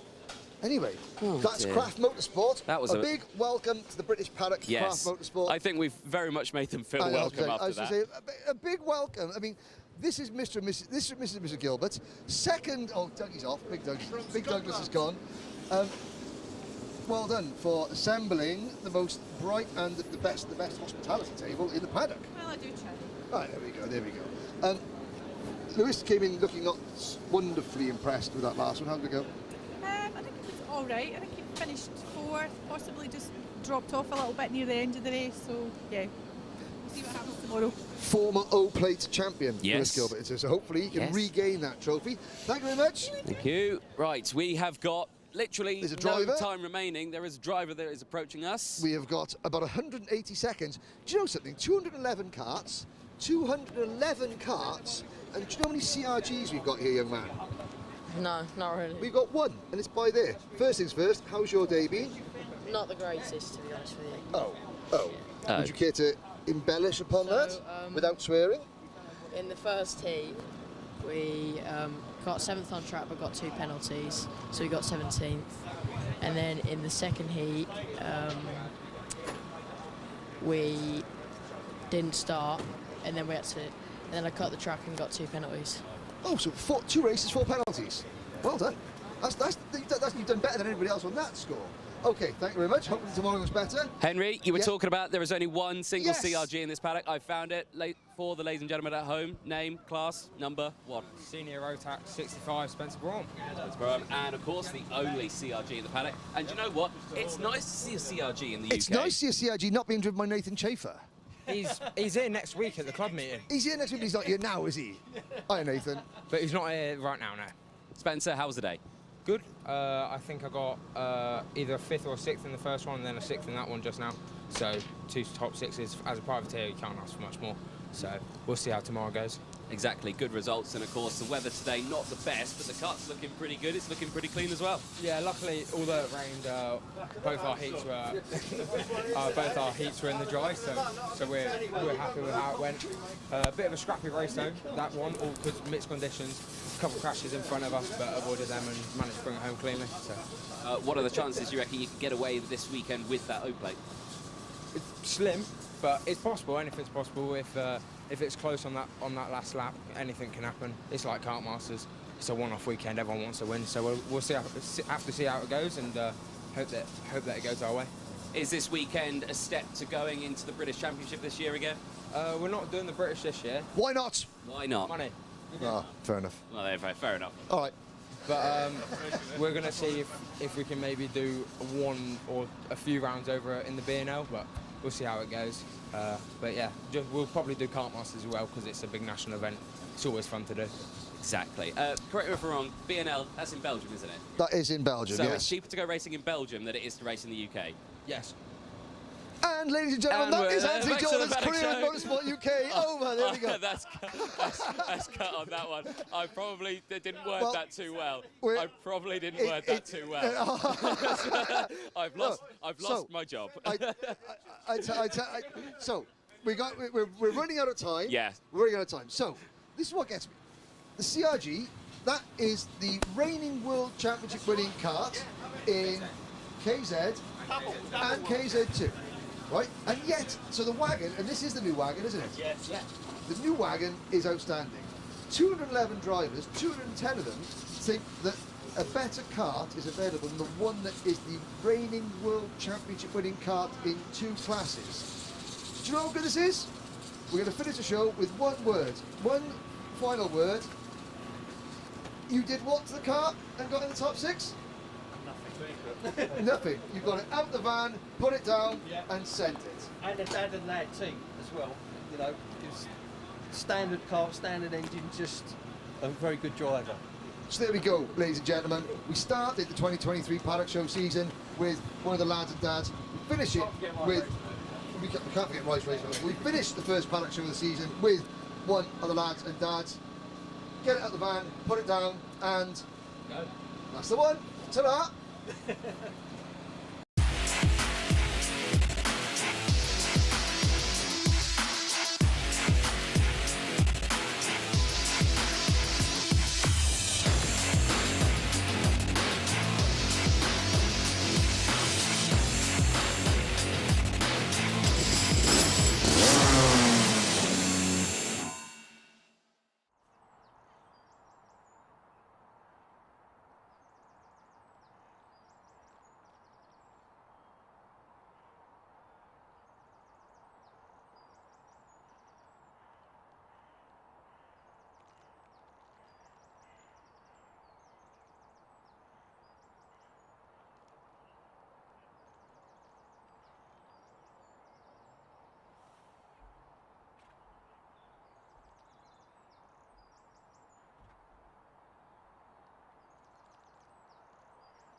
Well, welcome back, ladies and gentlemen. We hope you enjoyed the paddock show that myself and Anthony filmed yesterday.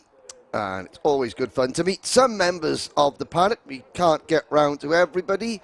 You know, we don't choose. We have one or two ideas of who we want to see at the start of the show, but the rest of it is run pretty organically or chaotically, whichever way you want to look at it. But I mean, yeah, we try and fit as many drivers in as possible. We do a paddock show at every single round of the Motorsport UK Wera Tours British Kart Championship. We have 4 races remaining, ladies and gentlemen. 1 race for each of our classes, starting with Micromax. That will be race 24. Then we have Junior Rotax, Senior Rotax, and the last race of the day will be Minimax. These next 4 races will decide who takes the honour of running with the 0 plate for the remainder of the 2023 season. Well, in fact, the entirety of the 2023 season. I really like, personally, running the O plate. It's a kick-off to the British Championship. The British Championship is not coming back to Whilton Mill this year. This is the only event that will be visiting the Mill this year. And it certainly is an event befitting status of a British Championship event.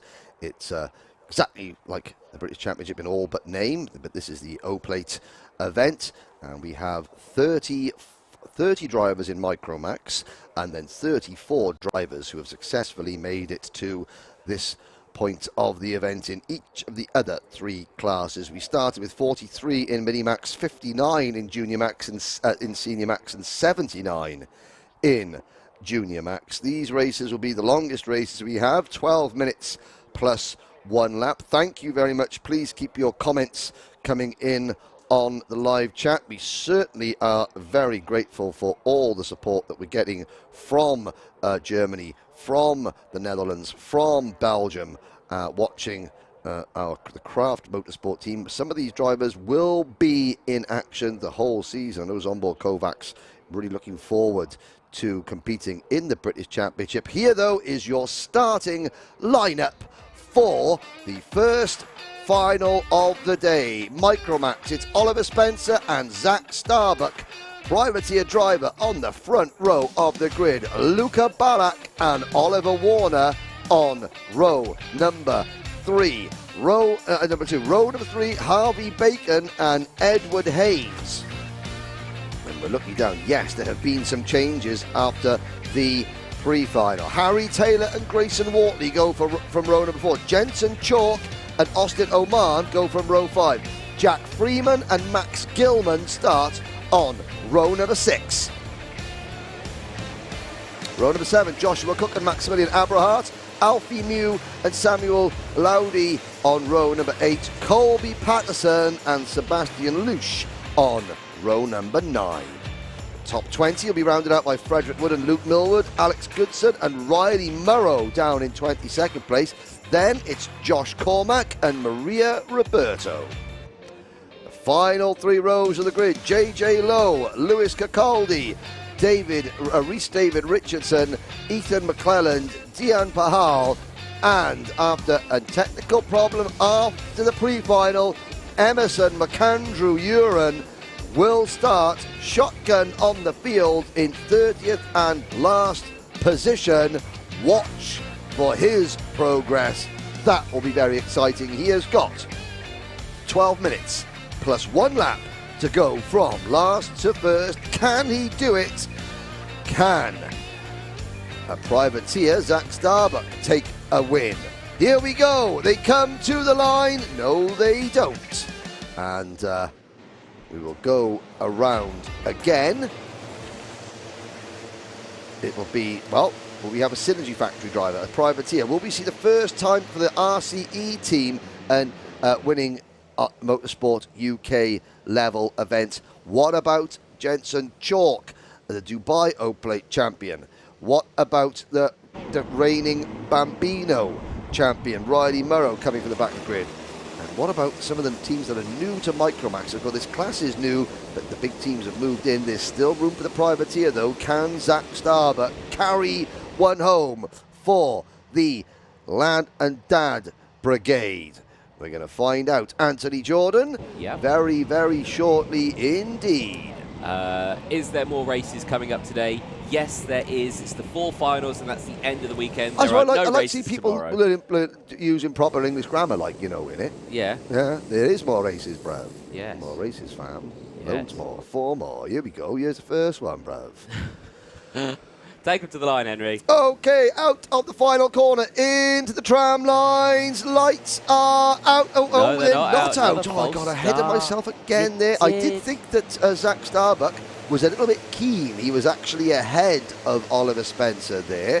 And this is the nerves are going to be jangling a little bit more, you know. And, of course, once again, Emerson McAndrew-Uren is thinking, okay, how am I going to plan my way? Because it's not unheard of for a driver to go from last to first. However, he needs to pick up half a dozen places on the first lap. Yeah. And then it's the first 2 or 3. It's 12 minutes. That's a long time for Micromax. In the first half of the race, he needs to be, you know, up approaching the top 12. And then it all depends on how the lead group is. If we've got a breakaway or we've got only maybe a 2-kart head-to-head battle, then it's done, game over. If there are 3, 4 or 5 karts all battling at the front, then yes, they'll slow each other down and he could catch them. It's unlikely, but not impossible, ladies and gentlemen, for any driver to win from the back of the grid, Micromax being the one race in question. Here we go. Let's see, for the 3rd time, out of the final corner to the line. Now the lights are out. Now we're off and racing. It's a good start from our poleman, Oliver Spencer. Luca Ballack follows his teammate into 2nd position. Zach Starbuck slips back to 3rd place. They come up the hill towards Christmas Corner and safely round. The leaders are all through now. Look, there's the number 31 kart of Emerson McAndrew-Uren. He's already picked up 4 or 5 places. But here's the danger for Emerson. 2 teammates lead the way. Will Luca Ballack push Oliver Spencer away? A little bit of contact just coming into our screens there, coming into Ashby's. Will he push his teammate away, which would make it a head-to-head fight? And it now depends on whether Zach Starbuck, Oliver Warner, Harvey Bacon, Edward Haynes can catch those 2 and drag the 2 teammates into a real scrap. Yeah, that's going to be the ultimate question in this one. We'll have to see as the race progresses because it's only just started. They cross the line and someone straight off the track. It's Edward the 43. Haynes. Oh, Edward Haynes. His exhaust come up and yeah. he's going the wrong way on the racetrack and he comes back on. Well, he's keeping his foot pinned. I don't think race control is going to be too particularly happy with that. Yes, I mean, he was forced there. But again, he'll have to come into the pits and retire, you know, because, again, look at that. It's almost like the back of the... it's almost collapsed down on itself. Oh, that exhaust has completely come off now. Whether that was caused... I mean, and he seemed to go off in a strange position as well, I have to say. He did. That was going into turn 1, wasn't it? He went off the track, then he rejoined it on this corner here. So, yep, and the wait for RCEs, their first big Motorsport UK win, that wait will go on. It will not happen in this race. There are other RCE drivers in the race, Grayson Wortley, Max Abrahart, and Reese David Richard, but they're not up at the front. Sadly, their lead driver is out of the race, and again, it's a 2-kart battle up at the front. Look at Luca Ballack pushing away his teammate Oliver Spencer. The gap is already over a second, and Emerson McAndrew is up to 16th place on lap number 3.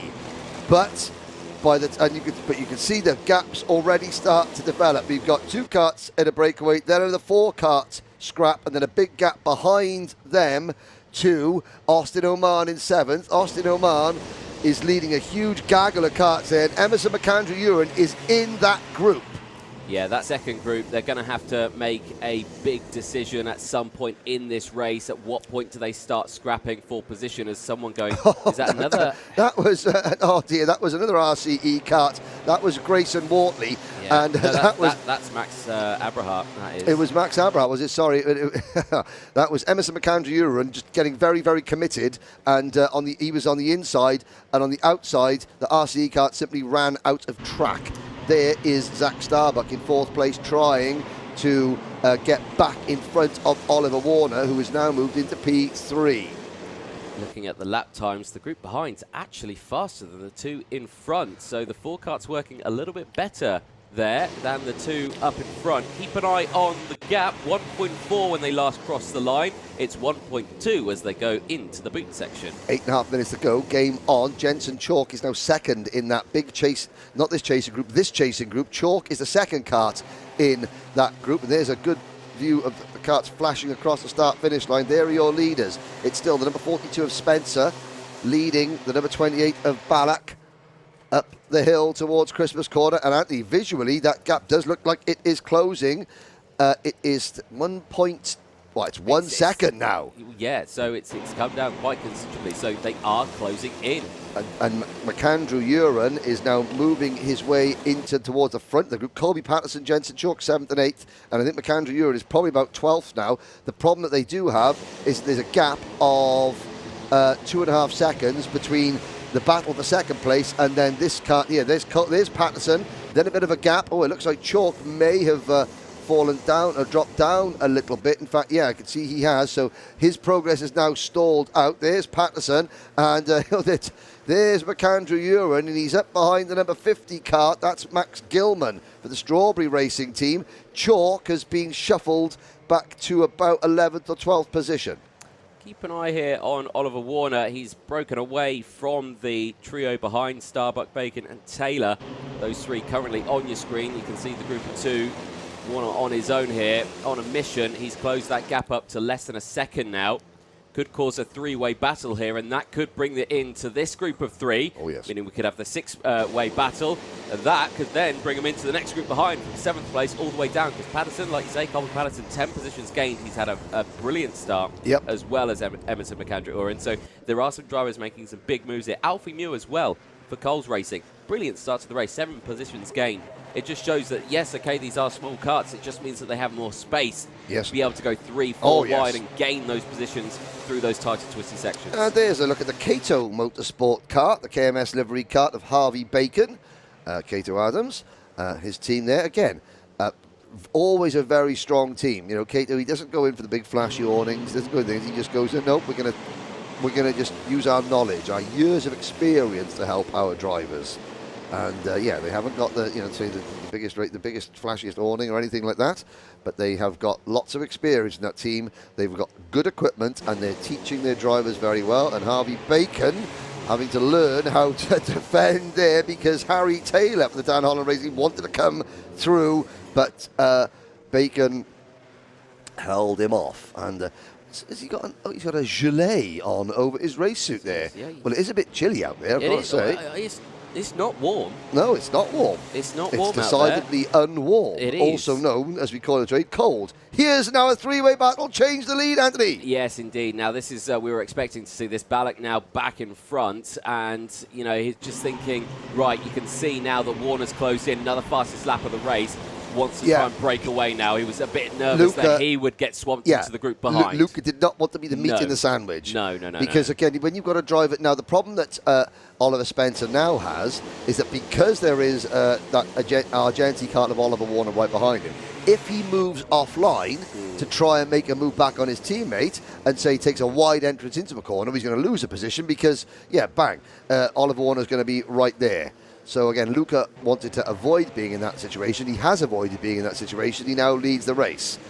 The question is, does he defend or will he pull away? No, he's not defending, but I mean, he may have to defend very shortly because his teammate is... I thought his teammate was not going to be in second position any longer, but Spencer does manage to fend off Warner. I think Warner's going to have to be smart here. I think he's going to have to work with these two to make sure that they don't fall into the group behind because they've now started scrapping. Now, Starbuck's gone up into third. Playing devil's advocate, Anthony. Yeah, it is. Does Warner want to be dragged into a bigger battle? Because, again, how do you get past 2 teammates who are working together when you're on your own without a friend? But if he does bring those drivers in, what's to say that they won't go for the move anyway? And now they've started working on it. Oh, well, there you go. 2 for 1. Well, that's how he's going to do it. Well, that's answered that. A little wide, though. Oh. That's answered that conundrum. I'm going to solve the problem by leading the race. But with 2 teammates, now you can assure yourself that Balak will try and push Spencer back into the race lead. Instantly tries it. Warner's going to have to defend, and now this is a situation where the gap, which stands at 1.8 seconds, 1.7 seconds back to third place, is going to come down, because with 3.5 minutes to go, the leader, Oliver Warner, is going to have to start defending, because he's the lone Argenti gun at the front of this lead group of 3. The 2 Synergy Factory drivers that Hansinger say, we're working together, and Warner's going to have to be on his toes here. Bacon, Starbuck, Taylor are next. They've got then a 2-second gap back to Patterson in 7th, another 2-second gap back to Freeman in 8th, McAndrew Uren from 30th to 9th, Cook is 10th, then Mew, Chalk, Gilman, Oman, Wortley, Edward Haynes still in the race in 16th position.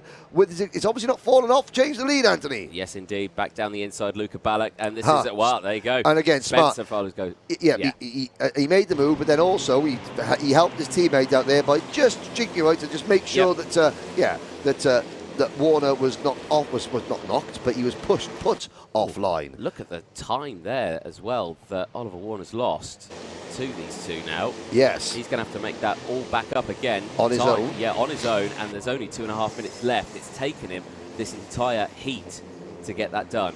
Yeah, and he's got to get a slipstream. I think he's going to... So if you look at Warner now, 10 kart length lead. Now they're flat on the gas all the way around up to in these Micromax karts, all the way around up to the top of the hill. And the slipstream effect, the draft, the airflow, which is the vacuum that Warner is being sucked into, as mean he's right back there. There's Starbuck, back to the inside of the KMS kart of Bacon.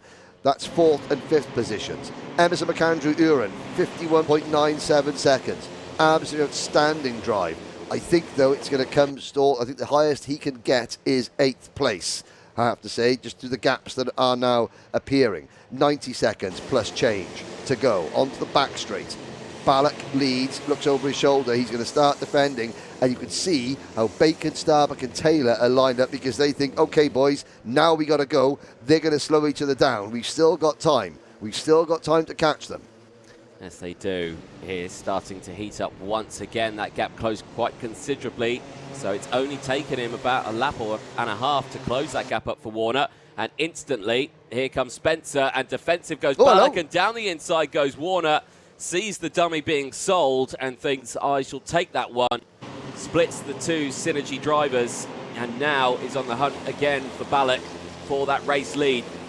The gap's opened up a little bit now between the 2 of them, but they'll have to close it. The gap's slowly creeping down, and time is very quickly running out. Starbuck behind, though, is not able to close in on these 3 in front. This could be a 3-way battle to the end. Well, has the podium been decided? But possibly. But we don't know in which order. Luca Ballack, kart number 28, leads from, Oliver Warner and his teammate Oliver Spencer. Ballack there, proudly carrying the Serbian flag, and it's no longer. The Serbian flag is back to 3rd place. Well, I'm not sure what happened there. Was it a racing line, or was he assisted slightly? I didn't see it. I was looking at my timing screen, but all I saw was Ballack going wide through turn 1. Unsure of how it happened. So, interesting development. Warner now leads from Spencer, and Spencer's lost his teammate. And they're going to get the last lap board next time around. Yeah. It's Argenti versus Synergy up at the front. Ballack versus... Warner versus Spencer. The 2 Olivers. Oliver's Army at the front. There's another musical reference that will go beyond nearly everybody. Elvis Costello and all that. Out of Crook. Through Oblivion. This is the final lap. Up the hill towards Christmas Corner. Spencer. Warner defends. Spencer attacks. Now through Inkermans. Ballack is 10 kart lengths back. That gap is going to shrink as the leaders defend. Ballack is now 5 kart lengths back.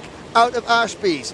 It's going to be a crossover move, and there's the move. Spencer makes the move, and here comes Ballack back into P2. Warner gets shuffled wide. Can Luca Ballack now steal one with 3 corners to go? Oliver Spencer, number 42, into the boot. He gets a little bit sideways. I don't think Ballack is close enough. No, he is not. And the first ever Motorsport UK British Open champion in Micromax is Oliver Spencer. And it's a 1-2 finish for the Synergy Factory team. And again, the boys at Synergy and Mike Spencer, who runs that team. Again, you see Mike Spencer's been in the newspapers lately. He's one of Lewis Hamilton's biggest rivals back in karting, and often had the upper hand over Lewis. But he has masterminded a 1-2 finish for the Synergy Factory team. It's Spencer, it's Ballack, it's Warner, your top three provisionally. It's Synergy, Argenti. Zach Starbuck finishes fourth as the leading privateer in the field. Well done, Zach. Of all the privateers, only Zach and Austin Oman finished in the top 15 of the privateers. Now we'll have a look. There is the number 42 of Spencer. He goes past the nose cone check. There's Luca Ballack. He gets a nose cone check. He doesn't look very happy. I'm thinking he may have been assisted in that incident with 2 laps ago where he ran very, very wide, suddenly going to the first corner. The next step is you go over the weighing bridge. So to make sure that every driver in the kart is up to the minimum, the regulated minimum weight.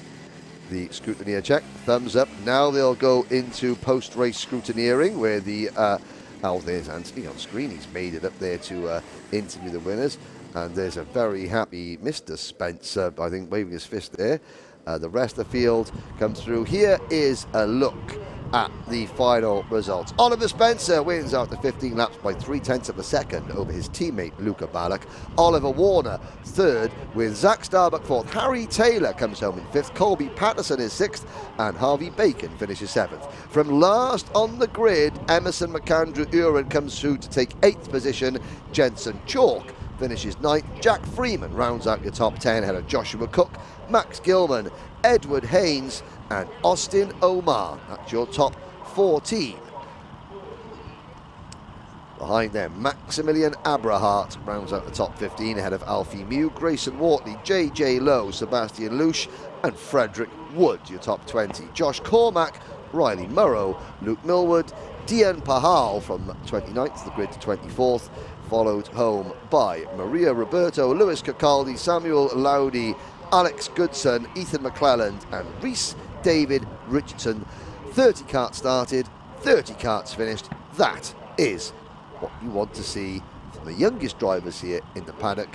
Whether they win or loss, they get their full last race in and they can head back and think about what they did this weekend on the way to school tomorrow morning. Primary school, that is, because these drivers 8, 9, 10 years of age. Thanks, Henry. Well, a dramatic end to the Micro Max final, and Spencer takes it across the line by nearly half a second, 0.3 of a second. Oliver, well, what happened on that final lap? Because I missed it, but I was making my way up here. Talk us through that final lap. So Ollie took the lead and Luca got the switch back, and I just done both of them in Christmas and it come out with the win. It's great to win. A brilliant result. You then end this weekend with the O Plate. You were able to run that now for the entire season. Is that going to stay on the kart? You're going to run that one, or are you going to stick with the number? Nah, run with the O Plate.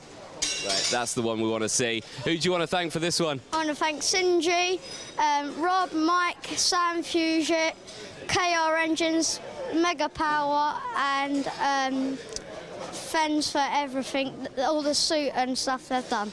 Thank you. Well, brilliant stuff. Oliver Spencer there coming away, O-Plate champion of 2023. Fantastic to see. Let's see if we can chat to Mr. Luca Ballack. I don't know where he's gone. He's gone, apparently, and I think, understandably, I think third place man there is a little bit upset. We might leave him to be consoled by his mechanic. I might see if he wants to. Do you want to have a chat? Yeah?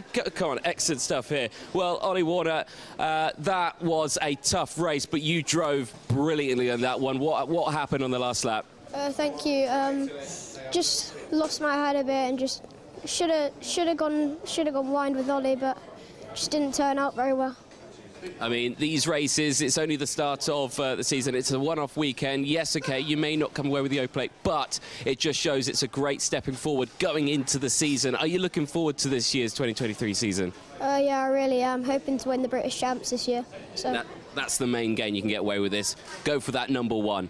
Yeah, That's what we want to see. Well, congratulations, Ollie. Won a 3rd place in that one. Enjoy the podium a bit later on, and congratulations. Thank you. Excellent stuff there, Ollie Warner there. Luca Ballack finishing in 2nd, and of course, Oliver Spencer finishing that one for the race win and taking home that O Plate for 2023 for the Rotax Open Championship. Henry, there are 3 more finals to go. We'll head back to you for the rest of them.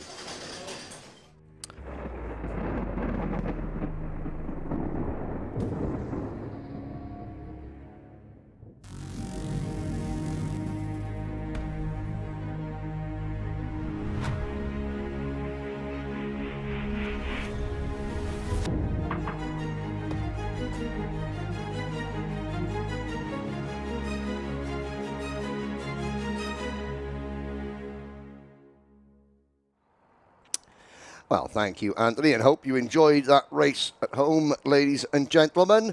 The next race up, Junior Rotax. 79 drivers entered, 34 have made it to this point, and they're going to be led away by the defending O-Plate winner, Ethan Jeff Hall. Ethan Jeff Hall, last year's European Junior Rotax champion, 2nd in the Rotax Grand Finals in the junior class, came 3rd as a senior in the Winter Cup. Why is he allowed to be a senior? Well, there are slightly different age regulations in the UK than are in Europe, so Ethan is still young enough to be classified as a junior, but he is too old to be a junior, so he has to race as a senior in Europe and around the rest of the world. He's the 2021 Minimax British champion.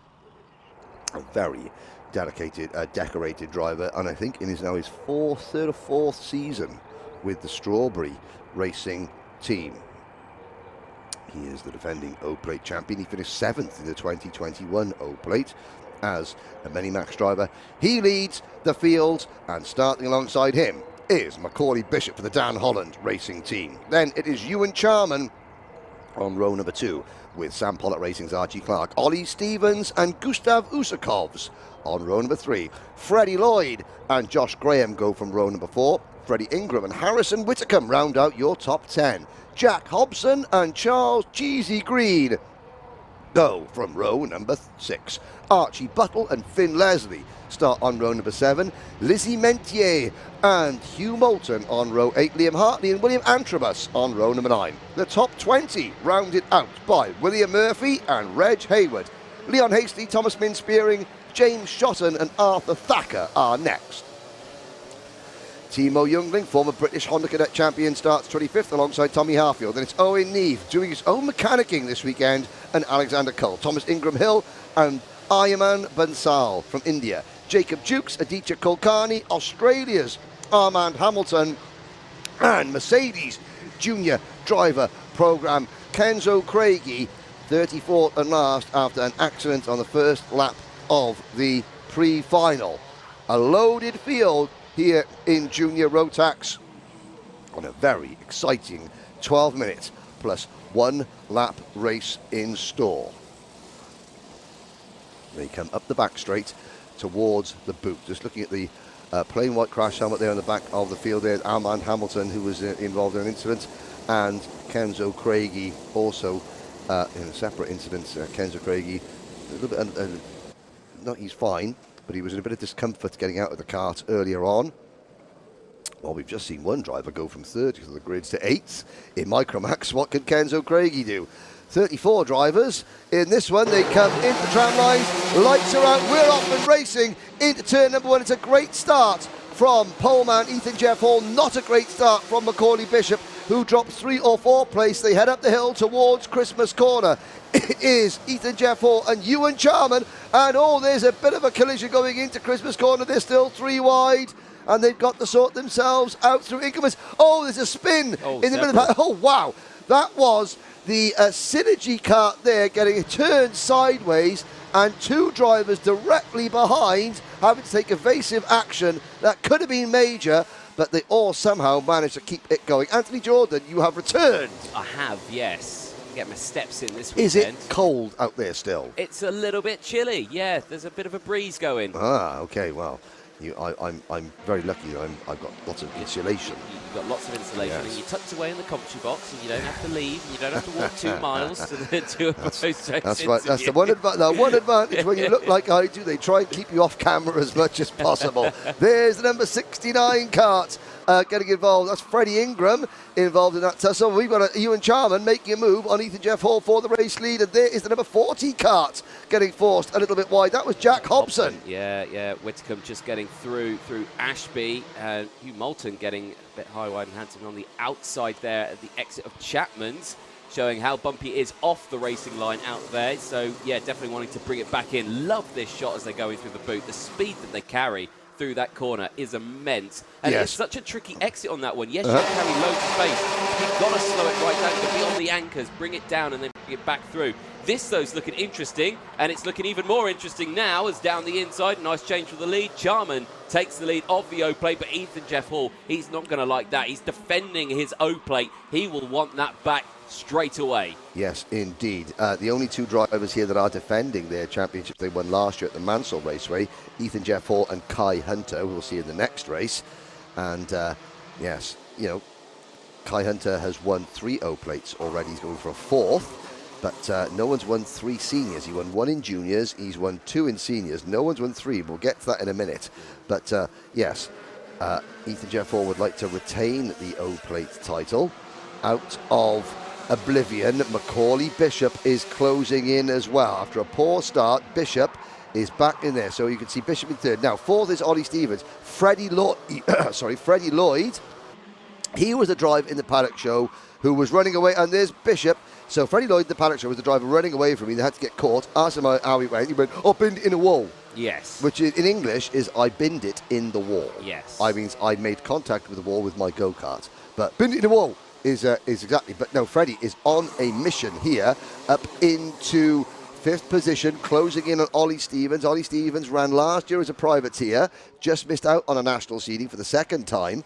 He's 4 years as a junior driver. He moved very, very, very young, and this will be his last year as a junior. And here comes a change the lead. It's Macaulay Bishop. Yeah, Dan Holland racing 68 Kart in the lead. Yeah, not wasting any time there, getting through the order, closing back up, retaking the lead. Nothing that Charman or Jeff Hall could have really done about that one. He's just had the waft through the corners, able to get it done. And yeah, now retaking the lead on this one, which is brilliant to see. But can he maintain it? Because Charman, we knew he could do it earlier. He did it earlier in the day, didn't he? Yep. So we'll just have to see how he does. Now, a little look back there as we watch the battle unfold for the lead.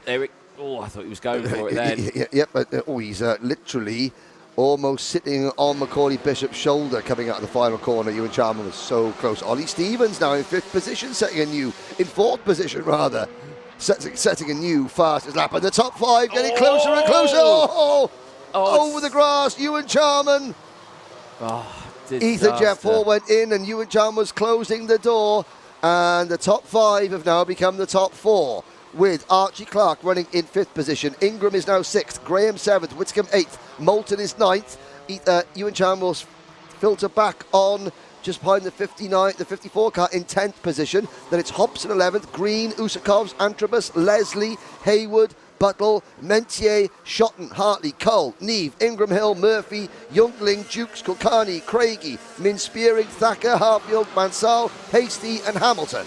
It's all going to be down now if Ethan Jeff Hall can match the pace of the driver in front, Macaulay Bishop. The gap half a second. The last lap across the line was 2/10 faster from Bishop alone in that last lap.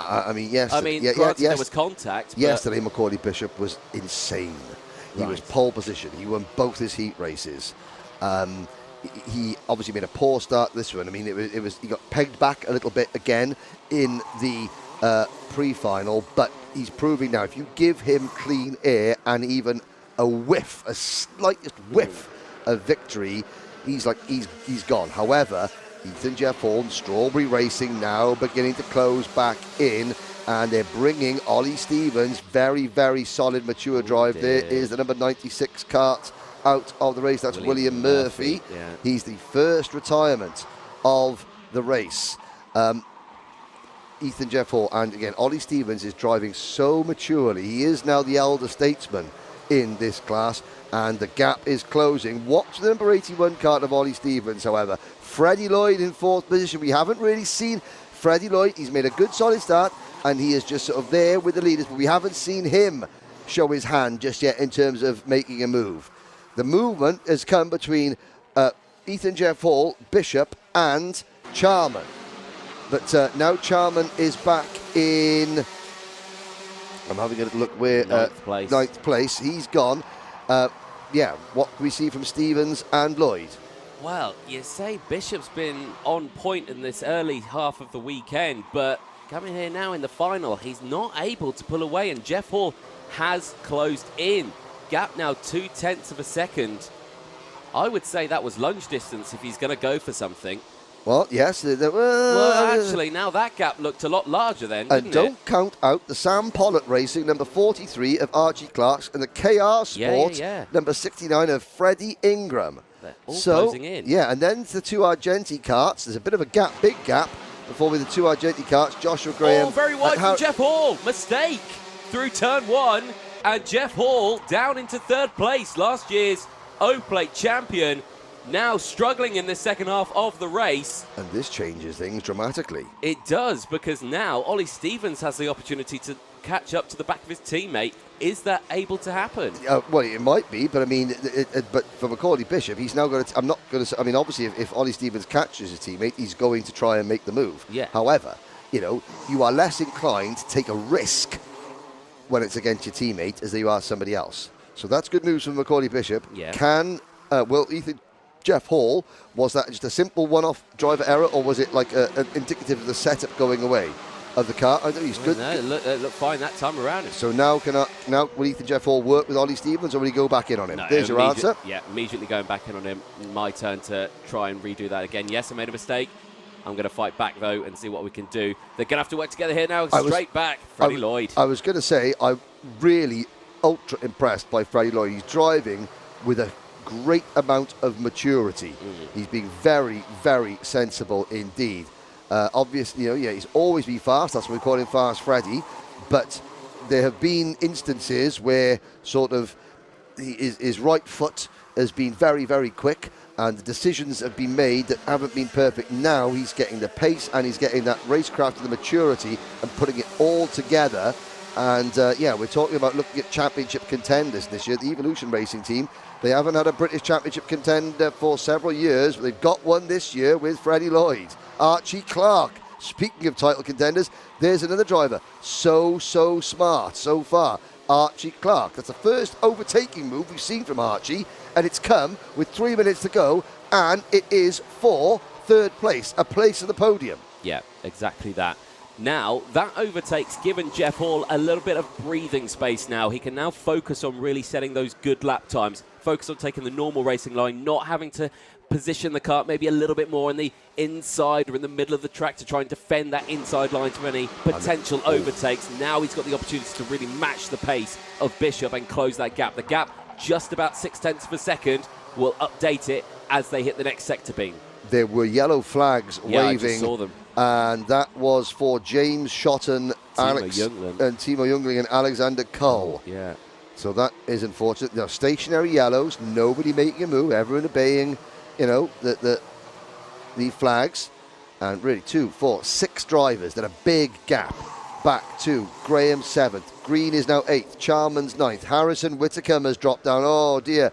Hobson and Whitacombe have both dropped down the order. They were battling for 9th and 10th, and they are now back to 15th and 16th. Big shout out to Owen Neve. Owen Neve up into 17th position. The only junior driver mechanic in for himself this weekend. And there's a move from Freddie Lloyd up in the 3rd position at Christmas Corner, but it's cost them all momentum.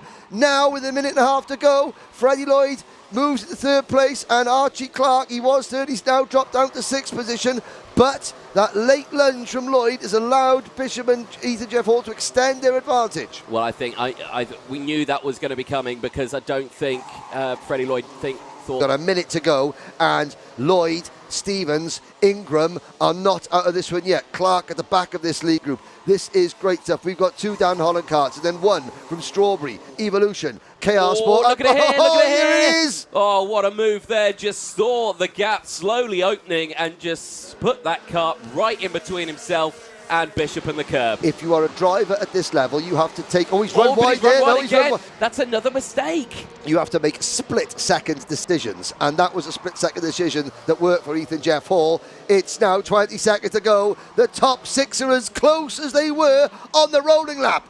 Bishop having to defend, going into Ashby's. Was there contact there? Bishop holds on to second. Ethan Jeff Hall is easing away. He's easing away at quite some rate here as well. Bishop now under some serious pressure here. Freddie Lloyd there in P3, wanting to get past, and we know he can make those moves as well. And I think, did he make the move? Has he made the move? Nope, no, he hasn't. He stayed there. Oh, but look at the gap, look at the gap. Yeah, look at this. The Jeff clock strikes 0, last lap ball. This is Ethan Jeff Hall's race to lose. Bishop in second, Lloyd third, Stevens fourth, Ingram fifth, Clark sixth. Ethan Jeff Hall does not have to defend going up to Christmas corner. It's all about Bishop finishing in second, or who's going to take the final 2 steps to the podium. Lloyd can't make the move. He sits there in third place. Stevens in fourth. Ingram is fifth. Clark is sixth. The rest a long way behind. But Ethan Jeff Hall has got 2 complexes to go, 4 corners. Boot 1 there. Boot 2 here. Now, boot 3. 1 corner. And it is a double O-plate victory for Ethan Jeff Hall, with Macaulay Bishop second, Freddie Lloyd in third position. Ethan Jeff Hall, I have to say, he survives making 2 very uncharacteristic errors there at the first corner, to running wide both times there, but he was able to get the job done. And Strawberry Racing have another race victory. Dan Holland Racing second. Evolution Racing, welcome back to the British Championship podium. Evolution Racing, and then it is Freddie Ingram in fourth, Archie Clark fifth. Ollie Stevens dropped back to sixth there at the end of that lead group, that top group that were battling for the win on the last lap. Joshua Graham finishing seventh. Ewan Charman, he'll be aggrieved with 8th place. Charles Green, great result. So in a class with 79 entries, Charles Green, Charles Green, another driver, we'll see him, there he is in the orange and black, it's the BKC livery car, but he doesn't have a mullet. So he's not officially allowed to be in the BKC racing team unless he's got a mullet. So that's why he's classed a privateer. But again, Charles Cheesy Green, a dedicated student of the Rob Dodd School of Kart Racing. And Matt Isaacs will be happy with a top 10 result for Charles Green. Then it's William Antrobus rounding out the top 10. Reg Haywood in 11th. Archie Buttle, Gustav Usakovs, Thomas Min Spearing. And again, a great chance to look at some of the initial arguments. There's the number 17. That's Freddie Lloyd pushing his kart into position. But there is your winner. Ethan Jeff Hall retains the British Open title. So we can say that Ethan Jeff Hall is the reigning European and British Open title. Finished 5th in last year's Junior Rotax British Championship. And the accolades and awards still keep coming. There's a rest look at your top 14, which we've been through already. Thomas Min Spearing making it 8 places. Then we look back, so Finn Leslie, the GP plate winner in Minimax last year, now moving up into juniors. He finishes in 15th place. Thomas Ingram Hill, Hugh Moulton, Owen Neve, well done that young man, having to mechanic for himself this weekend as a privateer as well. As we mentioned that Charles Green is running as a privateer, but yeah, that's the real first true privateer home with Owen Neve on the spanners himself. That deserves a round of applause. Leon Hasty, the S-Plate champion, finishes 19th. Jack Hobson in 20th. There's Edita Kulkarni, Lizzie Mentier in 22nd. Tommy Harfield, Jacob Dukes, James Shotton, Armand Hamilton So for long, I think Armand Hamilton's going to stay in the UK to race the British Championship this year, and he finishes 26th. Ayaman Bansal from India, 27th. Then Kenzo Craigie after an incident, and again that car not right after that big crash earlier. Neither's Kenzo. I think he's nursing some bruised bones. Followed by Liam Hartley, Arthur Thacker, Harrison Whitcomb failed to finish. Sadly, so did Timo Youngling, Alex Core, and William Murphy. But Anthony Jordan is down in the pits with a very happy winner. Take it away, DJ. Thank you very much, Henry. Yes, indeed, down in Parc Fermé, and I've got our top three here, and what a race that was. Well, Ethan Jeff Hall, now that was a champion's drive if ever going to see one, and Ethan, well, congratulations on that one, retaining the O Plate in 2023. What a race that was. Yeah, it was a great race. Just managed to keep my head cool and win the race. I mean, going through, you know, battling with Macaulay, you had to make up the space again. You had to claw him back in. You managed to do so. And, you know, what was just going through your mind on that one? Because the lap times just consistently, just that little bit quicker. You really had the pace this weekend. Yeah, I was quick. I made a few mistakes in the middle, but managed to get back into second and catch the lead at the end. Talk us about those mistakes all the way through turn one. I mean, it looked like you were just running a little bit wide. Was it carrying too much speed, clipping a curb too much? Yeah, I carried too much speed and then just clipped the curb. Ran wide and nearly fell off the track. Very nearly, but luckily you didn't, and you came through once again, holding on to that O Plate. Who do you want to thank? I'd like to say a massive thanks to Strawberry Racing, my mechanic Liam Wright, Cream Racing Engines, Fibre King, Fit for Performance, and OH Management. Well, congratulations. Well done, Ethan Jeff Hall, retaining your O Plate for 2023. Thank you very much. Cheers. Brilliant stuff there. Let's chat to our second place driver, Macaulay Bishop, who's just over here. Macaulay, that was a tough race. You certainly kept Ethan at bay, or kept him on his toes. Yeah, no, I think I drove quite well up front. You know, I managed him to get really nicely, and then once he got behind me, I started defending a bit. It just took me out, got a bit of a gap, but I think I won it because he got an in-race penalty, so see how it goes after the race, I guess. Yeah, exactly that. We'll see how it does. But watching the race throughout that one, we were seeing the little mistake from Ethan on the last lap, or the semi to last lap, where he went slightly wide through turn one. Were you thinking that was going to be the opportunity you might be able to take it back? Yeah, sure, but he managed to defend it quite nicely. Obviously, he's in front of me at that time, so I didn't really need to push that much. So just managed to keep it there. I was more worried about third, to be honest, so managed to keep second. Yeah. Championship coming up for the rest of the season. Is this a nice stepping stone for it? Yeah, definitely. I think I performed really well in Rotax. I already know I'm fast next 30, so we'll see what the season brings. Well, Macaulay Bishop, congratulations. Second place. Enjoy celebrations. Thank you.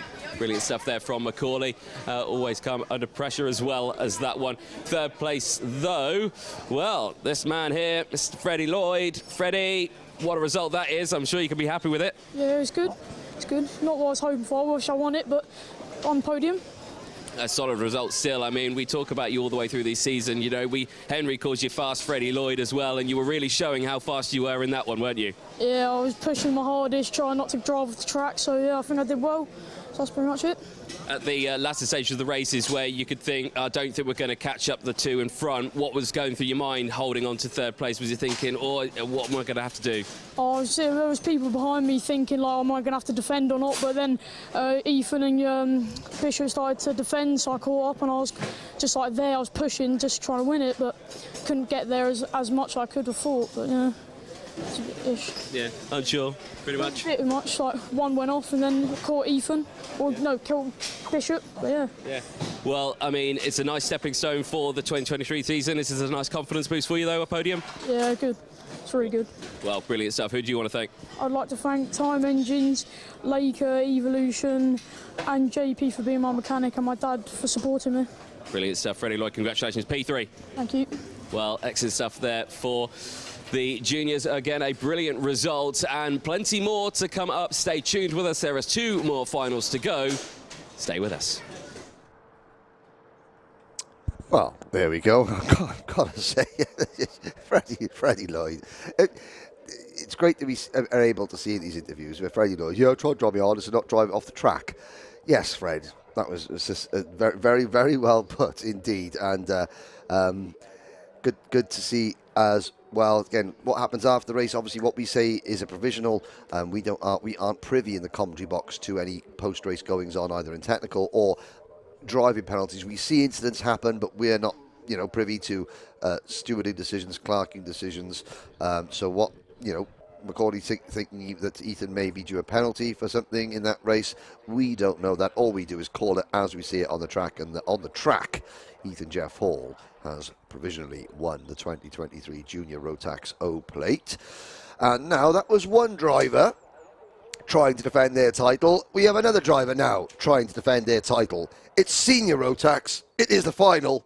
There is a look, excuse me, of some of the contenders as we go down the order. There's the number 50 Kart briefly on your screen. That was Samuel Baker for the Jack Dex Racing team. 34 drivers. You can see in the orange and black race suit right at the back. That is Spencer Browham. He was in the top 6 before the pre-final, had a nasty accident on the first thing, went up the bank. Hopefully that CRG kart is okay, but he's got a big task on his hand. There's the number 58 of Gus Lawrence, the reigning senior X30 British champion. And once again, Lucas Ellingham just behind him was very, very impressive. There's a look at some of the characters there. Who's that up on that? That's one of the Sam Pollitt racing mechanics. Is that Anderson Chilcott there up on? No, that's he's getting down.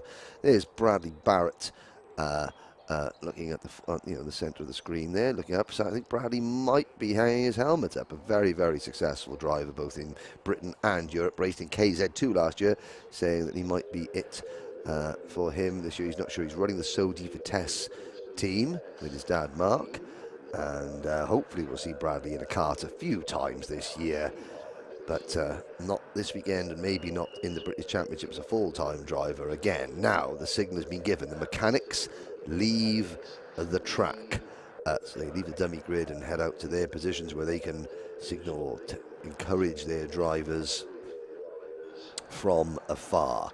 34 drivers get set. It's the penultimate race of the 2023 O Plate. It's Senior Rotax. It's up next.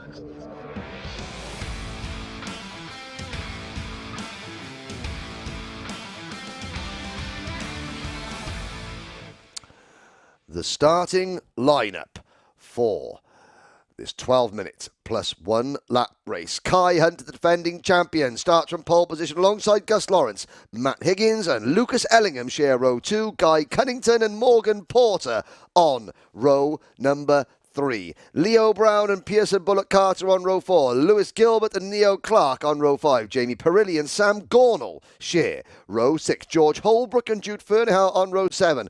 Brandon Nagelvort and Sam Baker, row 8. Jack Stedman and Ben Folland on row 9. Hungary's Zombor Kovac starts on row 10 alongside Sam Longley. Canada's Lucas Pernot on row 11 alongside Jack Collins. Thomas Pryor and Rhys Lomax are next. Then it is America's Austin Lee and James Jackson. Scotland's Leon Henderson. And Cumbrans, via Poland, David Olejna on row 14. Teddy Pritchard Williams, Super Ted starts alongside Tristan Rennie on row 15. George Hunter and Alexander Adams-Acton start on row number 16. And Belgium's Kai Rillarts and Spencer Browham round out the field.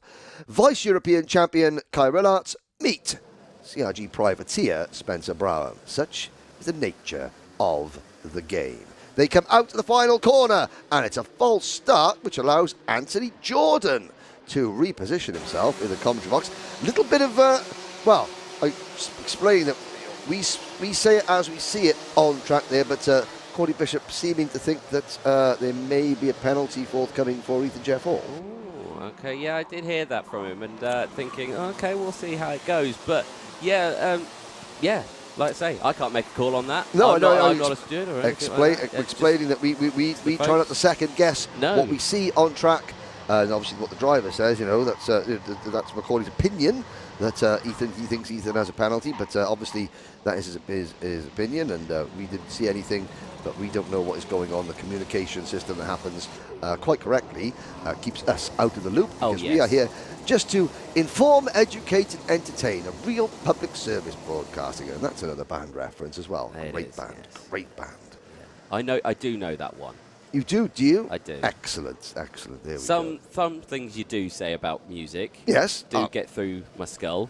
Well, I mean, 99.9% of the time. They all should, nothing really. does. Oh, now look at this. Here we go. Into the tram lines. And we're off and racing. Kai Hunter, you can see him sweep to the outside just to try and block Gus Lawrence off, and it did work. Lawrence had made a very good start, and Hunter had to go a little bit defensive there. Lawrence has lost a couple of places up towards Christmas Corner. The leaders are all through cleanly. Oh, it's going to be a bit of a domino effect to the back of the field, and somebody bouncing up over there. That I think could have been Kai Rillarts trying to make a few positions up, but they're all... Oh, there's another Craft Motorsport car. That's the 74 of Rillarts getting it all wrong, and Teddy Pritchard-Williams on the outside there as well. Yes, indeed. Yeah, just trying to gain those positions. Here's the seniors going in, and again, everyone clouting that inside curb too wide as well as they enter into the boot section. Brilliant commitment once again from all of the seniors. Out of the final corner they go. It's Hunter from Higgins, Cunnington, Lawrence, Porter, Ellingham, Carter. Then it's Gilbert, Clark and Gornell who round out the top 10. Breakaway for the top 3. Cunnington at the back of it. Hunter at the front of it. So we have 2019 Junior Rotax British champion Kai Hunter, who was third in the 2021 British Championship, second in the 2022 British Championship, leading the race. We have 2020 Junior Champion, British Champion Matthew Higgins in second. 2019 British Senior Champion Guy Cunnington third. 2022 Senior X30 British Champion Gus Lawrence in fourth, and 2020 Senior British Champion Morgan Porter in fifth. 5 British champions, past and present, lead, potentially future as well, in the top 5 positions. This is why we have drivers coming from all over the world to race here, because there is the very, very best in the UK. We proved it last year by winning the Nations Cup in the Rotax Grand Finals, and just look at the show they're putting on. Cunnington up into P2 ahead of Higgins. Lawrence watching, stalking for the Project One racing team in 4th place. Spoke to Kai Hunter before this event, and he was saying that, are you going to run the O Plate this weekend? And his response, no, I'm not going to run it. I prefer running the number 2. Yes, he may be defending his O Plate. Doesn't mean he has to run the O Plate. He's got the GP plate as well. Some drivers are superstitious. Yes. Well, he said he preferred to run the 2. Okay. Here comes Lawrence at the inside. Augustus into P3. Of course, everyone calls him Gus Lawrence. He's entered as Gus Lawrence. However, when he raced in Dubai at the O Plate that I was at earlier this year, of course, the people in Dubai didn't know this, and he was suddenly Augustus. He was like, no, just call me Gus. Dear me. Up in the 3rd place. Wow. If he wins the O Plate for the Project One team, you can call him whatever you like. You'll be that happy. But look at the leaders now. Already we've got Pierce, and now 2 junior graduates. Always great. The start of the season, Anthony, you have got experienced seniors at the front, and then you've got the crop of juniors moving up. And, you know, it doesn't, just because you're really talented in juniors, doesn't mean you're going to be, to change the lead. Cunnington takes it. Yeah, the number 3 overtakes the number 2, and into the lead he goes. Now Kai Hunter's under pressure from Lawrence here.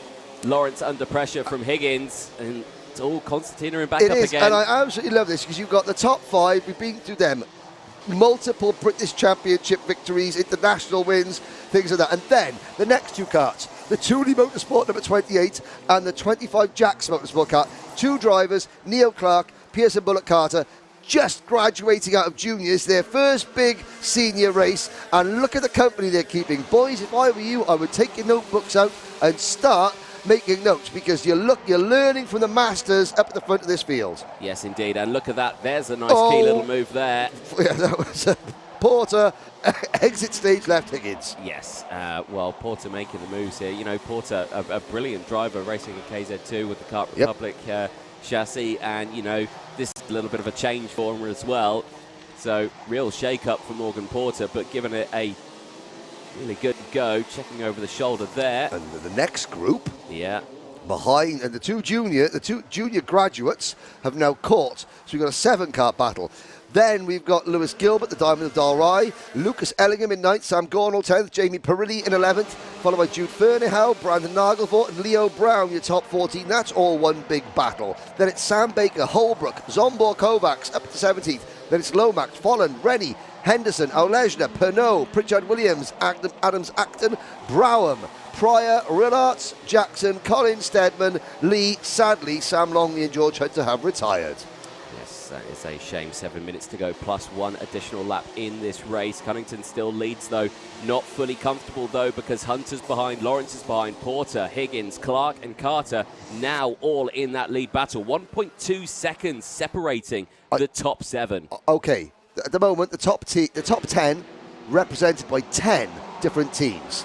Guy Cunnington Racing, Dan Holland Racing, Project One Racing, Hunter Motorsport, Strawberry Racing, Tooley Motorsport, Jack's Motorsport, Craft Motorsport, and Jack Dex Racing. Around the outside, sorry, Porter squeezing Lawrence, and Lawrence under pressure here. Lawrence now defending from Higgins as Higgins tries, and Porter down the inside of Hunter. Porter wanted to get moves done here and does so up into P2, and that's allowed Cunnington just that little bit of breathing space, but he backed them up. He didn't deliberately back them up, he just went defensive in towards Christmas Corner, and the pack was so close it just caused carnage. Well, I just thought in 2020, we were here at late December 2020 after the second lockdown for the final round of the British Rotax Championship. On that day, Morgan Porter won the British title for Argenti Motorsport, beating Reese Hunter. Yes. And not a lot of love was lost between the two. Porter is now here trying to win the British Open title for Reese Hunter, the team boss of Hunter Motorsport. And he's just done that move on who?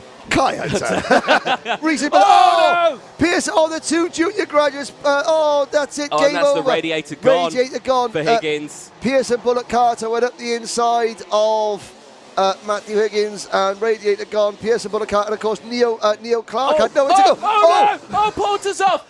The top 5 are off the track! What is going on in Senior Rotax? It's all gone P-Tong, and who's leading the way now? And Guy Cunnington is out! The cart's not working, it's stopped! On the start, finish line disaster for the man who was leading the way. Hunter now leads by 1.9 seconds. No, he doesn't, because Lucas Ellingham has just come from the car park to take third position, almost looking for a move around the inside.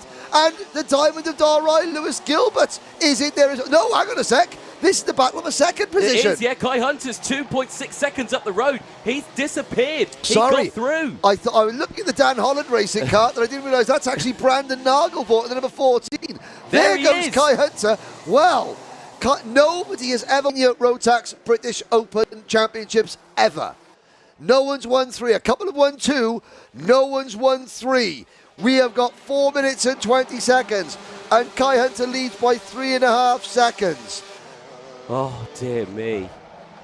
Lewis Gilbert there. And data fluid then, that's all over the circuits. Lawrence dives down the inside of Porter, gets back into second place, and instantly you're just seeing there, well, is that Ellingham and more carts off in the background? No, that is the number 33 Jack's Motorsport cart of Leo Brown. Yeah, sadly. Straight off the track. Well, they're all saying, so that's Ellingham now up into P3. Zombor Kovacs up into 9th. Yes, indeed. Good running, actually. That's quite impressive. Yep. Now, yeah, you can see there. Now they're saying, like, work together, let's go. But it's 4.3 seconds. It's pointless. You're battling for seconds. Lucas Ellingham, that's the second time, and this time he makes it work just about there. Ellingham into P2 for the MS kart team. The Jack Dex Racing. Here comes Lewis Gilbert, the 2021 British Senior Rotax Open champion. He is now into third. No, make that second up over the curbs. No, he has to defend this. There's Kovacs now getting involved. Welcome to Britain. No! Welcome to Britain, Zombor. No. Kristen Rennie getting involved in that one as well. The number 73 car, 11th. Lucas Pernod is up into 14th place. Leon Henderson, 15th. Then it's Lomax. Teddy Pritchard Williams. Well, he drove from the back to nearly the front of the pre-final twice, then retired, had to start with the back of this one, and he's now up into 17th place, gaining 12 positions. Kai Willart's up into 19th place. Spencer Brown, top 20 for the CRG driver, privateer entry from 34th on the grid. However, we've only got 25 drivers left. Neil Clark, Guy Cunnington, Matthew Higgins, Sam Gornall, Jude Fernhow have all retired. So has Jack Steadman, Austin Lee, Sam Longley and George Hunter. The survivors are going through the final corner. There's the 29 kart of Gilbert, chasing Lucas Ellingham. Ellingham, brave moves on the outside of Christmas Corner, and now he's got the gap because Gilbert's defending third. Porter very forcefully at the inside there at the 46 kart. Then it is Is that Bullock Carter? Yes, it is. Followed by Lawrence and the rest. Well, Senior Rotax, I don't know what they've put in the water. Wow. It's only affected the seniors so far. In qualifying, 1 second, covered the top 51 drivers. Well, yeah, that explains that it. explains it. And there's no heat points. There's no no championship points. There's more coming together at the top there. It is, you win. It's like Kart Masters, only they're under investigation. Morgan Porter and Guy Cunnington's out of the race. Yeah. So the guys that can investigate me all you want. I'm still sat at the side of the circuit watching the final. So Porter in 4th position at the moment. There were some forceful moves going on. Let's just say that, shall we? Yeah, it did get a bit fisticuffs. But again, because it's the nature. There's Zombor Kovacs coming through the Ogiers and onto the back straight. But again, it's the nature of the event. No one cares about coming second. It's winner take all, a one-off winner take all. And when you've got 50 karts slapping them within a second of each other, it's going to get tetchy. It is, and we have lost a load. Yeah, we're down to 25. We've nearly lost half the grid. Yeah, and we haven't seen a lot. I mean, okay, we've seen a couple of incidents where Leo Brown has gone out. There's a move. Gilbert back into third. Yeah. But look at the gap now. Kai Hunter is now got a 6-second lead. We're talking about how close it all was in qualifying. Kai Hunter leads, and I have to say, his rivals, Kai Hunter is not 6 seconds quicker than everybody else. No. His rivals, they've beaten themselves one way or another. Just during the way the race has panned out, I think Kai found himself, I think he made a move for the race lead just before everybody went off up at the boot. And there's another move. There's Porter, Gilbert, and Bullock Carter. Nope, there's Lawrence following back behind them. Then it's Nagelvort, and then a whole host of others. Ben Folland, Olejna, Kovacs, Baker, Henderson, Pritchard, Williams. We have 23 of the 34 karts still running. And the last lap board will be going out to Kai Hunter very shortly. There they go, out of boot 3, through Pitts Bend. Last lap board. As this group go out of oblivion, Kai Hunter is already making his way across the top of the circuit at Inkermans. There is Hunter through Ashby's. Still this battle of a second, but it's happening 10 seconds behind Kai Hunter. Kai Hunter will be coming into view very shortly. He has led. There he is. Second in the British Championship last year. He won this event in 2020. He won it in 2022.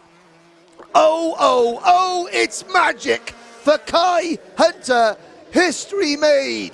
3-time winner of the British Senior Rotax Open Championship. A feat nobody has achieved before, and he does it with time to spare. Lucas Ellingham finishes in second place.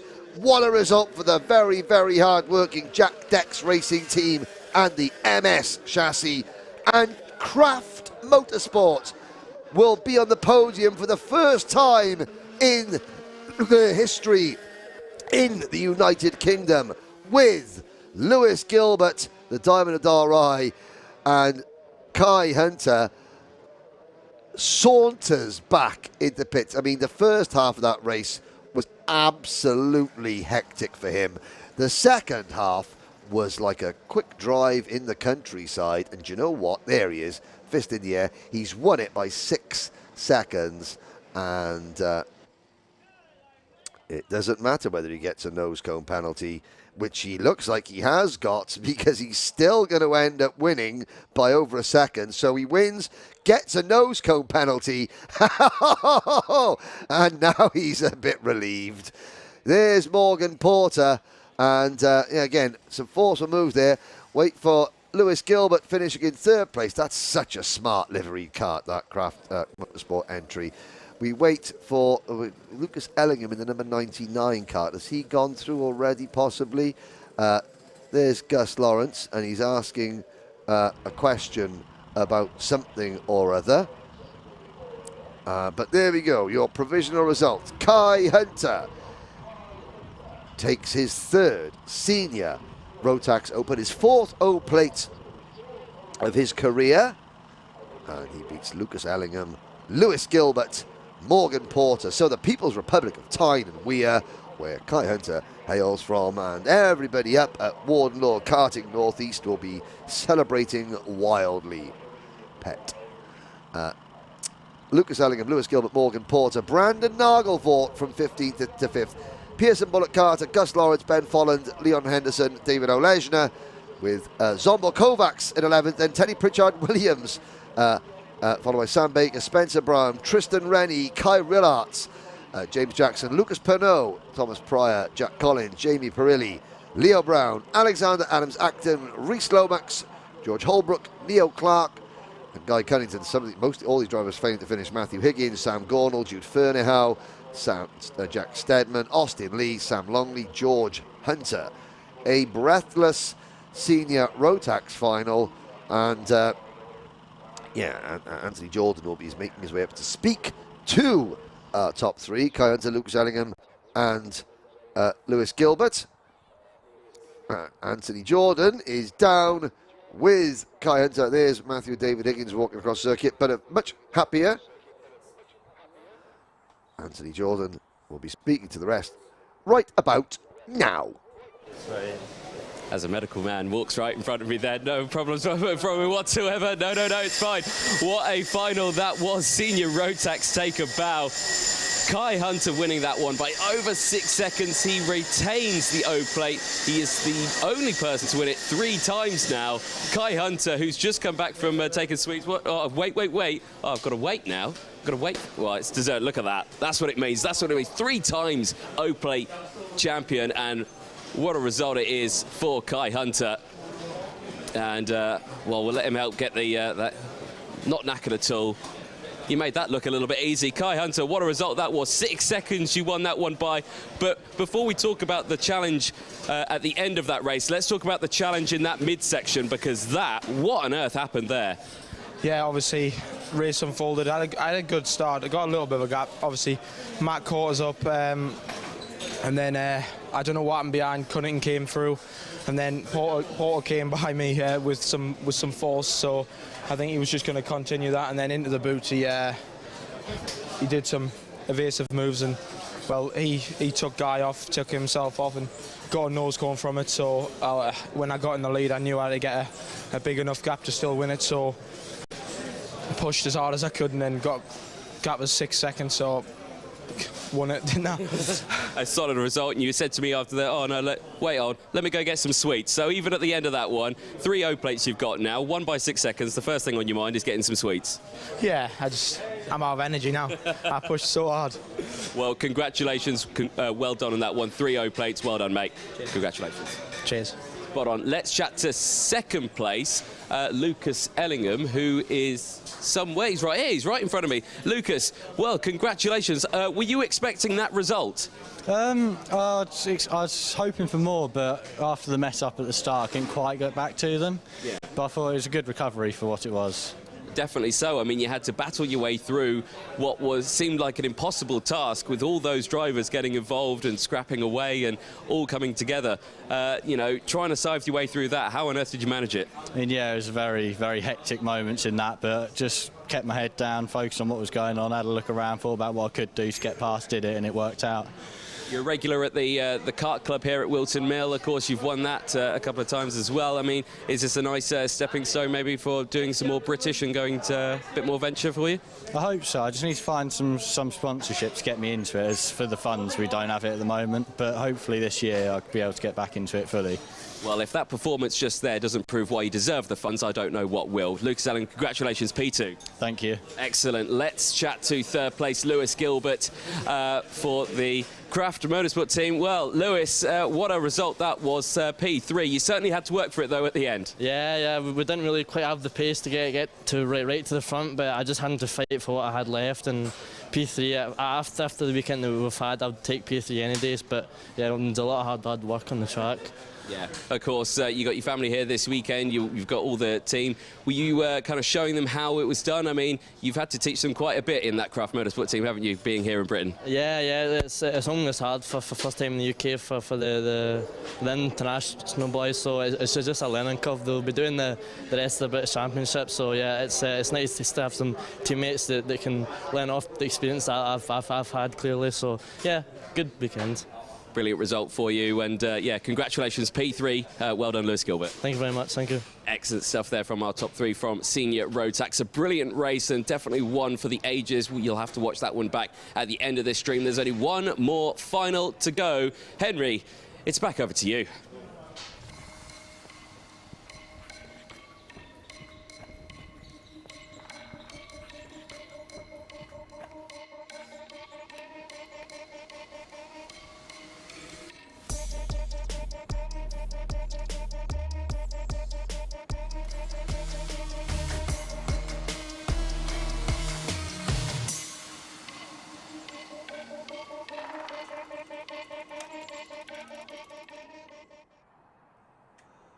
Well, ladies and gentlemen, let's take a breather, take a moment, inhale, exhale, calm, and now wait for the final race of the day. Minimax. I have to say that the 34 drivers we're about to see on the circuit, they're going to have to go some to top the effort of the seniors. That was an absolute storming race. Now, looking down, there's Ollie Stevens in the blue Dan Holland Racing jacket there, thinking probably a little bit about how missed opportunities, but still a very solid result indeed for Ollie Stevens. But one race to go, the final race of the weekend. It is the Minimax final.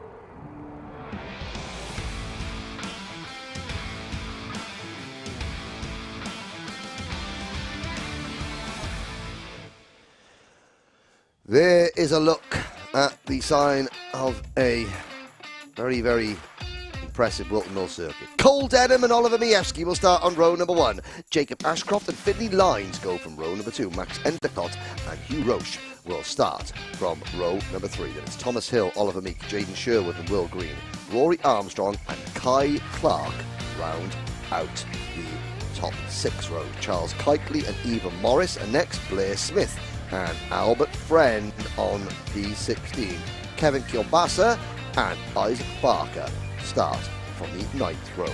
Then it is Charlie King and Cooper Sned and Joshua Griffin and Max Fallon, Isabella Stansmore Wilson and John Richardson. Followed by Ellis Bell, Ella Lucia, Thomas Butcher, Max Wheatley, Stanley Clark and Daniel Minto. That's your top 30. The final 2 rows of the grid, Charlie Wolfett, Ethan Griffiths, Archie Lovett and Tom Reed. So obviously issues for Wolfett at the start of last final. He is starting down at the back, so is Ethan Griffiths. Watch also for the likes of Ellis Bell in the number 46 kart, privateer driver, but 3rd fastest in qualifying. Albert Friend, number 91 for Strawberry Racing, starting 16th. He has got the pace to come through and challenge for honours, as does the likes of Charles Keikley for KR Sport, starting just in front of Albert Friend. But they've all got to catch the reigning Honda Cadet British champion Cole Denham and the reigning Minimax Winter Cup champion Jacob Ashcroft. Oliver Mievski on the outside of row number 1, but he is surrounded by Dan Holland Racing karts.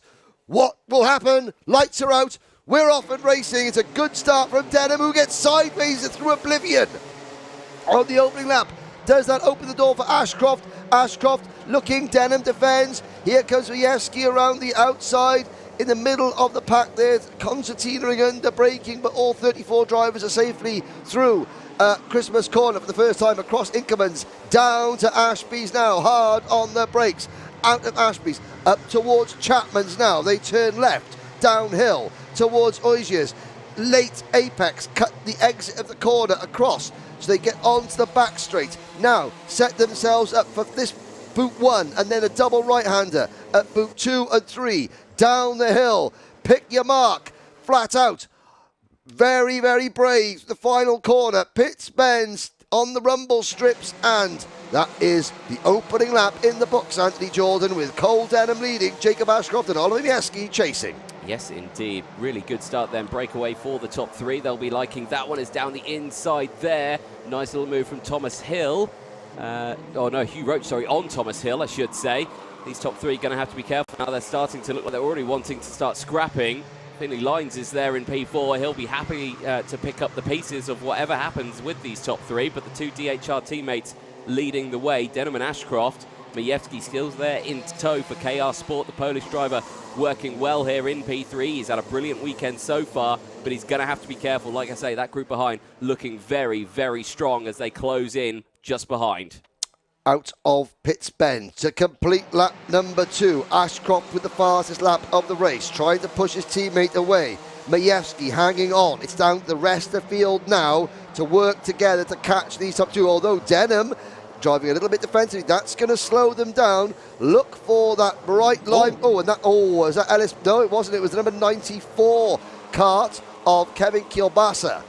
That's a disaster for Kielbasa. He won't like that one bit. I believe that Kielbasa is Polish for sausage. Is it? Yes. I will Google Translate that.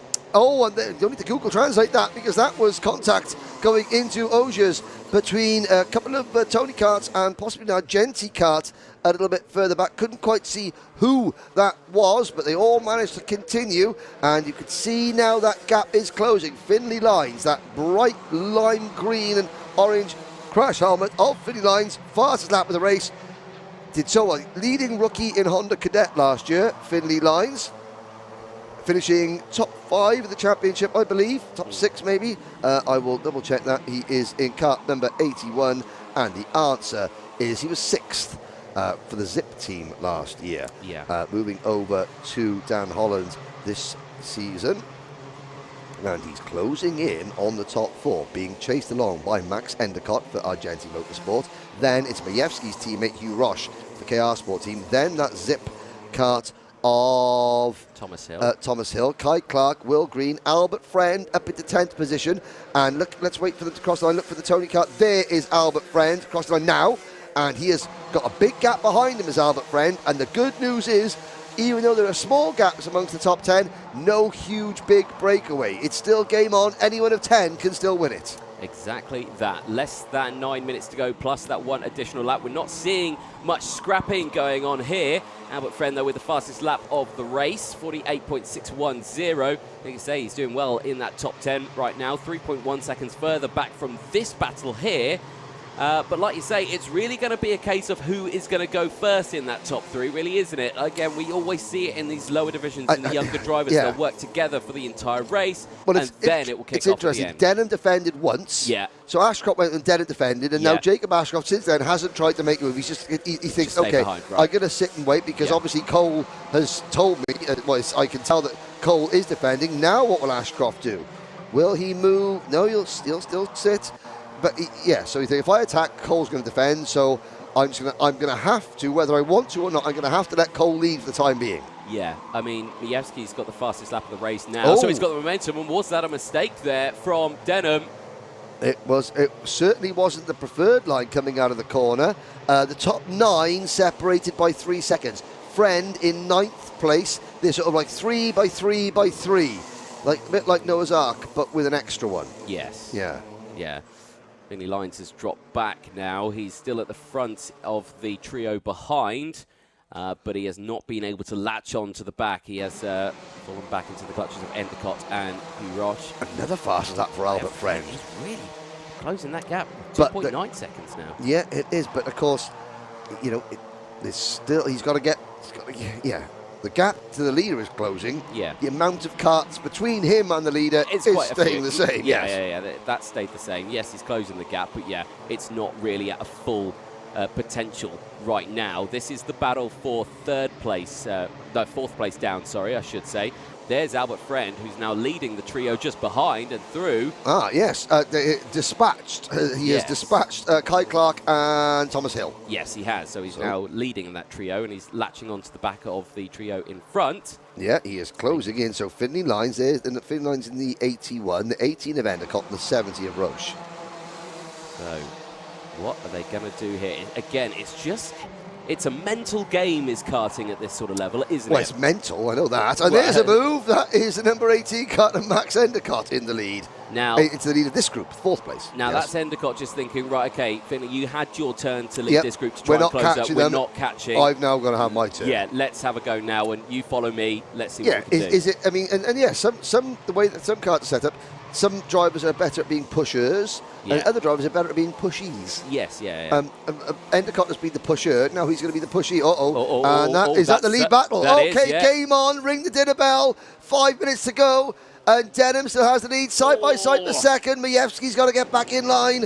That's going to cost him a little bit of time. And look at Albert Friends. They're chasing 3 and now are chasing 4. They are indeed, yeah. Denham now breaking away after that one. And you've got to be careful when you run wide out of the final corner. Yes, okay, the curb can be quite harsh, but you think, oh, I'll avoid that, I'll go a little bit wider. There's actually a huge bump on there. I know that from my corporate days here. There is an extensive bump. My back remembers it well. Yes, it does indeed. And of course, as we saw this morning, there was still some residual moisture off the side of the circuit. Well, because the curb there, it's quite a deep groove curb. And it's a like little trench. Just creates pools of water there. Yes. Okay, here we go. But now, after that one, so Ashcroft's still in second place. Will he make another move? Here's the battle for 4th, 5th, 6th and 7th. Friend has caught them. What does he do? Does he push or does he have to make the move? I think with 4 karts in that lead group, he's got to pass one of them. Oh, there's number 26 kart. That is Ella Lucia out of the race. And it's the defence once again. Denham with 4 minutes to go defending. The gap between Majewski in 3rd and Endicott in 4th is 1.5 seconds. Now, this group here. Oh, dear. That's not gone well. That's gone badly. The 68, the 21 of Jaden Sherwood, and the 68 of Rory Armstrong coming to grief. They get going again. Albert Friend having to. Finley Lines there. Not happy at all. No, and look at that. Friend now passing Hugh Roche as well. So Albert Friend up into P5. So 3.5 minutes to go. The gap now between 3rd and 4th, 1.7 seconds. Despite their battling, he's not managed to close that gap up, has Endicott. He might be able to close it up now, as again, defending is Denham and Ashcroft. Majewski with that normal racing line, trying to gain as much momentum as he can to try and get the overtake, but unfortunately, as they exit out of Christmas Corner, they go through what has been dubbed Christmas Day, or Boxing Day, sorry. It's when it comes out Christmas Corner, or nice, Boxing Day, and then into increments. So yes, it's a little bit tricky because you can't get the full switchback through that section. Yes, and of course it's one of those unique corners. You're so off camber turning uphill. The kart wants to just go right. You're trying to turn it left. Yeah. It's a really unique corner in British karting. Is Inkermans. Through they go. 2.5 minutes to go, plus that 1 lap. Again, Denham goes defensive. And the chasing pack close in. Majewski is spitting feathers here. He gets such a good run he does. Coming out of Christmas Corner because Denham's defending, but he just cannot make the move. Can he get at the inside going into Chapman's? No. And here come the cavalry. Oh, yes. Albert Friend, Max Endicott and Hugh Roche. With Finley Lines Finley Lines has dropped back now. I think that a Friend put in a move on Finley Lines that forced Finley offline, and he's sort of lost a little bit of momentum now. But certainly the number 91 Strawberry Racing kart of Albert Friend, the driver that finished 3rd in last year's Micromax Grand Final, 2nd in the Winter Cup in his first major race this year as a Minimax driver. Did a bit of Minimax racing last year in Europe because of different age regulations, but Friend has got the momentum. Now, Majewski has been stuck behind the top 2, and his pace has levelled out. Now he makes the move up the inside of Ashcroft. Now look at Albert Friend here come through. Is he actually going to go for the lead of this one? No, he tries to go for 2nd, has to settle for 3rd, but Albert Friend now defending 3rd and holds on to it. Wow. Where did Albert Friend come from in this race? The answer is grid 16, Anthony, or in layman's terms, quite a way back. Yes, but again, has his momentum going to stall out? I don't think it has. This is the problem. Well, I mean, he certainly made the one move. Now he's got to get to Majewski and go quickly. A driver catching a group, he's got to kind of make the moves quickly, or else his momentum stalls out. We've got 1 minute, 10 seconds, plus 1 lap to go. Cole Denham, the master, the Secretary of Defence here at the moment, into Ashby's, up the hill towards Chapman's.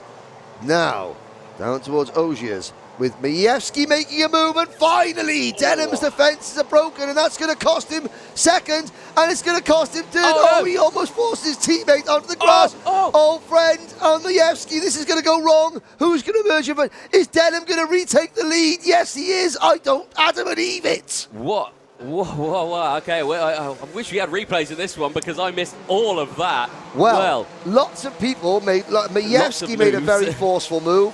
Friend made a very forceful move. Majewski led briefly. Friend led for about 12 yards. And Denham, who I thought was going to lose it all because he had been forced wide, suddenly emerged. It comes back.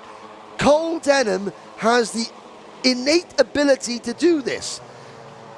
He can not be there, and then when it comes crunch time, he finds a way to get back to the front. He only lost the lead for a couple of corners. Yeah. But it looked, a lap ago at this point in the track, it was game over for him because he was getting involved with his own teammate, losing loads of ground, and suddenly, like the Red Sea, the way opened and he went through. The last lap board, the last lap of the 2023 Rotax O Plate begins now with Scotland's Cole Denham leading, Hugh Roche in second place, Albert Friend in third. Hugh Roche hasn't led a lap of the weekend so far.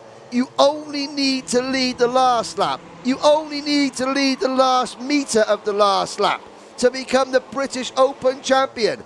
Hugh Roche, this is time now. They're squabbling over the minor places. Up at the front, Hugh Roche, it is now or never, young man. Denham takes a long, hard look at him. He thinks number 70. Who's that? One opportunity left, and Hugh Roche is not close enough. It is going to be Cole Denham. Scotland have a British Open champion. His name is Cole Denham. KR Sport fill out the podium with Hugh Roche and Oliver Majewski. Albert Friend finishes in fourth position. Both Majewski and Friend led very briefly in that race. Clark is fifth. Kai Clark finishing fifth. Then it's Endicott. Ashcroft. Oh, commiseration. Jacob Ashcroft there. Well, you know, just because they're in the same team doesn't mean that you have to sort of let the other driver go, so to speak. Ashcroft will be aggrieved at missing out on a potential victory there. Charles Keightley comes home in 8th position. Finlay Lines, 9th, and Thomas Hill rounding out the top 10. Will Green, Charlie Wolfett, Archie Lovett, and there's Hugh Roche taking the plaudits, finishing in second. He looks very happy with that. Ellis Bell, well, I've got to say, you know, he finishes 14th as the leading privateer. Oliver Meek 15th, then Charlie King, Ethan Griffiths from 32nd to 17th, Daniel Minto from 30th to 18th, then Blair Smith, Eva Morris, that's your top 20, John Richardson, Tom Reed, Rory Armstrong, Max Fallon, Jaden Sherwood, Kevin Kilbasa, Thomas Butcher, Cooper Snedden, Stanley Clark, Isabella Stansmore Wilson, Max Wheatley and Isaac Barker are the 33 drivers that finished that race. Sadly, Ella Lucia failed to finish. Oh, and there is a nose cone penalty for Scotland's Blair Smith, but he's thinking, well, he only finished 19th. Never mind, it doesn't matter. Here's a good look, a final look at the rundown. Cole Denham, Scotland's Cole Denham, takes the, well, it's his first season in Minimax and his first major Motorsport UK event, and he becomes the British Open champion. That is no mean feat whatsoever. And again, look at that. Dan Holland Racing, 4 karts in the top 10, and 3 of those 4 all showed race-winning pace in that one. I think it's safe to say, I mean, Kai Clark, he finishes 5th, but that was, you know, stealth more than anything else. KR Sport also 3 karts in the top 10. Strawberry Racing Argenti Motorsport, and the Zip Factory team in the top 10, courtesy of Thomas Hill. Thomas, he got lucky tyre gamble, took a win yesterday, but then it was showed that when it comes to the sharp end, he does belong near the front. He didn't lose his head and drop back down the order. He kept it there. Well done to Luke Hines, Roger Pitchford, and the rest of the team for getting a top 10 result for the Zip Factory team as they move into Rotax for pretty much the first time. There's a look at some of the drivers further down the order. It's 27 races. What a weekend it has been. What a day it's been. Thank you so much for joining us here online. Anthony Jordan is going to be interviewing the winners, and I might even make my way up to the pit lane area as well while he does that. But it's Cole Denham, our provisional winners. Well, our provisional champions, we've had Kai Hunter, we've had a provisional champion Ethan Jeff Hall. We have had in Micromax, but we'll get to that later. Oliver Spencer, and now Cole Denham. So Anthony Jordan, I'm sure, has got a very happy young Scotsman in the pits with him now. Thank you very much, Henry. Yes, down in the winner's circle, and count them here. Third place is here, first place is here, but second place, if you turn that camera, is still on the weighbridge. Hugh Roche, eyes of emotion here. He's talking with the scrutineers. I think he's underweight here. I don't think the carts meet. I don't think it's meet the minimum weight, and a lot of emotion on KR Sports. Hugh Roche, it's come back off the scale. I'm not sure if it's on it. He's going to give it another go, but drama there for second. I'm not sure what that means. Does that mean that Albert Friend comes through into P3 now? But I think they're going to try and zero it in again once again. But let's chat to our race winner, Cole Denham. Cole, you're standing here right next to me. Mate, what a race that was. The O Plate, you've taken it in Minimax. Congratulations. Thank you. I mean, what a race that was. Can you talk us through some of the best bits from it? Well, the last lappers. You're right, mate. Very good, and I just came out top. It's all right, you won it though. Yeah. Are they tears of joy? Yeah. Mate, congratulations, well done. You're British Open champion, mate. Well done. I'll let you celebrate it. Thank you. Mate, Cole Denham, mate. Oh, you're going to make me tear up. God, crikey, no. No, I won't do that. Second place, so they're still trying to figure it out on this one. Paul Klassen, I think they're zeroing it in, but so Hiroch is there. Majewski is just consoling him here now. So we've got tears of joy, tears of sadness here at the end of this final. And yes, Ethan Griffiths coming for a chat, but let me see if I can have a quick chat with Oliver Majewski. Oliver, third place in that one. Firstly, tough race. Oh yeah, very tough. I got into first at one point, but then I got overtaken again. It was constant overtaking. It was a great experience. Great experience indeed. I mean, it was a busy old grid, lots of drivers out there, but the start of that one, pretty interesting start to that race, wasn't it? Yeah. So at the start, I got into third and just pushed Cole and Jacob the whole way until there was like 3 minutes to go. Then that's when everything started happening, overtaking. Well, congratulations, though, on P3. Not sure if that's going to be changing at all because, of course, there's still some talk going on here, but congratulations, that one, a brilliant result for you. Thank you. Excellent stuff there for Majewski. And again, drama down here in the pit lane. The carts come off the scales, and I think it was another shake of the heads, and I don't think second place is going towards Hugh Roche here, and that is an absolute disaster. If that is the case, I am not too sure whether or not it is. That would mean then that Albert friend would come through to take third, if that is the case. I've got Henry Burdett down here. Henry, I'm trying to ascertain what's actually going on down here. Have you managed to figure anything out? Oh, so the rules are, when it comes to the weighbridge, you go onto it first. You're allowed 2 opportunities to get the cart weighed. If the cart's still underweight, the scrutineer is allowed to permit you to go back off the scale and then let everyone else go through, and you then the last carts to try and get there. And you can see the scrutineer, you can see Technical Chief Paul Klassen talking to the driver. If the third time the cart is still underweight, that's it.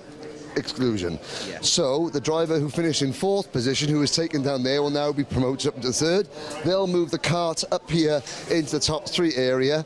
But as you can see, you know, the racing is ultra professional. These are young athletes. They're still school kids in Minimax.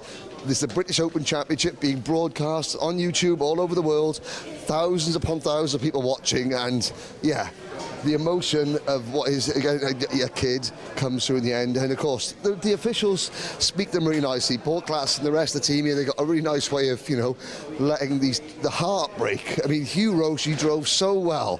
Suddenly to come second and then to have it taken away like that is heartbreaking. But that's the way it is. So unfortunately, not everyone's a winner. Yeah. That is the case, and that was the case in Junior as well. I discovered on my way up that a 5-second time penalty did go out to Ethan Jeff Hall as well. Yep. That promoted then Macaulay Bishop to O Plate champion. Yep, and as I spoke to Macaulay, and I'll let the secret out now, Macaulay was running up there because he'd forgotten to write his mum a Mother's Day card, and his mum was on the step of the motorhome, and he had to rush down to the Dan Holland workshop to quickly scribble a Mother's Day card. Happy Mother's Day, Mum. Happy Mother's Day to all the karting mums out there who sacrifice everything, you know, to follow their kids around. And then generally the dads do the mechanicking, and then the mums have to then deal with the argumentative between child and dad. You know, when things go wrong, and keep everything calm and what have you. So happy Mother's Day to all the mums out there.